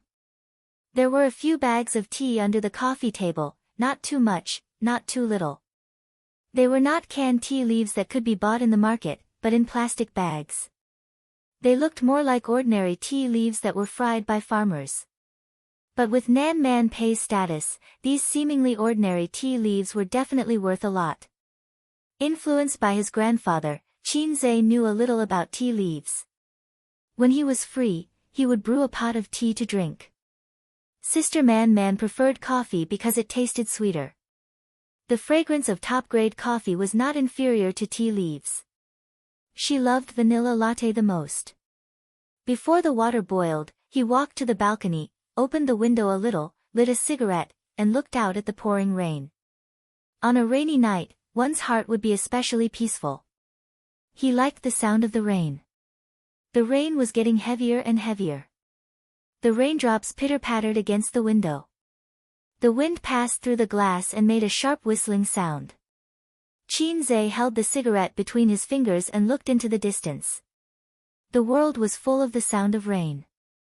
He seemed to be standing in the center of the world, accompanied by the sound of rain. It was a good time to pretend to be profound. If Qin Qingyuan saw it, she would be fascinated by him. The silver Maserati was parked in the parking garage beside the villa. Each villa was equipped with a small parking garage. Nan Man Pei opened a large black umbrella and stepped on the rain-covered ground with black high heels.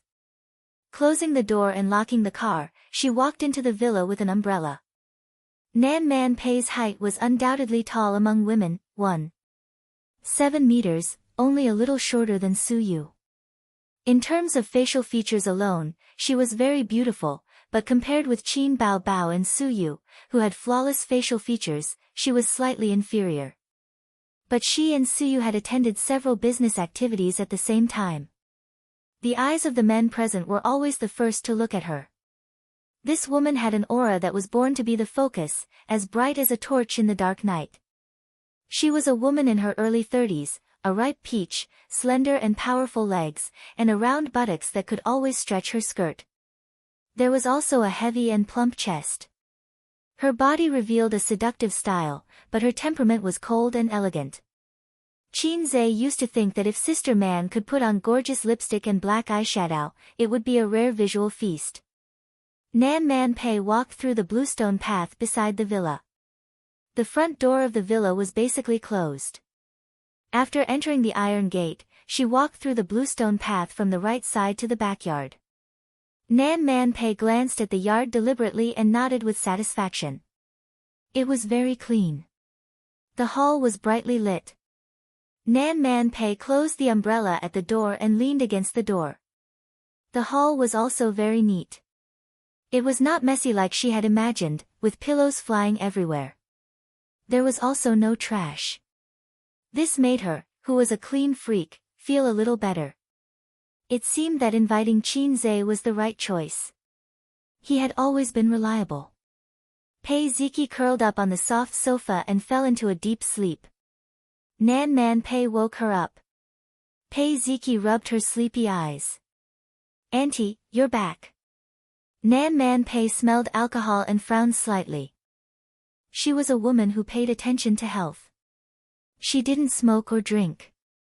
Even if she was busy, she would go home to sleep before 12 o'clock. Her work and rest were very regular. Except for her love of spicy Hunan cuisine, her diet and work schedule were impeccable. But since today was her little niece's birthday, she didn't care. Over the years, Pei Ziki and Li Donglai lived with her. They only went back to their father's house during the holidays. Both the brother and sister had stubborn tempers, heavy resentment and hostility. But she didn't have much time to accompany them over the years. "Why are you sleeping here? Where's Donglai?" Nan Man Pei asked. Li Donglai was drunk like a dead pig. Qin sent him back to his room. Pei Ziki said. "Qin left?" Pei Ziki looked at the time on her phone and said blankly, "I don't think so. It was raining. I asked him to help you put away the clothes, and then I fell asleep. Maybe he didn't leave. If he wanted to leave, he would have woken me up." Nan Man Pei nodded. "I'll go upstairs and take a look." Qin made the tea. It was boiling hot. He put it on the coffee table to cool for a while. Then he remembered that the clothes were still on the bed. His OCD was acting up again. He felt comfortable only when the clothes were neat. He went into the bedroom, sat on the edge of the bed, and helped Nan Man Pei fold the clothes. In addition to the clothes, there were 2 pieces of underwear. One was black lace, and the other was blue. Qin noticed that Sister Man's underwear was so sexy. Underwear was essentially no different from clothes. There was nothing wrong with pursuing fashionable and beautiful underwear. It didn't have to be worn for men to see. It didn't mean that girls who wore cartoon underwear were pure. There was no cartoon underwear in the underwear closet for adult women. It felt great. It was a high-end product. Qin felt a similar feeling on his sister's and Sister Ziwei's underwear. During his 4 years in college, Qin did all the housework. He washed his sister's clothes. In fact, he just threw them in the laundry room and hung them up after washing. His sister was used to this. Sister Ziwei washed her own underwear at first. Later, Sister Ziwei also fell and pushed all the dirty and tiring work to Qin. How annoying. After a while, Qin hands were covered with the traces of his sister's underwear. Qin touched his sister's underwear. It was like a sow wearing a crab bra, one set after another. However, other women's underwear except for his sister's and Suyu. It was the first time Qin touched such a powerful thing with his own hands. It was a piece. Qin also found another thing. Sister Man's chest size was also D, and it was not smaller than his sister's. Usually, it couldn't be seen at all because of the clothes. Qin only knew that Sister Man was broad-minded. But subconsciously, he felt that his sister's chest was number 1. Only now did he find that it was not smaller than his sister's. He found it out by touching her underwear. After all, he was very familiar with it. He compared the size in his heart and immediately found it. At that time, Qinzhe suddenly felt a shadow coming out of the corner of his eye. After a pause, he turned his head to look. Then, a very beautiful and melodic song inexplicably floated in his mind. The night is getting colder, the flowers fall into frost. His heart was cold. Chapter 449. Nan Man Pei's room was carpeted, so there was no sound of footsteps.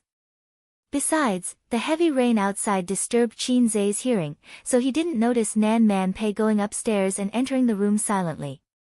Pei Nan Man, who was standing at the door, was dumbfounded. The moment she entered the room, the scene in the room was like this. A man was sitting on her bed, holding her bra in his hand, carefully observing and caressing it.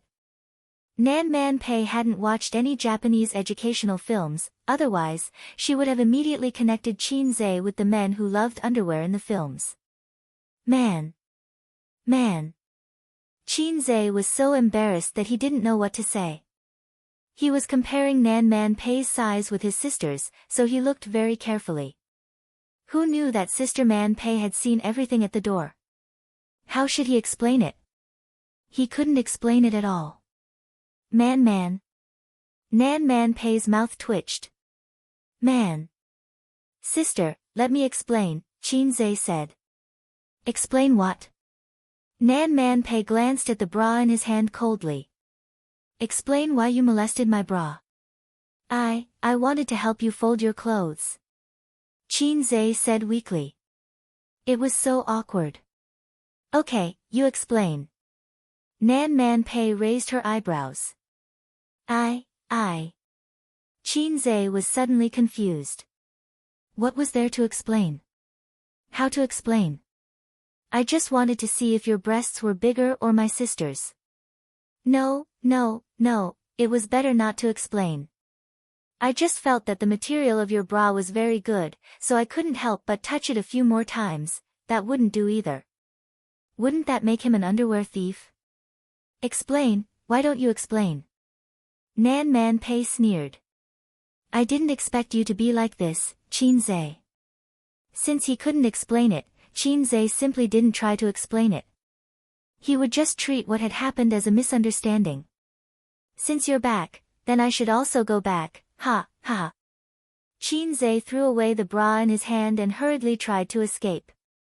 Nan Man Pei's pale face was filled with anger. You want to leave without explaining clearly? This was the first time she had encountered such a thing. It was the first time a man dared to play with her underwear. Although she was stunned, it did not mean that she was not angry. For the sake of their past relationship, she did not fall out with him. However, Qinzhe, seeing that the situation was not good, planned to escape. When they brushed past each other, Nan Man Pei pulled Qinzhe. Then, without any warning, he grabbed Qinzhe's lower abdomen with a fierce kick. The moment Qinzhe was kicked away, he was still stunned. He was really surprised that Sister Man had such skills. He always thought that Sister Man was just an ordinary businesswoman. Although he knew about her background in the north, it should be because of her father. Sister Man only needed to be as beautiful as a flower. Moreover, her family suffered a great change in the past. Wasn't it supported by her ex-husband? Why does elder Sister Man have such sharp skills? All kinds of thoughts flashed through his mind. Qinzhe's body instinctively responded. The moment he landed, he supported himself with his arms and straightened his back. He stood up straight like a zombie in the movies. Nan Man Pei raised her eyebrows. She was a little surprised. She knew that Qinzhe was a man, so she punched him in the face. She had been curious about Qinzhe for a long time. When they first met on the Huangpu River, Qinzhe was just a rookie who had a rough understanding of internal martial arts. But at the end of last year, she heard from Suyu about the negotiation between Qinzhe and her ex-husband. Of course, she knew what kind of person her ex-husband was. His wild character was integrated into his instinct. Although he had been clean for many years, if he encountered something he could not solve, he would subconsciously use violence. This was a common problem for many people in the underworld. It was hard to change one's nature. But that day, Chao Bing was as timid as a dog in front of Qin Zhe. He did not even have the courage to resist. Nan Man Pei had never tried to crush a bone porcelain cup with one hand. Maybe he could crush it, but it was definitely not enough. Maybe his finger bones would be broken. But Qin Zhe easily crushed 2 cups in succession and completed the double kill. This was why Chao Bing chose to be timid. They were not at the same level at all. Qin Zhe tilted his head. His fist brushed past Chao Bing's ear and missed. He put his palm on Nan Man Pei's lower abdomen and silently exerted force. Nan Man Pei felt that she was pushed back by a huge force. Seeing that she was about to fall, Qin Zhe stepped forward and hugged Nan Man Pei's waist. Small waist? Qin Zhe was surprised. Oh, he had discovered yet another woman with such a powerful thing like slim waist. In Qin Zhe's not-so-rich life of reading women, he had only seen his sister's small waist. Women needed to exercise to have such a soft and elastic waist. They needed to keep working out for a long time. It was useless to just run. It was impossible to train to have such a soft and elastic waist. Is this little pervert flirting with me? Pei Nanman squinted her eyes and tightened her waist. She went from leaning backwards to standing upright. At the same time, she dribbled the ball and bumped into Qin Zhe, causing him to stagger. Her elbow swept across Qin Zhe's face. Qin Zhe hit his head on the wall. Pei Nanman's face was expressionless as she tore a hole in her dress. If she didn't do that, she wouldn't even be able to perform a high kick. Again, she said. The 2 of them fought in the not-so-spacious bedroom. Her face and ears turned red as her flesh penetrated.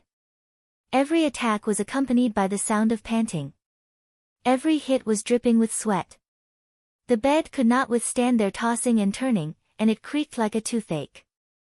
The 2 of them fought from the bedroom to the balcony and from the balcony to the living room. They even fought on the leather sofa for a few minutes. Qin Zhe tried his best to cooperate with Nan Man Pei. Sister Man seemed to want to fight with him for 300 rounds. Since Sister Man wanted it so badly, Qin Zhe would definitely give it to her. It was a good experience. He was deeply surprised by Sister Man's kung fu. It was super good. Between Sister Man and the goddess of war, only a sword was missing. In the living room, Pei Ziki was startled by the fierce fighting. She endured her headache and ran upstairs to check the situation. The scene in the room was like this: her auntie, whom she had always respected, was lying on the sofa. One of her slender legs was held high in Qin Zhe's hands. Her nude-colored stockings were torn, her high heels were nowhere to be seen, and her skirt was torn. From Pei Ziki's angle, she could even see the color of her auntie's underwear. Qin Zhe was playing with her aunt's thigh with one hand. At least in Pei Ziki's eyes, he was playing with it. There was nothing wrong with it. His coat was gone and the collar of his knitted sweater was held tightly by her aunt. Her other hand was pressed hard on the sofa and she couldn't move. Pei Ziki, who had read a lot of romance novels, instantly imagined hundreds of plots where a domineering CEO forced himself on a naive and sweet female protagonist. Pei Ziki screamed and pounced on Qin Zhe. She punched Qin Zhe with her small fists. "You bastard, you scum, you scum." Qin Zhe's face was filled with confusion. "Come at me if you want to. Let go of my aunt." Pei Ziki scratched her hair and face. "My aunt is still a child. Let go of me," Nan Man Pei said angrily. Qin Zhe pushed Pei Ziki away, got up, picked up his coat and put it on. Pei Ziki hugged Nan Man Pei with tears in her eyes. Pei Ziki cried. "Aunt, are you okay?" Nan Man Pei thought for a while. "Actually, Qin Zhe and I were fighting just now. Do you believe it?" Pei Ziki looked suspiciously at the scratches on Qin Zhe's face and Nan Man Pei's torn skirt. She cried. "Why are you still protecting this scum at this time? A real fight wouldn't be the same as the regular taekwondo sparring. Not to mention fingernails, If necessary, one would even have to learn how to bite off the opponent's big guy, such a unique skill. As she spoke, Pei Ziki covered her aunt's shirt, which had a few buttons blown off, and a large patch of white and black lace bra disappeared. Qin Zhe looked away regretfully. 10 minutes later, Qin Zhe sat in the living room with his upper body naked. Nan Man Pei sat behind him and applied ointment for him. Nan Man Pei used all her strength. She didn't go easy on him except for the vital parts. Qin Zhe, on the other hand, was dodging all the attacks. He fought back occasionally but didn't hurt her. After all, there was a big gap between them. If Nan Man Pei didn't use all her strength, the fight would be over in 3 seconds. If Qin Zhe used all his strength, he would finish the fight in 3 seconds. Therefore, he was always injured in this fight.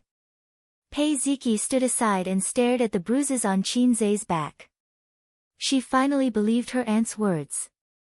If it was just force, it couldn't have caused so many injuries. It looked like they were caused by a fight. Pei Ziki and Li Donglai were Nan Man Pei's close relatives. Although they rarely talked about their mother's family, it didn't mean that they didn't know anything. When Li Donglai was young, he had seen Qiao Bing leading people to kill a few waves of ignorant foreign forces with his own eyes. He had also come into contact with the world. Although there was no such thing as leaping onto roofs and vaulting over walls, kung fu that could take a person's life in 2 or 3 moves did exist. That was why he pestered Qin Zhe to become his disciple.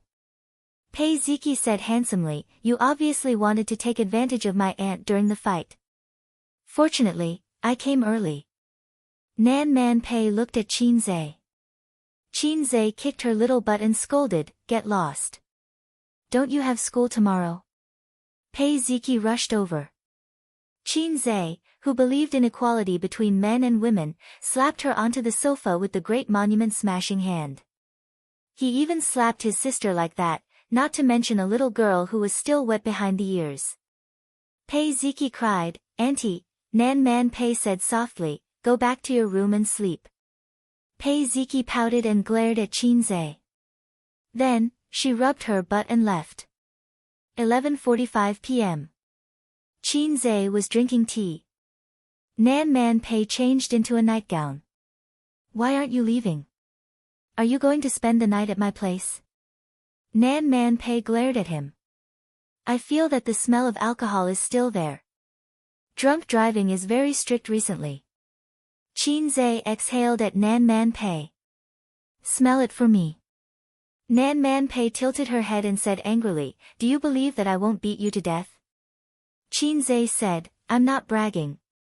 I've been holding back just now." Nan Man Pei said gloomily, "How did you do it in half a year?" "Maybe I'm a rare martial arts genius." Qin Zhe was shameless. "Who are you kidding? When I was 3 years old and learned the horse stance, you weren't even born yet." "Not only was I not born, I wasn't even a little tadpole." Nan Man Pei was speechless. "Who did you learn this from?" "A lowlife." The slender leg under the nightgown kicked over. Qin Zhe grabbed it and wondered, "You learned the horse stance at 3 years old. Why aren't your legs thick?" Nan Man Pei blushed and said angrily, "Let go." Qin Zhe immediately let go. The two of them drank tea and did not speak for a long time. "I started learning the horse stance at 3 years old. My father forced me to." Nan Man Pei played with the teacup with her fingertips. Her eyes were no longer clear. There were too many things in them, so complicated that it made people want to explore them. "I was born in a big city in the north. My family is very famous in the area and even in the nearby provinces.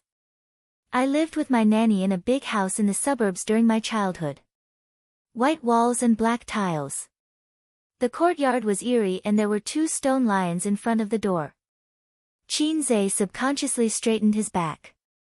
At this moment, he suddenly felt that Nan Man Pei's eyes were more attractive than ever. Chapter 450. Since the founding of the country had been in turmoil for a long time. From politics to the people's livelihood, from ideology to culture, everything was affected. The consequences of the turmoil on society were not short-term pain, but long-term pain. From fighting on horseback to ruling the country, crossing the river by feeling the stones, it had been a very long time. After the once beautiful ideals were ruthlessly attacked by reality, the old ideas were shattered, and the future was hopeless. Countless people lived in a state of confusion. Thus, many people had nothing to do and lived an ignoble life. They had hands and feet, but they were not willing to make a living. They were walking on a bright path, but they liked to take shortcuts. They were shameless and did not know what was good for them. Some people were forced by life, and some people were willing to fall. These people were called hooligans. From the 1970s to the 1980s, these groups gradually grew stronger by riding on the spring breeze of reform and opening up. The gradually recovering economy and the tiring suppression and regulation gave them the soil to nourish them. Among them, the North had the most. Nan Man Pei's father was born in the 1960s, was active in the 70s and 80s, and was shot in the 90s. Nan Man Pei had lived in a small town outside a small town in the north since she was born. She lived in a house with white walls and black tiles. She lived with her sister and an old nanny. When she was 3 years old, she saw her father for the first time. Her 10-year-old sister held her hand and waited for her father in the middle of the hall. When Pei Nanman was 3 years old, she had no concept or reference of a father at all. So when the man came and lifted Nan Man Pei up high, she was so scared that she cried and kicked the man's face with her legs. "Big brother, are you okay?" A confidant handed him a handkerchief. The man who got a nosebleed was not angry. Instead, he laughed. "My daughter is very strong." Ha ha ha. From that day onwards, Nan Man Pei was urged to practice martial arts because her father thought that she was good material for it. Computers needed to be learned from a child. Pooh, martial arts needed to be learned from a child. It was also after that day that Nan Man Pei found out what kind of thing his father was. His sister said that this man called father, and the woman called mother, worked together to give birth to them. As for how they were born, Nan Man Pei didn't know and didn't think about it. Otherwise, his sister might say that they were born when they held hands. After all, it was impossible for her sister to know. She was only 10 years old at that time. His sister had also told him that there used to be 2 older brothers in the family, but they had died prematurely due to a gang feud. His mother had died of massive bleeding after giving birth to Nan Man Pei. Man, give Dad a few more years. Dad will bring you back to the provincial capital." The man patted her head and left. After that, every once in a while, the man would come to visit the 2 women secretly. He did not bring many people with him, only his confidants. He would come in the middle of the night and leave in the middle of the night. She would always bring snacks and toys for Nan Man Pei. Nan Man Pei had also stopped resisting at the beginning. Every day, he counted the days until he could see his father. Once, her father did not come. She waited from midnight until dawn in the middle of the hall and slept in her sister's arms. The next day, a boy knocked on the door of the big house. That boy was called Chao Bing. I'm your father's protégé." Chao Bing stood at the door of the inner courtyard with bags of gifts. The boy's gaze followed the figure of a little girl running under the flowering tree. He was slightly absent-minded. "I have to interrupt," Qin Zhe said. "Chao Bing is a lolicon. He has no taste at all. Lolas are cute, but how can she compare to a mature woman? TSK, she's mesmerizing." After saying that, he was kicked hard by Nan Man Pei. "Who are you?" The little Nan Man Pei turned around and put her hands on her waist. "I'm your father's protégé. I lost my parents when I was young." Chao Bing said, "Master Pei asked me to come over because I'm young and inconspicuous." "Where's my dad?" "He's seriously injured and can't come." How could one not be attacked when one was in the pugilistic world? This was a common occurrence. People in the pugilistic world thought it was common, but their families didn't think so. That year, the 12-year-old sister was disgusted by this. You killed my brother in the past. Sooner or later, you'll kill us. After Chao Bing left, the sister said to Nan Man Pei in the house. Then I'll practice martial arts and protect my father. Nan Man Pei's answer was unexpected. The sister was so angry that she pressed her on the bed and spanked her butt. She told her that a girl should marry into a good family in the future and take care of her husband and children. She shouldn't be involved in fighting and killing. Pei Nan Man grumbled unhappily. She said that she had never lost a fight with the boys in town. She started practicing the horse stance when she was 3 years old. 2 years later, every time her father came, he would teach her a move or two. It was more than enough to beat boys of the same age. When she was 6 years old, Nan Man Pei and her sister were taken to the provincial capital by their father. That day, a Santana that the people in town had never seen before drove over and stopped outside the town. In her father's words, he finally unified all the forces in the provincial capital and became a powerful person who dominated the province. Nan Man Pei was carried by her father and surrounded by dozens of henchmen. She was 6 years old and naive. She asked her father, "My sister said that my father's job is very dangerous. Why does he continue?" Her father pointed at the luxury cars. Man, look. These things were bought by our brothers at the risk of their lives. If you don't want them, others will fight for them. Nan Man Pei grabbed her father's clothes. Man, don't want them. There's no turning back. Her father said, "Others will not only take your things, but also your life. I have a group of uncles to take care of. They don't know how to do anything. They haven't been educated, and they don't even know how to write their names. They don't know how to do anything except walk this path. In this fictitious world, everyone is fighting for fame and fortune. There are so few winners and so many losers. It's not easy for me to get to where I am today." At that time, Nan Man Pei still didn't understand this era. Since then, Nan Man Pei lived the life of a rich young lady. She had followers everywhere she went. In the 80s, foreign goods that many rich people didn't have access to were already daily necessities in her eyes. When Nan Man Pei was 15 years old, she was already a beauty praised by everyone. That year, a young man visited her father. Her father was very happy and hosted a banquet to entertain him. During the banquet, her sister and the young man exchanged glances. After that, Nan Man Pei often saw her sister hiding in her room to write letters. One day, Nan Man Pei stole her sister's letters and ran all over the courtyard. Her sister chased after her. "Although I'm thousands of miles away from you now, my heart is full of longing for you. I wish I could turn into an eagle and fly to your side without stopping. You are my eyes, the moon in my heart. Without you, how can I be happy? Fang, I miss you more than anything." As Pei Nan Man ran, she let out a barbell-like laughter. "Sister, I won't let you marry into the Li family. You're smart, you'll inherit the Pei family business in the future. I won't do fighting and killing. I'll do the killing. You'll be in charge of the ideas. Dad said so too. Besides, all the uncles are convinced by you." Compared to Nan Man Pei's athletic prowess, her sister was smarter and got into university.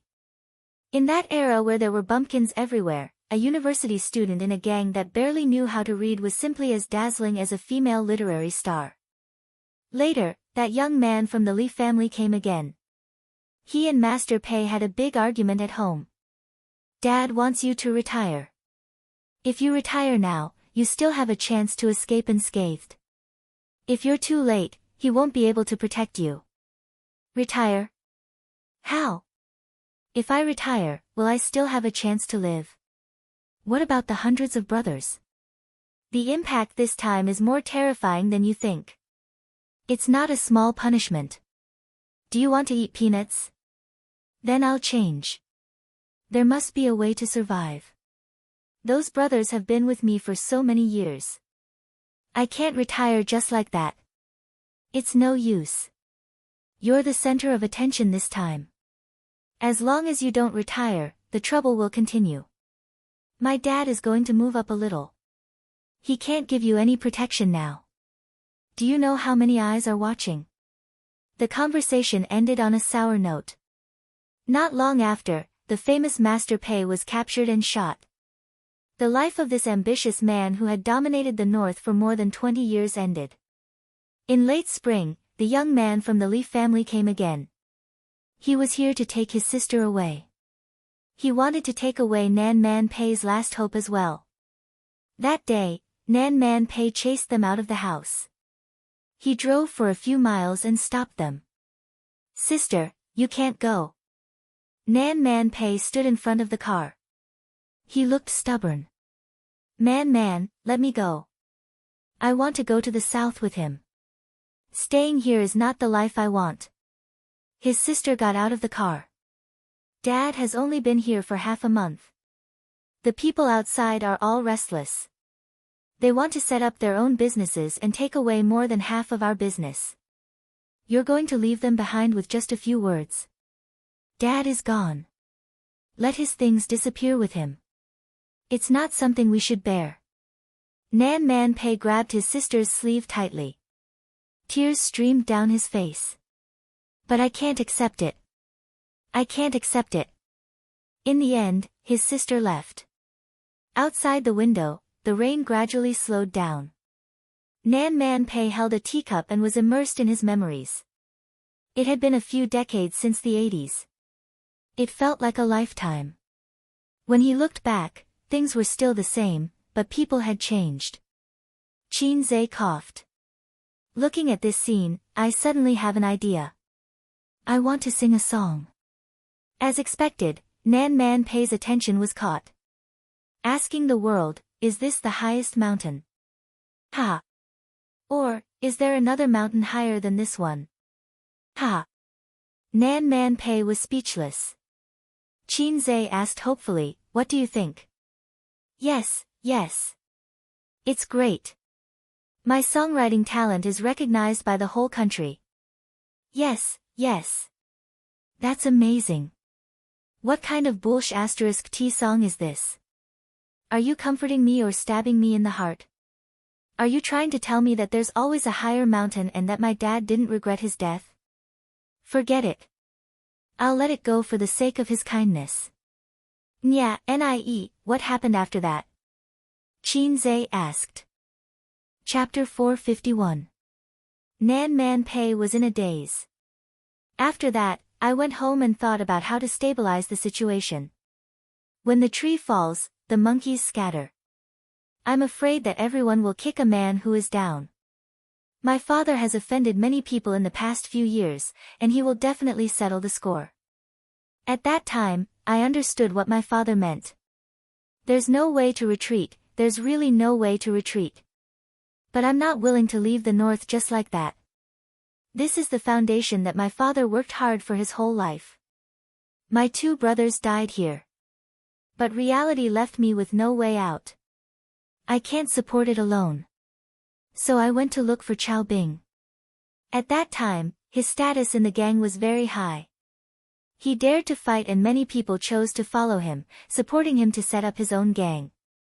When Nan Man Pei found him that day, the sun was shining brightly. He was tempering his body in the yard. Do you like me? Under the sunlight, the beautiful girl asked straightforwardly. Man, I've liked you for many years. Chao Bing stared at her. Okay, help me protect this family business and help me take back what my father lost. When I'm 20, I'll marry you. That year, she was 16 and Chao Bing was 19. In the next 4 years, with Chao Bing's help, Pei Nanman gradually gained a firm foothold. However, times were different.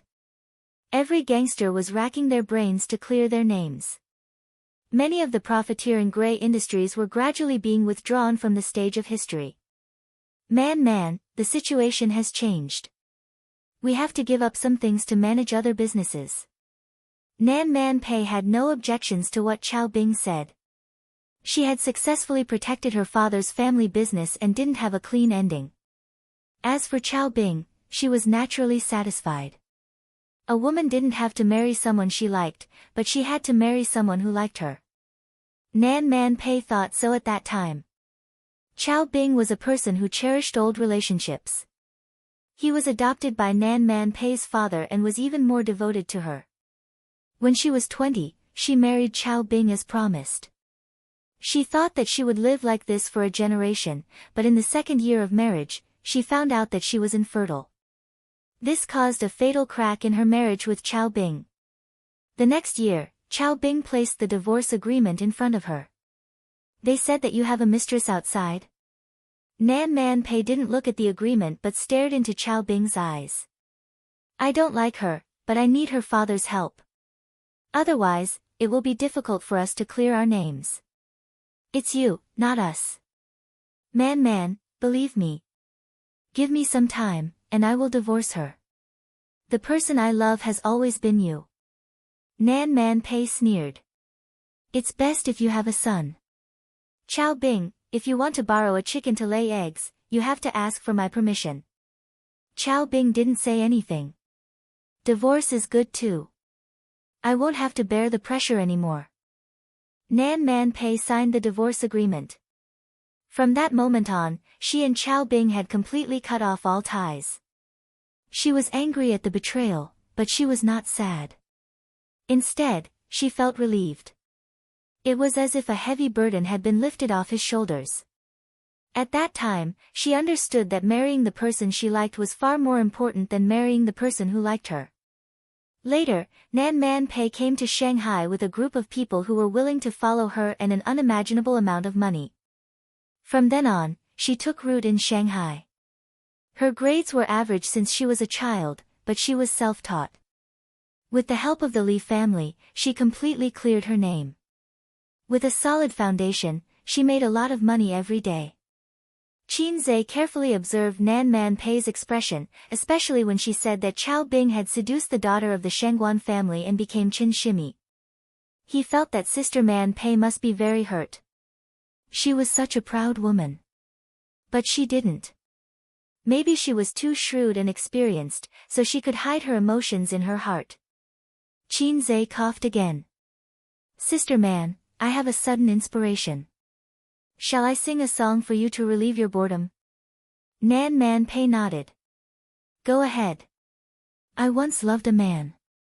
He said that I was the most beautiful woman in the world. I kept my innocence for him and closed the door of love. Qin Zhe nodded as he sang. That must be it. Otherwise, why didn't Sister Man find another man after so many years? Qin Zhe realized the truth. Nan Man Pei was speechless. Omega Winky Face, it was such a fitting song. She was speechless. Hearing him sing like this, Nan Man Pei felt that she was a pitiful person who had been abandoned by her lover. Thank you, but I am going to sleep now. Please get out of my sight. Nan Man Pei grabbed Qin Zhe's collar and pushed him out of the room. The moment the door was opened, Qin Zhe and Nan Man Pei were stunned. There were two little guys who were eavesdropping at the door. They were about to turn around and run away. Stop. Nan Man Pei raised her eyebrows and anger flashed across her pale face. Who told you to eavesdrop? Pei Ziki lied through her teeth. Auntie, we didn't eavesdrop. My brother was too drunk and insisted on drinking. Li Donglai cooperated and fell into Pei Ziki's arms. Help me up. I still want to drink a bucket. Then, the brother and sister acted and quickly scurried away. Qin Zhe was speechless. Nan Man Pei was speechless. Qin Zhe looked at his phone. It was almost 1 a.m. Li Donglai had already sobered up. Then, Sister Man, I will leave first. Qin Zhe stood at the door and said goodbye. Okay. Drive carefully at night. Nan Man Pei nodded and said gently. Okay. Qin Zhe walked down the stairs and hummed a song. I once loved a man like this, you are still singing. Nan Man Pei was angry. Qin Zhe changed the song. My balls are cold when the wind blows, 18 centimeters shake and shake. Thud. The cotton slipper hit the back of his head. Qin Zhe fled downstairs. Nan Man Pei hopped on one leg, picked up the slipper, and put it on. She rolled her eyes at Qin Zhe's running back. Charming. The next morning, when Qin Zhe accompanied Wang Zijin for a morning run, the kiss mark on his neck had completely disappeared. The two of them rested by the roadside. Wang Zijin stared at his side profile. What's with the scratch marks on your face? The scratch marks caused by Nan Man Pei had already scabbed over. However, with Qin Zhe's physique, it would take about 2 days to recover. A woman's scratch marks, to a certain extent, were no less lethal than a kiss mark. However, it depended on the location. If the scratch marks were on his back, Qin Zhe could type GG and pray that he would die a better death. Fortunately, it was on his face. Sister Man wasn't here yesterday. Her little girl, Pei Ziki, was dead drunk. I helped her into the room, but she resisted and scratched her face. He couldn't say that it was Sister Man who scratched her face. That would be a big misunderstanding. If he said that he and Sister Man had fought for 300 rounds, Sister Ziwei would imagine that they had fought for 300 rounds in bed. They didn't know that Sister Man was good at kung fu. During breakfast, Qin Zhe used the same excuse to persuade his sister. Baby Qin nibbled on a steamed bun. Her 2 feet were under the table, and her sparkling toes, which were painted pink, were fighting restlessly.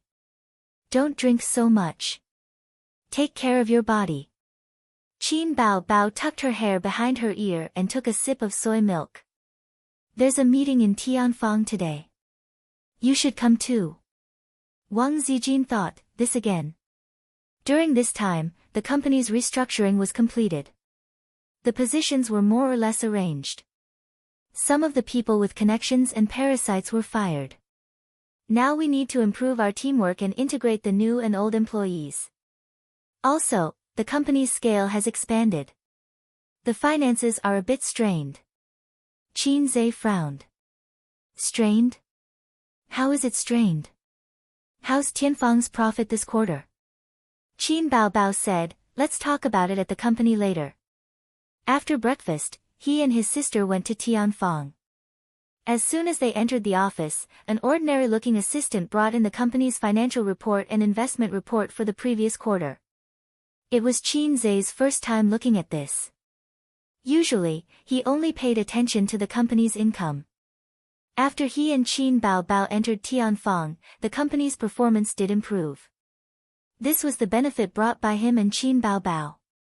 Whether it was Qin Bao Bao's song copyrights, film and television works, or her connections in the entertainment industry and advertising business as a big shot, Tianfang's business grew greatly.